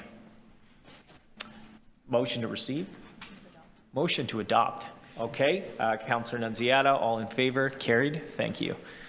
Wow, we are plowing along. We're just flying through this meeting. Yeah, we're flying. And our next item is 2.8. It's held by Councillor Fletcher. This is ensuring a success. No? Deputations. Yes, that's right. So I'm not holding it. Oh, you're not holding it? Okay. The deputations are holding. My bad. All right. So we have deputations on 2.8, ensuring a successful tenant advisory committee at Toronto Community Housing Corporation. We have two speakers, and I'm not sure if they're in the room, but we've got Danielle McIntosh. Hi, how are you? And I also have Yvonne McIntosh. Sorry.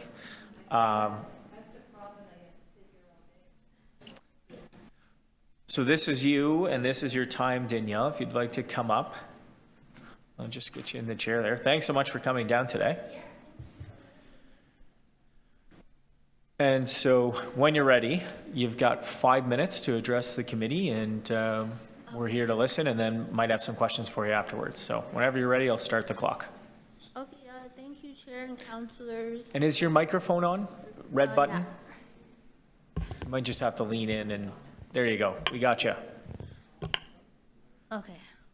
Thank you, Chair and councilors, for being here today to represent Toronto Community Housing Corporation. My mom couldn't be here because she had to go to work. So she works for the City of Toronto, Parks and Recreation staff. So just a little bit to why I'm here. I actually just found out about these type of meetings last week.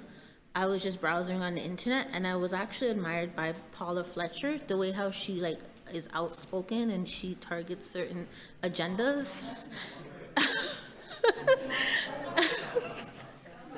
At least somebody likes it. Yeah, so I was actually taking notes. Now, I sent some emails to Mr. Bradford's office just to let him know about some situations that I've been dealing with being a tenant at TCHC. Now, the reason why my mom was here is the same thing as well, but she actually is in the Chris Moyce area.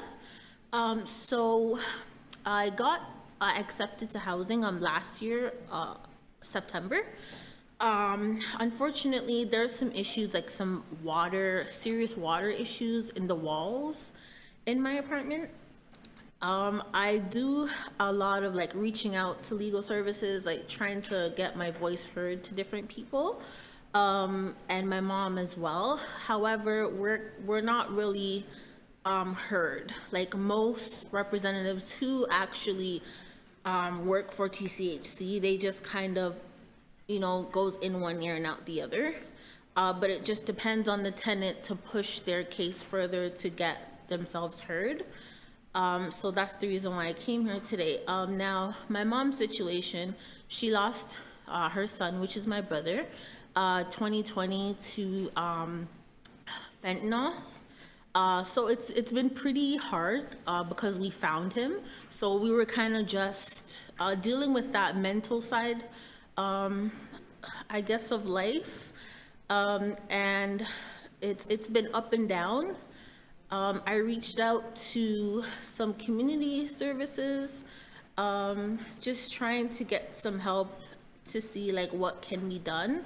Now, the reason why I chose to talk on this topic is because I was reading and it did say about ensuring successful tenants advisory, which would be like consulting, helping and aiding and so forth. Yeah, so that's the reason why I came here. And, I have to give it to my mom. Like, she does work for the city of Toronto at the after-school program. So even though she's dealing with her life situation, she has to wear the cape and go to work to represent Toronto for the families to come to the community centers and want to invest their time into the programs, which makes it more popular for the communities, right? Which kind of gives you guys all, I should say, like reasonings to be here to make Toronto bigger. So yeah, I just wanted to let my voice be heard. I'm hoping that we can somehow get help in these situations. I know it's not towards all of the counselors here, but I do know that it's live and people are watching, and I know other people are going through these situations as well. But I'm also the type of person, like, it just takes one voice to be heard, and hopefully other people can come forward and try to get help in all their situations as well for a better life in Toronto and so forth. Yeah, so thank you very much for listening. Thanks very much, Danielle. Do we have any questions? We've got some questions for you if you can stick around. Councillor Fletcher and then Councillor Crisanti. Hi, Danielle. Thank you for staying all day and speaking to us today. The thing that we're going to talk about is having a tenant advisory committee overall at TCHC in order to make sure that tenant engagement, like what you're talking about, is successful. Because from what you're telling me now, you haven't been very successful in getting the answers that you're looking for and getting the action that you're looking for. Is that right? Yeah, correct, yes. And I'm not sure if you know, there's a building tenant services coordinator supposed to be in your building to take these things up. How's that system working for you? Yeah, yes, Paula Fletcher, thank you for asking me a question. I actually reached out to the tenant coordinator. However, I'm not, what I'm gonna say is sometimes like they look at people who live in TCHC as people that don't have a life, or they're just, they're bums, or they don't have much going for themselves. But she just kind of like said, it's not gonna happen. You're not gonna get a transfer because of the water issues. Like, even though you're pregnant, like, it's all the experience of me working for TCHC, it's not gonna happen. So I was kind of surprised by that, because I'm the type, like, whenever I'm working for a company, I like to represent that company and try my best to see if I can help everybody. So I went back to my mom and I was breaking down crying, and she was like, no, like, don't give up, just keep pushing. So her answer and response to my application and so forth was pretty like who really cares? Like, Right. it was just another number in the book. So yeah, it wasn't very successful. Thank you. One of the reasons why I brought this motion to City Council was in order to be able to kind of dig deeper into tenant satisfaction and make sure all tenants are heard. So I think I believe you feel that's a really important thing to do at Toronto Community Housing. Yeah, right? it is. Yes. And maybe when we get the Tenant Advisory Committee, you'd be interested in applying for that or watching that, for just following up on that. I'll invite you to do that, and I'll get your coordinates when this is over. And I do believe that people are watching right now from Toronto Community Housing, so I think you've got a couple of ears going now, which is a good thing. It's very important, because everyone's here because of like tenants of TCHC. And, as you want to grow as like a counselor, you want other people to be behind you that want you to do better for them. So I'm pretty much for that. And I love to hear other people's successful stories. So it's just pretty disappointing when people don't really understand what tenants are going through, especially those who are really, really trying for themselves. Very important points you've made here, worth staying the day for, I'll tell you that. Thank you so much, Danielle. Thanks, Councillor Fletcher. Councillor Crisanti for questions.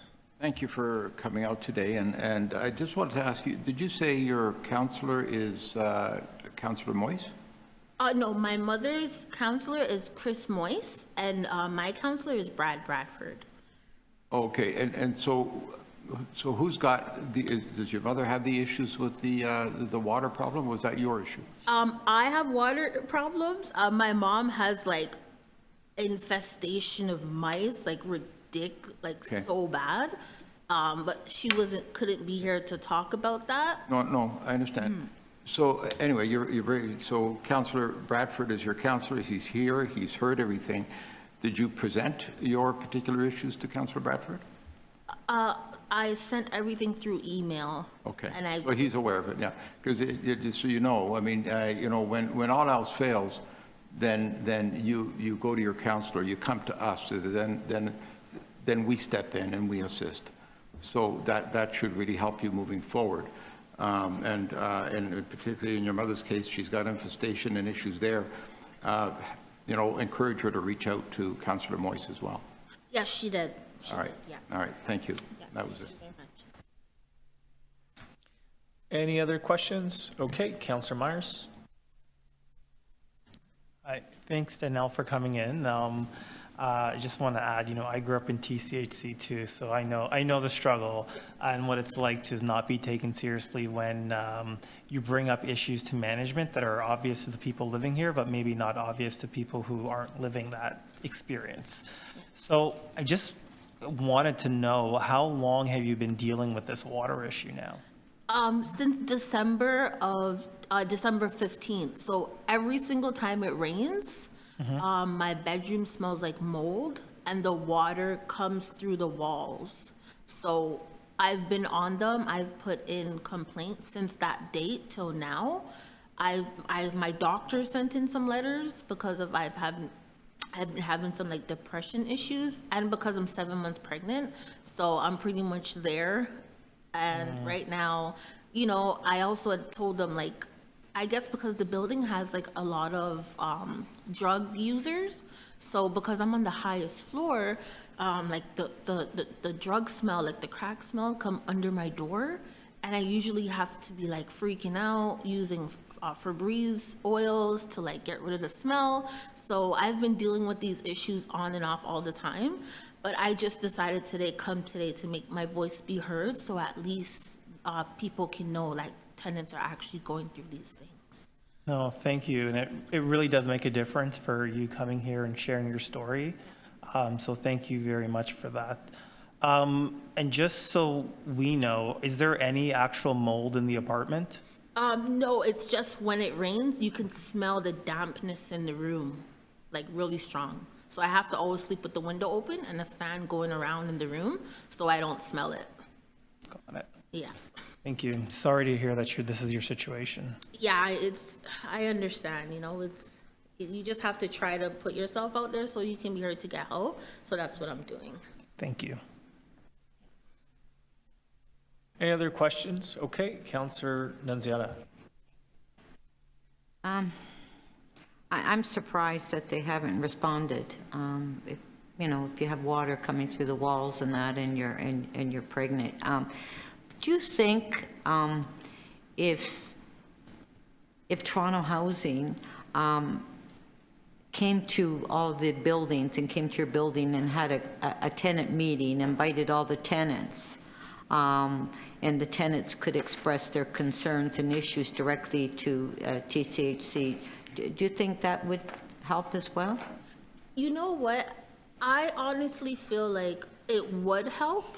If, like, it just depends on that person who is working for the corporation to really feel and understand what every tenant is going through, to step forward and bring it towards like front for the councils. So I honestly feel like it really would help. It would. Instead of some people just taking the pay and going to their families and sleeping peacefully at night, if they were to really come out and see what some people go through, it definitely would work. Yeah, okay. Thank you. Okay, Danielle, I don't have any questions, but I have Medjabeen in the room here, over there. Hi, Medjabeen, who you've corresponded with, and she's going to talk to you personally right now about your situation once we're done, okay? Okay, yeah. So thanks for the email. I've read it. Obviously, you've been back and forth with Medjabeen, and we're going to have a follow-up conversation right now. So thank you for coming down. I appreciate it. Thank you very much. Okay. That's it for our deputations. So we can now bring this into committee. Do we have any questions of staff? Yeah, I have questions. Okay, we'll start with Councillor Nunziata. Okay, so who am I asking questions to? Councillor Nunziata, Doug Rollins from the Housing Secretariat, but I believe we also have Nadia, the Chief Operating Officer for Okay, Toronto so Community Housing. Just on this advisory committee, and Councillor Fletcher, you mentioned the advisory committee. So when is this reading the report is that the deputy city manager and staff was to report back. So they haven't reported back yet. So do you know when we'll get that report back? This is the report back. Oh, this is the report. This report is the report back, correct. Oh, okay. So who determines the advisory committee, the appointees to the advisory committee? Would it be citywide, or what would that process be? I maybe Paula knows. Do you know? Through the chair to the councillor, I think our advice was to go back to Toronto Community Housing Corporation and then about their 4-point tenant engagement plan to focus specifically on the tenant advisory committee and to review their terms of reference. TCHC has not yet begun their terms of reference, so we've provided some advice in the report on how they should proceed, and that includes a recommendation that they go out for broader consultation and solicit more applications for residents not currently involved in the engagement system. So individuals like the deputant who spoke have an opportunity to put their name forward and create a dialogue with management of TCHC to ensure their voices are heard and that management can respond to their needs. So do you know how many members will be appointed to this advisory committee? Pardon? Oh, pardon? There's 50. Oh, long story. No, I know, but I don't know how many members are going to be appointed to this. Where, I don't read it in the report. I have the report here. Doesn't say how many members. Where does it say? Where does it say how many members? I'm reading the report. I don't.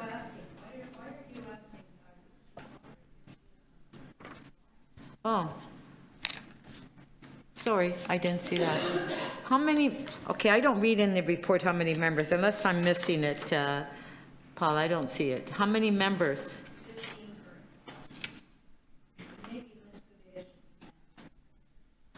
Okay, how many members? Can you hear? I have the report here. Nadia, can you hear? Yes, so through the chair, sorry, I wasn't sure if the question was directed at me. Yeah. Our current process, we did an outreach process which got 29 tenants, of which 15 tenant members were appointed. Recommendation is to expand that group, to expand the outreach so we can get additional members into the committee. At this point, I don't think we've committed to the exact number of total tenants, and we'll be working with the city to establish that, but currently there are 15 members on the committee. Sorry, yeah. So you're saying 15, is that what you're saying? 15? Currently, there are 15 members on the committee, 5 representatives from each region. Oh, okay, thank you. Is that all your questions? Okay. Do you have questions? Just for the tenant, I'll just ask the staff, Mr. Rollins, the shareholder agreement's very clear in the shareholder agreement, city to Toronto Community Housing, that tenants are a really important factor in making sure they have a good life and that there's tenant engagement is done properly at TCHC. Would I be right to say that? Through the chair, Councillor, you'd be correct. Thank you. And there was, I'll ask Ms. Gouveia, there was a system of tenant reps in the buildings, and I'm sure Councillor Nunziata would remember that, where every building had a tenant rep that really could be a big advocate for tenants when things were going wrong. And that system was finished off by the board of TCHC in 2018. Is that correct? Through the chair, that is correct. And it was replaced. Sorry. Updated tenant engagement. And then there was a new plan that was put in from 2019 to 23, which was not necessarily tenant elections. They were people volunteering for things. Would you agree with me that the weight of having an elected tenant rep elected in the building by everybody voting is different than having a meeting of 5 or 6 people and somebody volunteering to be the tenant rep? So through the chair, to your point, there was an election process in each tenant building where they opted to choose whether they wanted to have a formal election process or go with the committee model. It was that determination that led to the next step, which was either an elected or a tenant committee. And I do think we need to revisit what representation looks like, given some feedback that we've gotten from the current system. Again, the option that tenants chose was what we used to actually determine representation at the community level. If I was to ask the city or you to provide me information on the number of people that came to make those decisions, would that information be available to me? Through the chair, absolutely, we would have that information. Where that came out, let's say, where Danielle was, and then how that decision got made. That's all documented? I don't want to make work, but... Through the chair, yes, it is documented. But, okay, thank you. And this recommendation here would be to take the current tenants who are basically volunteers, I would assume, most of them, of the 15. Of the 15, do you know who was a volunteer or who actually had a building-wide election for their position? Through the chair, I don't have that information handy at this moment, but I can get it. That's possible. The city, you could get that as well, Mr. Rollins, so we understand the nature of this advisory committee. Through the chair, that's correct. We can follow up with TCHC. And the next step is to actually have a recruitment that is a wider kind of recruitment, much like the recruitment for Tenants First, where tenants applied through the city and through TCHC and were interviewed in that way, not selected by region. These tenant members are all selected by region, are they not? Yeah, the selection, there was 29 applications and there's 5 per region. So to your point, Councillor, through the chair, the thought is here to go broader, to utilize the model that was successful with the Senior Tenant Advisory Committee to expand the tent, as it were, and to make sure that the population selected for the Tenant Advisory Committee is reflective of the community, the outreach is broad, and that those individual members come together to develop the terms of reference for that committee. And there's a certain level of accountability that I was looking for, and I think you're looking for, and I assume TCH is looking for, in the selection and operation of the Tenant Advisory Committee, much like the Seniors Advisory Committee operates. Through the chair to the councillor, that's correct. And again, the city's perspective and purview goes back to the shareholder direction, which has 4 broad tenets within it. Engagement for tenants regarding their housing and the full housing portfolio, input on corporate decisions, budgets, service levels, service delivery, and as mentioned in the deputation, tenant-facing policies, opportunities for input and setting local priorities, and information about opportunities for engagement in other city and community initiatives. So it's quite broad, and the city would be looking to TCHC to fulfill that through their 4-stage tenant engagement process, of which this is one part. So I'm looking, just one more question, Mr. Chair. I'm at 5, but the accountability for living up to those 4 requirements in the shareholder agreement, I would assume that's the Board of Toronto Community Housing has that accountability requirement? Through the chair to the councillor, that's correct. And to advise the CEO or COO, and the city would also have that requirement to ensure that's being done. Is that correct or not? That's correct. Through the City of Toronto, the Housing Secretary, its role is to work with other areas of the city to ensure compliance with the shareholder direction and to work with TCHC to fulfill its requirements should there be issues, challenges, or concerns. Thank you. Councillor Fletcher, I just want to apologize. It was in the report. That's okay. 15. Sorry, It's okay. I didn't see it. It's all right. Yeah. We all miss things here and there. No problem. Lovely. Just say that again, please. Thank you. Want to turn the mic on? No, it's all good. Thanks. Okay. So I think that's it for. Do we have anyone else with questions? Okay, Councillor Myers. So I just had a question. Page 5 of 6 says, based on the low number of applications and the result of almost all tenant advisory committee members currently involved in the tenant engagement system. So is the advisory committee able to provide sort of an objective analysis if they've all been previously engaged in the engagement system?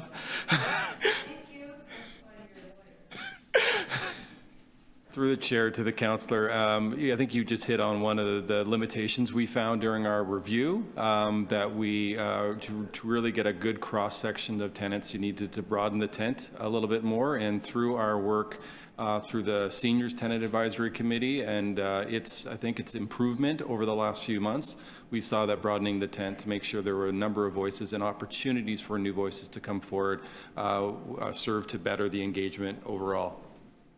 Great. And can you just briefly outline just some of the initiatives you're taking to increase application or just to create greater awareness about this opportunity?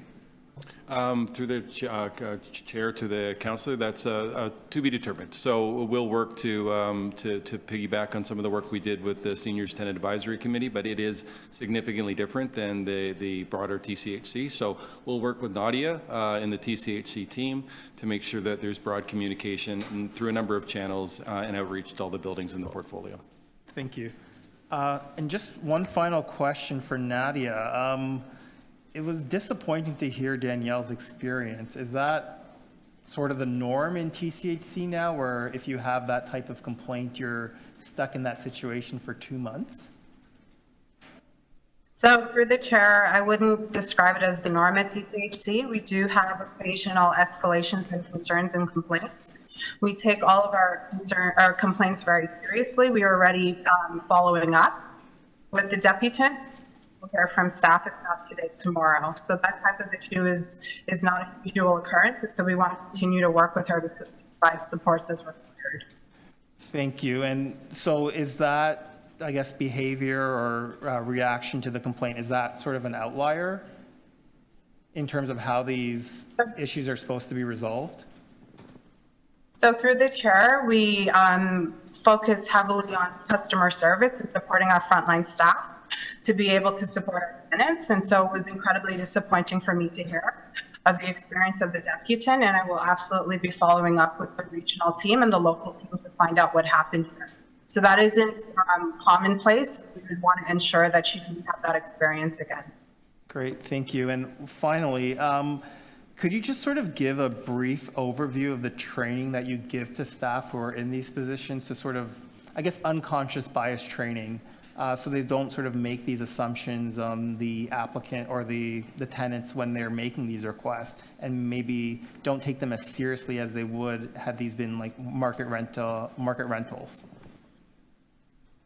So through the chair, our frontline staff team, through the restructuring where we introduced a hub model where staff were actually geographically focused in communities, we did have a Better Together training series, which included anti-oppression training as well as anti-bias training. I don't have the specifics, but all frontline staff experienced that training. I believe it was over a 3 to 4 day period.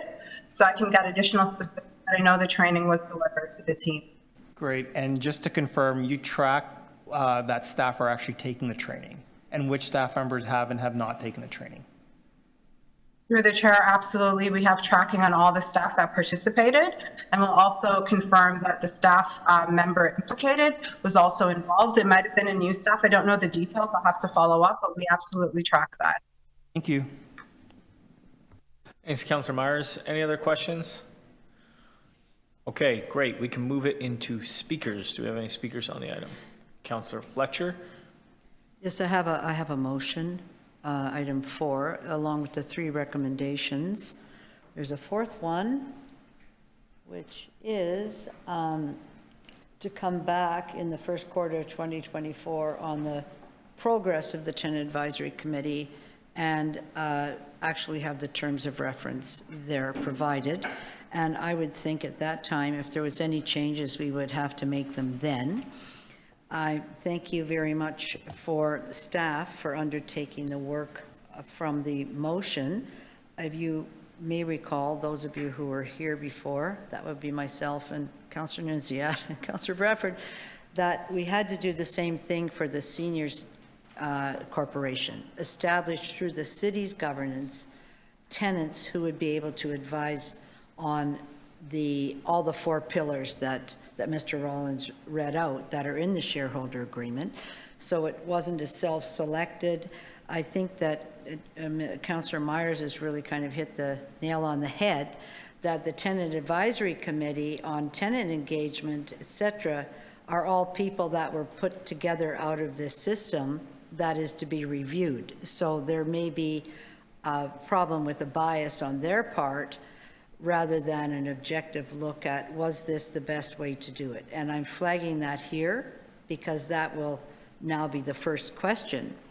And balancing it out with those who didn't come through the system, I'm still troubled by 2019 when the tenant reps who would be in a building that Ms.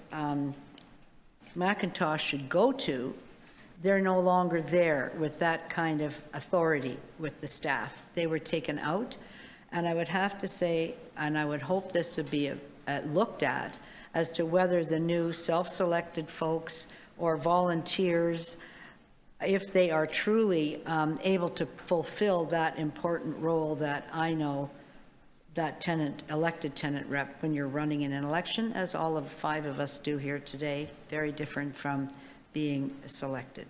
So that has always troubled me, and I will be watching that, and I'm assured that you'll be watching that too, as a service manager for Toronto Community Housing. And that without blowing everything up and starting again, I do think looking at the effectiveness of this model that we're in is really important. And there has been, at large meetings that were held, a fair number of people that are dissatisfied with this model, because the go-to person isn't really a go-to person anymore that knows how to work through the system. That's my observation. So I am very happy that council approved that motion and that you've come back within the time frame. And then one of the other things was to add, one of the difficulties, and I know Councillor Nunziata, you've always been tremendously interested in Toronto Community Housing, that we have 3 actual appointed board of directors who are tenant directors, full directors, but they represent tenants. And in this discussion around tenant advisory, how can you have board members and then a separate, completely different separate process? That can't be. So having a formal tenant rep as a board of directors, tenant representative on this, to me, is very critical, and I believe that will happen at the end of March. But to proceed to this point and have to have the city step in and say, you can't have 2 things going parallel to one another.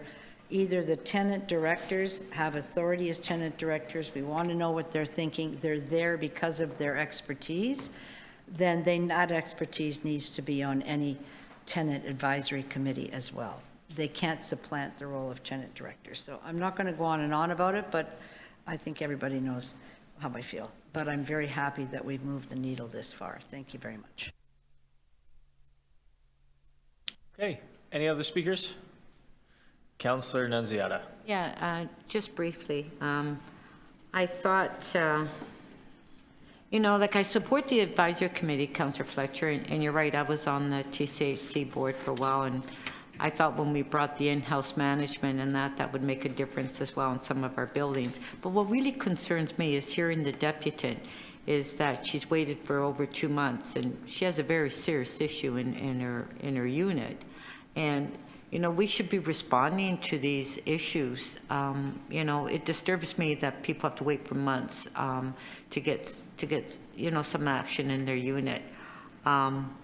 Sometimes I think it's best to have staff from TCHC go out to the units and see exactly what's happening in the unit. At one point, I used to have tenant meetings in all my buildings and invite TCHC staff to come and look at these units and see actually what the problem is in their units. And when they see it, then it opens up their eyes. It goes, oh my God, And I know I have a lot in my ward as well, issues, and tenants call me directly, and I go directly to TCHC, and sometimes I bring the staff out there to look at the individual units. But, I support the advisory committee, Councillor Fletcher, and I think, we have to move on. But I think we have to start addressing these serious issues that we have at some of our buildings a lot faster, because these are health issues as well. And it disturbs me when I hear these issues coming up and, somebody has to wait 2 or 3 months. So I just wanted to make that comment. The system got put in place, but there's no real effective tenant representative in each building now, Councillor. That happens to be one of the problems, and I'll just point of order on that one. Yeah, but I'm just expressing my concern that, that Yep. we have. You changed the system and it's not Yeah. working, and now we Yeah. have to figure out what to do. Yeah. It's happened. Yeah. Okay, thanks, Councillor Nunziata. Any other speakers? Are we good to vote on the item? All right, let's get Councillor Fletcher's motion on the board here. If we can get a show of hands for Councillor Fletcher's motion. All in favor? That carries. Item as amended. All in favor? Very good, that carries. All right, thank you for that. Second last item, this is Villiers. Villiers item, affordable housing update. This was a request of the Housing Action Plan back here at Planning and Housing. Now we have two deputants. I think they're both in the room. And so we will start with Gru, also no stranger to committee, here in person. And Gru, you have 5 minutes to address the committee on the item in front of us. Hey, there we go. Now we're on. Good afternoon, committee members. Thank you for the opportunity to speak today. Won't take too much time today. I didn't start writing notes for this speech until I was in the room, which is still more than I usually do. I just wanted to raise a quick question on this development. I understand that the master plan is sort of like a broad strokes concept of what we'd like to see in the city, and that it's subject to change as it's further developed and as we start to implement the pieces of it. And I love what I'm seeing in the plan around building a walkable, livable, 15-minute neighborhood down on the waterfront. All of that looks absolutely amazing. But I want to focus in on the housing piece of it, as I'm sure that Mark Richardson will also do today. My understanding is that this remains public land as we're developing it. And I just sort of question why, as such, we're setting our sights so low for affordability targets. What I was able to find online of the plan calls for a minimum 20% affordable and a target of 30% affordable, defined as rent costs that do not exceed average market rate. And I thought that last year council had redefined affordability in the city to be income-based instead of market rate-based. But I would love for either Greg or for another staff to be able to correct my assumption on that.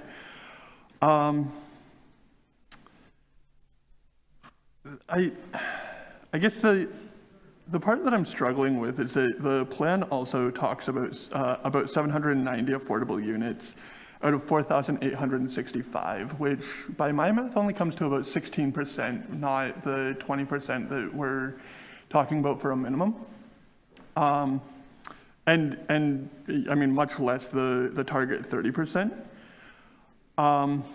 But all of that, if we put all of that aside, the fact that like 800 units is really not enough to start addressing the major need that we have in this city. And I realize that one development can't do all of the things. It can't do everything by any means. But we have 10,000 people moving through our shelter system in the last 3 months. We have 85,000 people this last quarter on a decade-and-a-half long waiting list for affordable housing. And we're talking about 800 units. I would love to see this council and the city planning division dream a little bigger. Whether that is something relatively small like doubling our target and taking us to 50% affordable, or given that we're on public land, like why are the reasons, I guess, that we aren't pushing for 60, 70, 80% affordability? Even if that means that we do rent geared to income and say if you have a really high income, then you pay a little bit more for rent, which other countries, we've seen other countries do this, especially in Northern Europe, that like public housing is a much bigger thing, and the rent geared to income is not just for those with really low incomes, but also those with higher incomes. And so I guess just sum up, I'm wondering why, or I'm wondering, like, shouldn't we be leveraging the public lands that we're developing to really fulsomely address the housing crisis that we're facing across the city, rather than sort of allowing ourselves this 1 in 5 affordable for the residents who are going to work, live, and play in these communities. And I think that's my time. Perfect on the script there. Thanks very much, Gru. Any questions for Gru? Okay, not seeing any. Thanks for coming down and spending all day with us. Appreciate it. No problem. Appreciate your commentary. And we will turn it over to Mark Richardson. You do have in-camera questions? Wow, okay. Okay. Do you have a presentation, Mark? Amazing. All right, Mark, also thanks for being here all day. We'll turn this over to you. Concept to keys, development pipeline. It was Housing Nerd Christmas today. So Planning and Housing Committee. Our HousingNowTO.com civic tech volunteers are happy to see the affordable housing strategy for Villiers Island will now include a target of up to 30% affordable rental homes on public lands secured as long-term or permanently affordable housing. However, as we have seen on the city's Housing Now sites, these affordable housing targets are hard to turn into actual projects under construction if the outcomes of the city planning development review process are untethered from the economic realities of 2023 construction costs, interest rates, and available supports from the federal and provincial governments.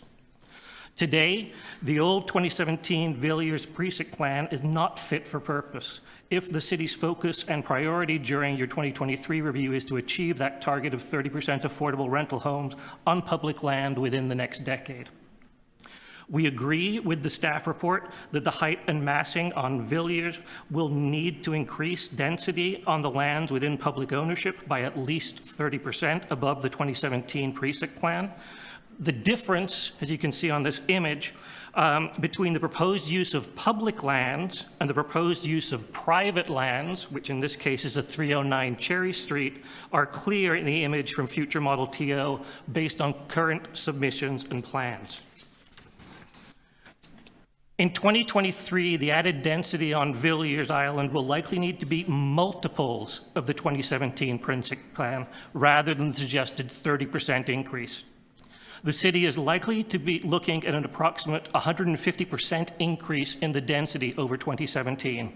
The 2017 precinct plan envisioned 4,865 units of new housing on Villiers Island. Based on our volunteer work, we estimate that your 2023 review will need to look at a target of at least 12,000 units of new housing on Villiers Island in order to achieve the goal of 30% affordable rental homes, which would be 4,000 affordable units on these precious and well-located public lands. The City of Toronto has already learned the challenges of leveraging public lands for new affordable rental housing via the Housing Now program. Multiple sites that were rezoned by city staff and approved by council back in 2019 are now classified as on hold in the Concept to Keys report you saw today. In many cases, those Housing Now sites that are on hold will need additional height and density and additional federal funding before they are able to break ground as new construction. We encourage council and staff to learn from that Housing Now experience and look at Villiers Island with fresh eyes and a clear focus on the real-world economic challenges of new residential housing development in Toronto in 2023 when revising this precinct plan. As CreateTO has recently done with the review of the Danforth Garage Master Plan from 2018 for the Housing Now program, we would encourage the city to engage with the Urban Land Institute's Technical Assistance Panel program, the TAP, in order to stress test and sanity check any assumptions that are being made in the 2023 Villiers Island Precinct Plan, to check them against current industry best practices and construction economics. As always, our open data and civic tech volunteers are happy to answer any questions the committee or city staff may have on affordable housing development best practices and how to make the most effective use of transit-oriented lands to help alleviate Toronto's rental housing crisis. Thank you. Thank you, Mark. Any questions for the deputant? I'll just ask quickly, you're quite happy that we're finally looking to implement the 30% that I've been moving many motions for since 2017. I am very happy to see the 30% affordable housing we've been moving since 2017. Our challenge now is to actually build 30% affordable housing. We need to go far beyond what was proposed on these lands in 2017. Yes, but it does mean that since we're now agreeing to the target formally, which has never been agreed to, it was always 20, and you can see the number of motions that I moved over the years to get it up. Now we have to revisit the precinct plan in order to accomplish that with the density. 100%. And we've agreed in the past that we think the entire residential component of the Portlands should be put into the Housing Now pipeline, so the Housing Now policy applies to all of the city-owned lands on the Portlands. Yes, so I'll ask about that. Okay. And thank you. Thank you very much for your advocacy and Thank you. assisting in getting to the 30%. I needed your help. Thank you, Well, Mark. we're always here to help. Thank you. Thank you, Councillor Fletcher. Councillor Myers, do you have questions? Thank you. So, through the chair, just could you just repeat how much housing we'll need to build in addition to what we've already sort of proposed in 2017 in order to reach the... So in 2017, the original target was 4,865 units of housing on Villiers Island. Right. And 20% of that in the affordable band, so just under 1,000 units in the affordable band. The world's changed since 2017, so we are now estimating you're going to need about 12,000 units of new housing on Villiers Island in order to reach the 30% target, which is about 4,000 units of affordable. Okay, so we'll be getting more affordable units, and so we'll be getting more affordable units overall and not... Correct. Okay. So you're taking your old number, multiplying it by 1.5, but you're taking your old affordable target and you're multiplying it by 4. Right, okay.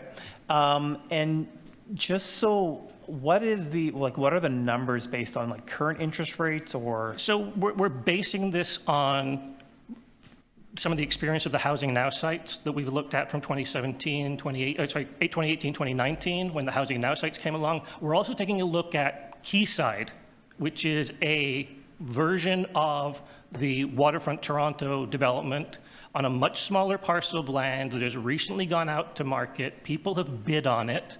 It has been stress tested by the industry. Quayside alone has 4,300 units of housing on it. The density on Villiers needs to look a lot more like the density on Quayside.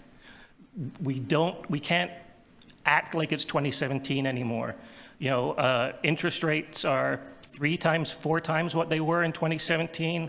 Construction costs are 1.5 to 1 3/4 times what they were in 2017.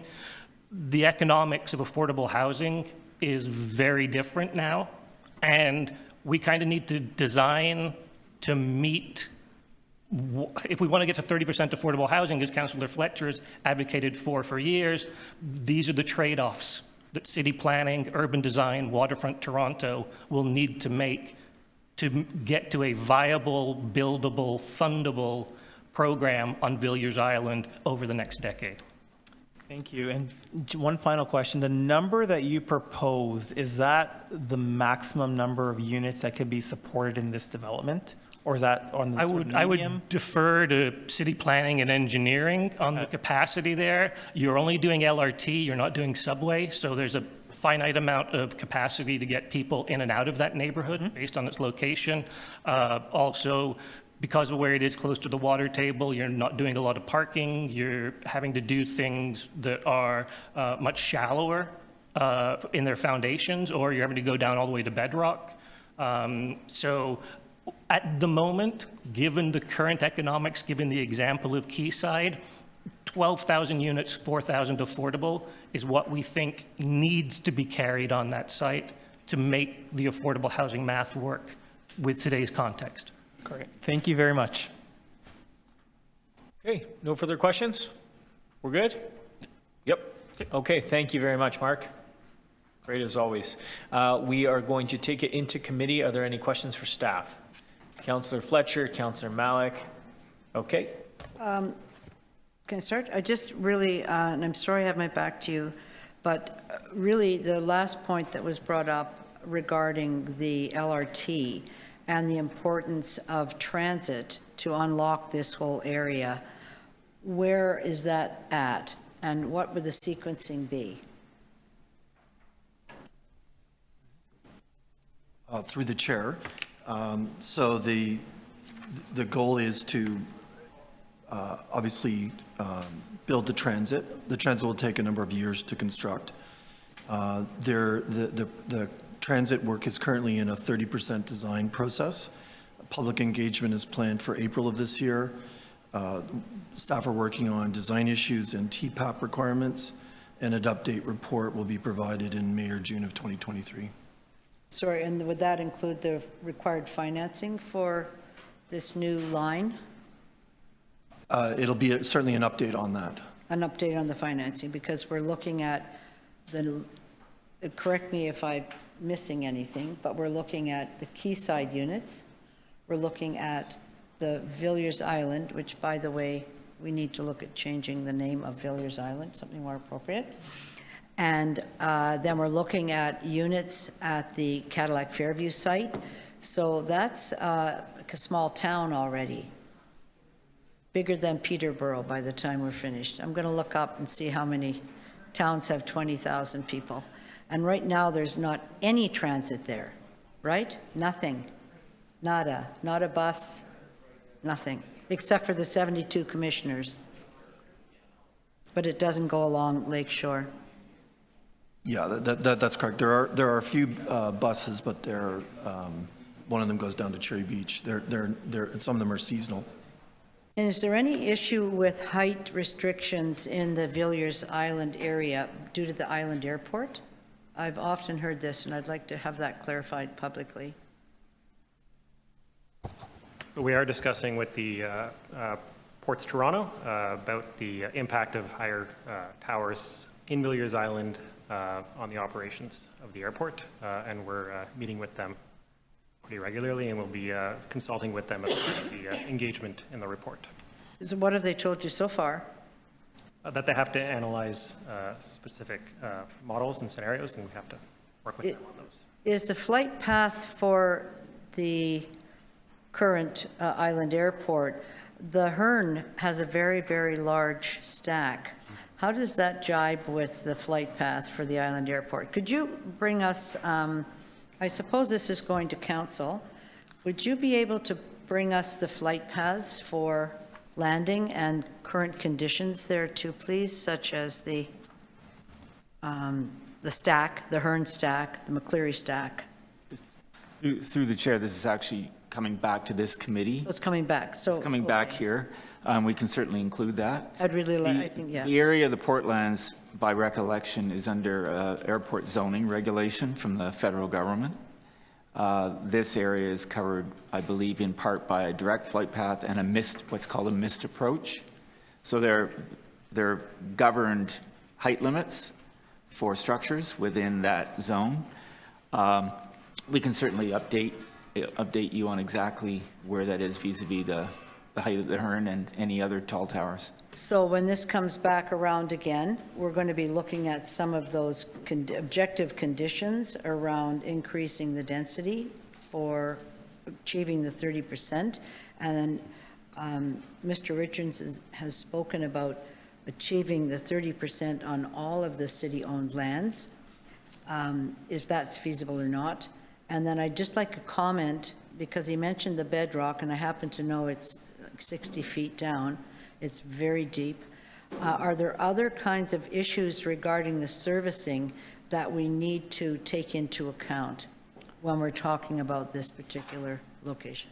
Through the chair, absolutely, and the intention with this report is to give you an update on the analysis so far, to go into public engagement as a very next step, to share with the public options for increases in density and what those options would look like, so it'll all be done in the public domain.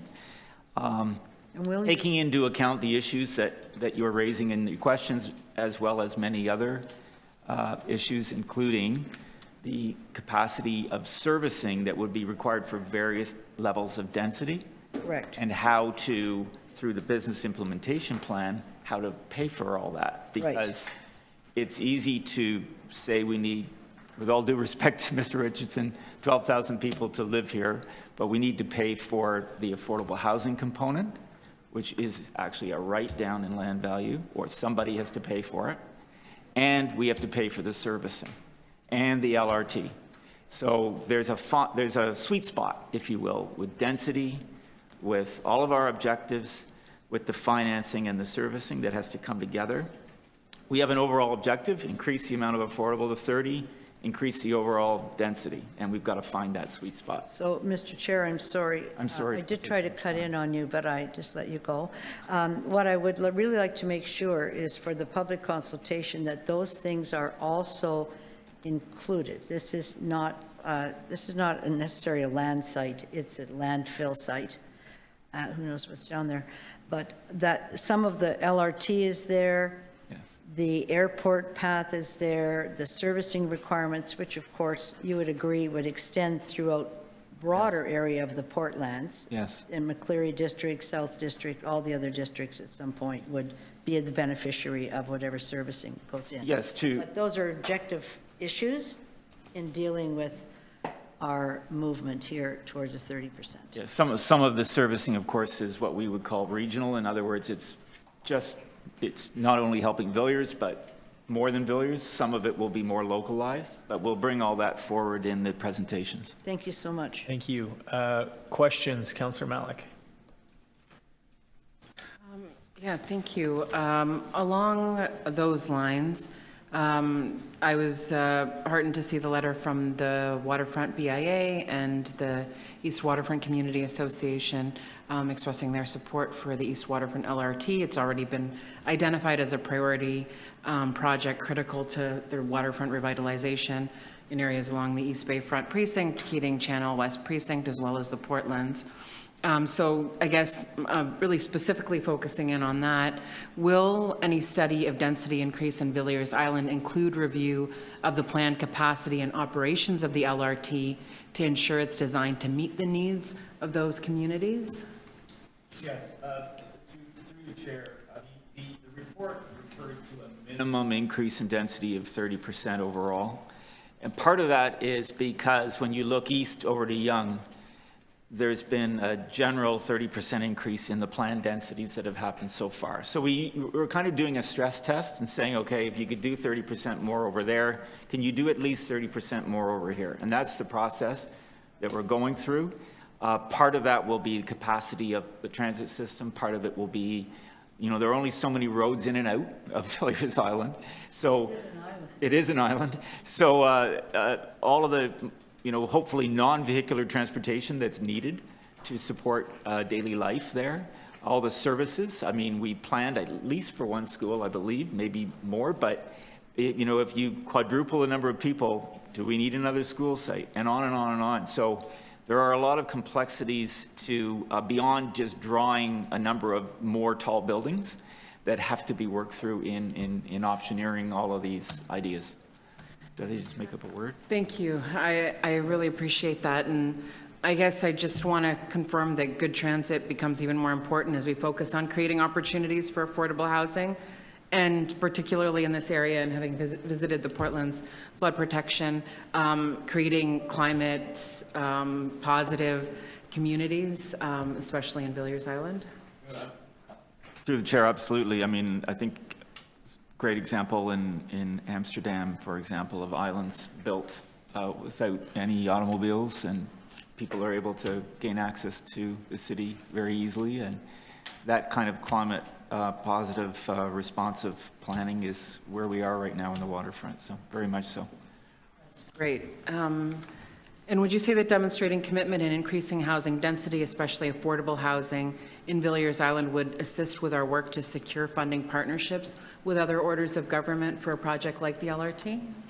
Through the chair, absolutely connected. I think if we're certainly engaged with federal and provincial government partners to seek more funding, I would suggest that we can't do it without them because the value of this, of the affordable housing is quite high. And as I indicated, and I noticed Abby's back in the room, I didn't see you there, I'm sorry, but somebody has to pay for it. And I will ask a question on behalf of where what Gru shared around the question about market rate versus income-based, and that was a shift that the city made around affordability. Can you clarify how that's laid out in the report and where there might be some concerns? Through the speaker, I'll ask Abby to comment on that. Yeah, thank you, Councillor, through the chair. Last year, the city, the Housing Secretariat and the planning staff did a lot of work to try to create a new definition for affordable housing that was income-based in the city. That was also largely alongside the work that we were doing on inclusionary zoning.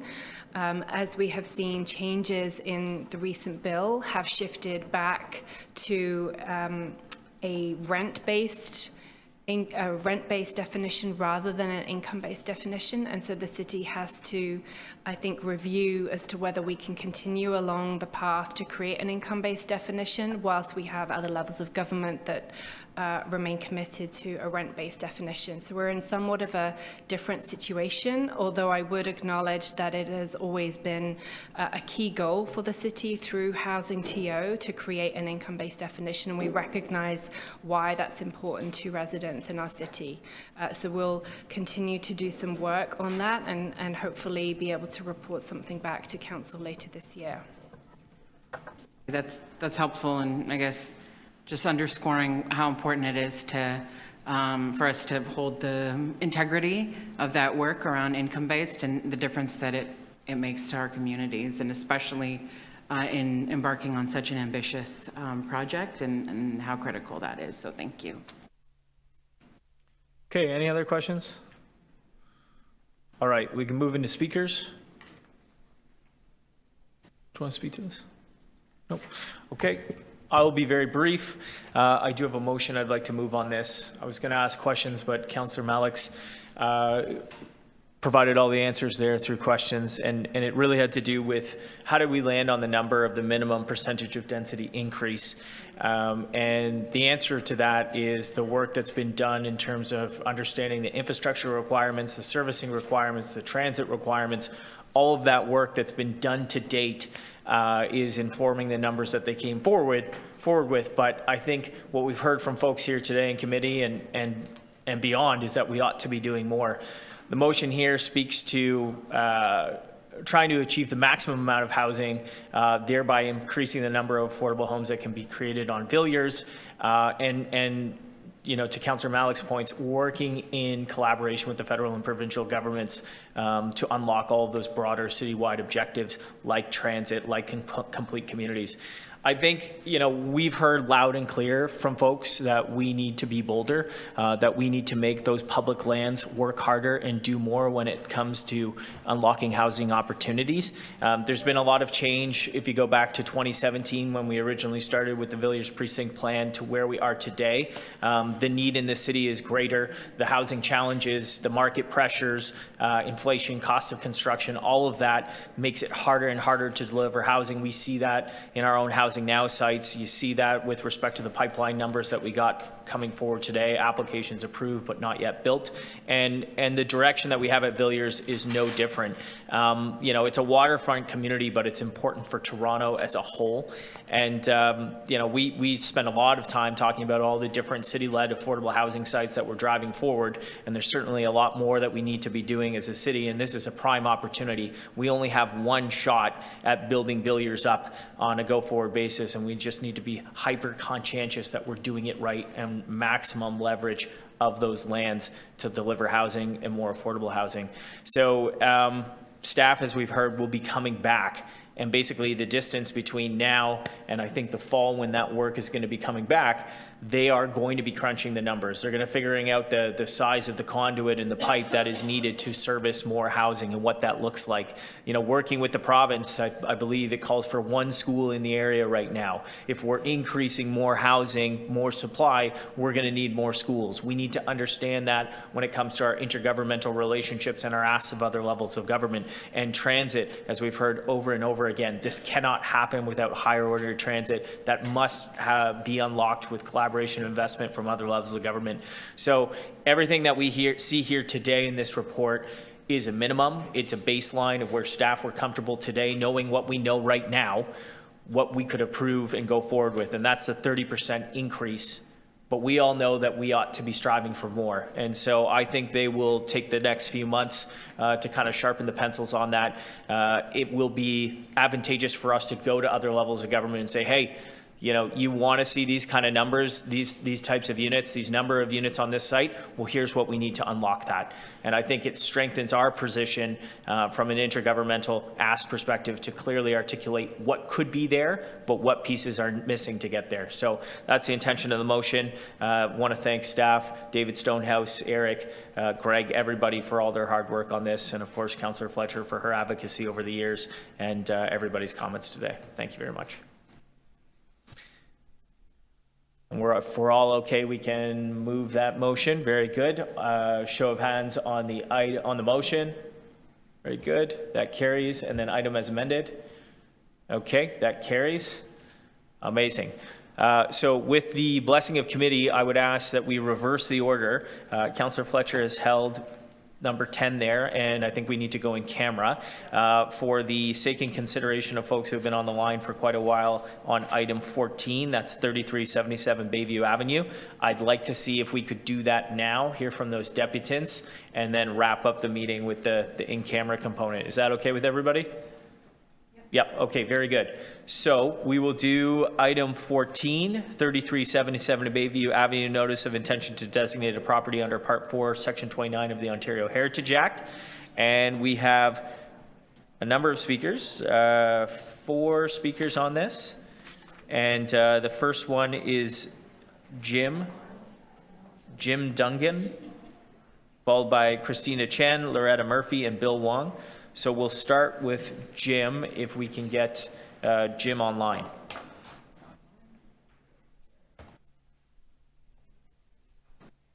Hello. Hi, Jim. You're going to have five minutes to address the committee, and I'll turn it over to you. Thank you.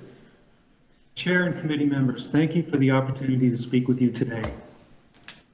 I'm a resident within the Bayview Woods neighborhood, and I support the city's intention to designate 3377 Bayview as a heritage property. I would first like to thank Heritage Planning staff and the Toronto Preservation Board for their careful assessment of this important property, which has been a landmark in our community for over 60 years. There is tremendous support within our community for heritage designation. Over 60 families and 4 local neighborhood associations wrote in support of this property at the recent Toronto Preservation Board meeting. And I see that about 50 have done the same for this meeting. I had taken for granted that this property would always be around for our enjoyment and appreciation. When a development application was submitted against the property, the thought of losing what it is today is what motivated me to nominate this site for heritage designation. This nomination was supported by the North York Historical Society and the North York Preservation Panel, as well as 4 local neighborhood associations. This property is a rare example of a site which meets most, if not all, the criteria for designation under the Ontario Heritage Act, having exceptional historic, design, and contextual value. This site has special significance for me personally. I went to school at Brebeuf College, and the former St. Joseph Memorial Park, which is located at the Tyndale University site, was our sister school. I was one of hundreds who stood outside the gates of the property, waiting for Pope John Paul II's arrival for World Youth Day celebrations in 2002. We were thrilled when he arrived and made his way around the grounds to give us his blessing. Hope's Day at 3377 Bayview was a historic event for Toronto and for Canada. To this day, I continue to appreciate the property's architecture and ravine setting. Having lived in the city for over 50 years, I believe that this site is among Toronto's most beautiful and impressive landscapes. City and heritage planning staff have identified several heritage attributes of this property which should be protected, including the mother house, school, and annex, as well as important views, vistas, and landscape elements. They did not miss the mark here. It's precisely this combination of attributes that make this remarkable property cultural heritage landscape that is worth preserving. Any further development at this site must be done in a way that respects and maintains the site's heritage attributes. Otherwise, I fear what makes this property special for so many of us who live in this community will be lost forever. Great cities protect their landmarks, of which 3377 Bayview is clearly one. And this is why I support designation of this property. Thank you for your time. Thank you very much. Are there any questions of Mr. Donegan? Yes, Councillor Nunziata? Yeah, Jim, so I didn't know that in 2002 Pope John Paul stayed at the Mother House during his visit in the World Youth Day. Yep, that's right. He stayed there for, I think, 2 or 3 days. Really? So Said was Mass there at the chapel. Oh, really? Yep. I didn't know that. So obviously, when he was there, the it was blessed, right? The house, the Mother House. Yeah. The Prime Minister was in attendance. The Governor General, the Premier Ernie Eves at the time. It was a pretty big event. Okay. Okay. Thank you for that. Thank you. Any further questions, Mr. Donegan? Councillor Myers, any questions? No? Okay, thank you. Thanks so much. I'll call the next deputant, Christina Chen. Christina, are you with us today? Is Ms. Chen with us? Christina is my wife. She also supports, but she's not available to attend. Okay, thank you very much, Jim. Apologies for that. Thank you. No, that's fine. No problem. Next deputant on this list is Loretta Murphy. Loretta, are you here with us today? Online. Thank you very much. Please take it away. Hi, Mayor. Can you hear me? Yes, we can hear you just fine. Thank you very much. Good afternoon, Chair Bradford and members of the Planning and Housing Committee. Not use this one. Thank you. You're on. Good afternoon, Chair Bradford and members of the Planning and Housing Committee. My name is Loretta Murphy. I'm a resident in the Bayview West neighborhood, and I support the city's intention to designate 3377 Bayview Avenue as a heritage property in accordance with the statement of significance outlined in the report. Special thanks to city staff and the Toronto Preservation Board for their careful assessment of this important property, which is a community landmark. This site checks all the boxes for heritage designation under the Ontario Heritage Act, and it has exceptional historic design and contextual value. I am absolutely thrilled about this proposed designation, since the site is very important to my community and on a personal level to my family. My children and I enjoy walking within the campus, and we often admire the brickwork, the windows, and other architectural features and designs of the buildings. We enjoy walking in the green space within the site and the ravine setting and the mature trees, and we can forget that we are in the city. It is a place of experiential learning. We love the landscape views, which can be seen by the public at the street level. The stunning views of the buildings with the large mature trees, beautifully colored with every season amid the ravine landscape, are a rarity in the city and therefore worth preserving. This site is the crown jewel of our neighborhood. Furthermore, Declaring this property as worthy of preservation sets an example to our youth and future generations, showing them that such heritage and history are priceless and worth protecting, and that we care enough to leave them this legacy. While I acknowledge the importance of more rental housing in the city, this should not be at the expense of compromising a significant heritage asset such as 3377 Bayview. It is a great landmark that should be protected by our great city, and for these reasons, I support heritage designation of this property. Thank you so much for your consideration.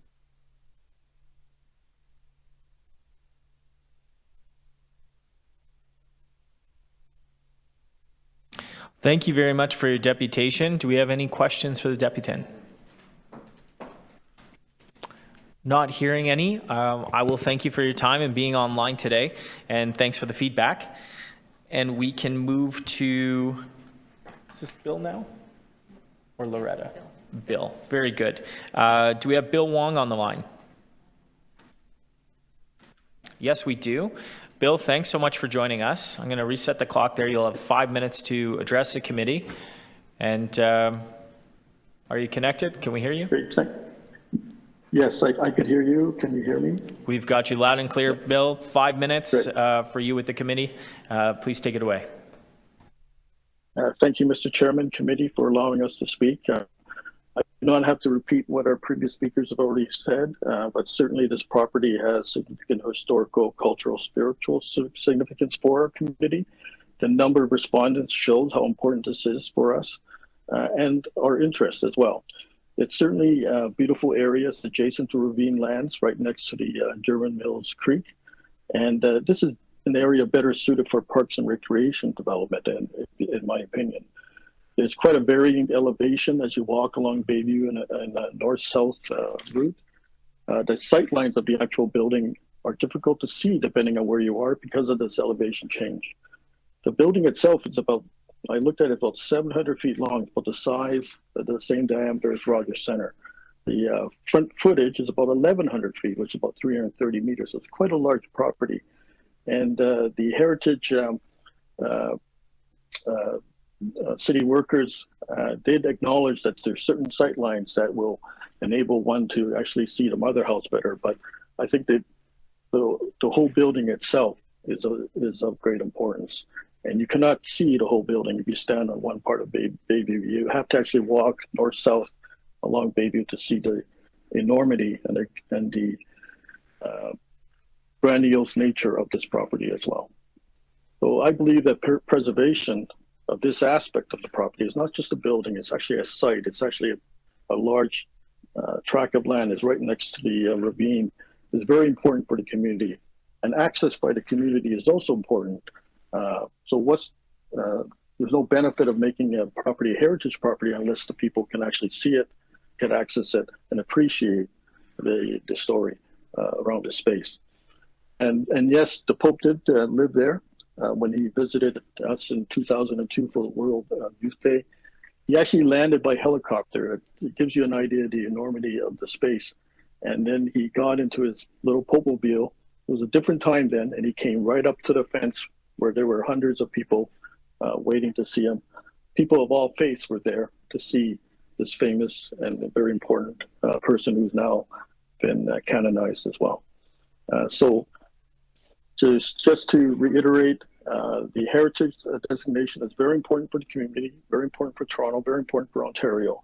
And we certainly appreciate City Council's looking at this as a designation for heritage protection, and just want to ensure that we look at more than just the building, we actually look at the actual site. Thank you very much. Thanks very much, Bill. Appreciate you sticking around to be with us today. Any questions for the deputant? Okay, not seeing any. Thank you for your deputation. I think that's it for the speakers. Okay, we can bring this into committee. Any questions of staff? Not seeing any. Any speakers? I'll move the recommendation. Okay, very good. We are going to move the recommendations contained in the staff report. I want to go there. Okay, all right. Okay, all in favor? Carries on a show of hands. Very good. Thank you, Tamara. I know, And that is there. not our last item. We are now on to 2.10, and I understand that we have some questions that will require us to go in camera. Okay, all right. So I think there's some sort of motion that I need to read here, or motion about going in camera? So you have a bunch of stuff. A bunch, all right. Okay, so here's a motion. Do I start with that, or do I start with this? You can start the script. Script, all right. Members, we have an item that requires a closed session. I will move a motion for the committee to meet in closed session on item PH 2.10. I'll ask the clerk to please display the motion. That's done here. That the Planning and Housing Committee recess its public session to meet in closed session to receive advice that is subject to solicitor-client privilege. All those in favor? We carry it. Keep reading the script. All right. I would advise the clerk to close the meeting to members of the public and only to provide access to committee members and appropriate staff for the closed session portion of this meeting. In addition, the live stream will be suspended until the closed session is over. The online meeting monitor at toronto.ca/council will be updated to let you know when the meeting resumes in open session. I ask for everyone's patience as we will need to close both the video conference as well as the committee room. To any participants in the committee room, please leave the room. Looks like they did, and proceed outside. Once the meeting is open, we will update the meeting monitor and open the committee room doors. To participants in the video conference, please disconnect from the meeting. You will be able to rejoin using the same connection details once we're in an open session. Keep going. Yeah. Oh, stop or say we're now in closed session. We are not yet in closed session. All right, we'll hit pause.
Oh.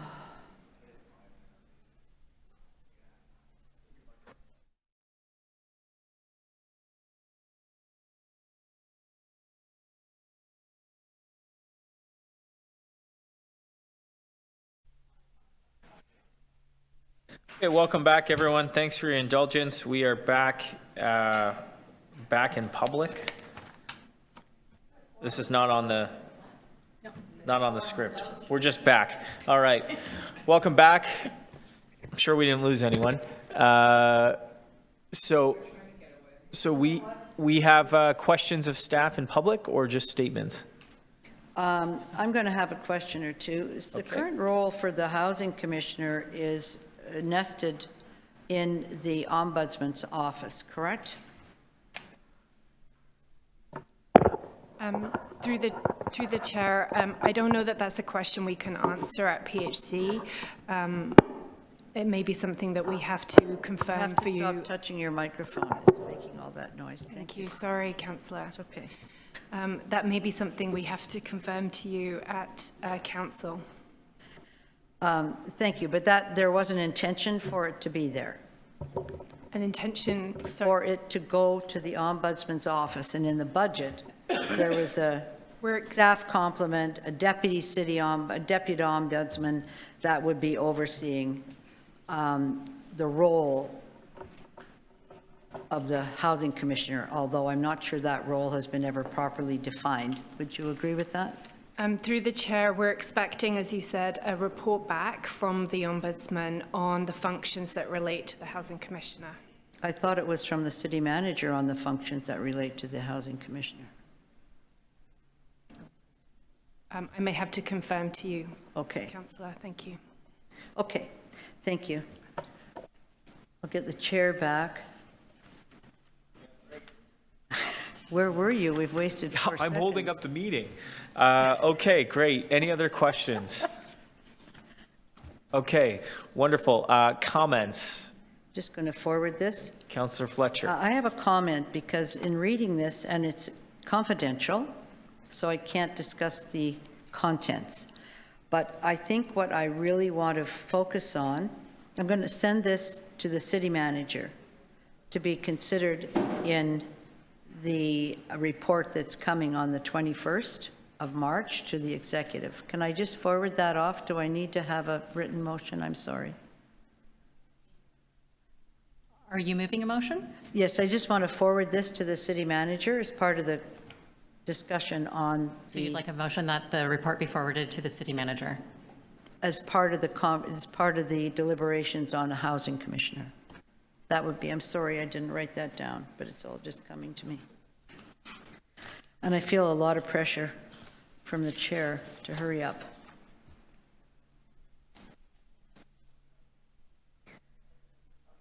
But there's nothing confidential in that motion, is there? No. No, as long as... I just wanted to clarify that you're asking for a motion that City Council send this to the city manager.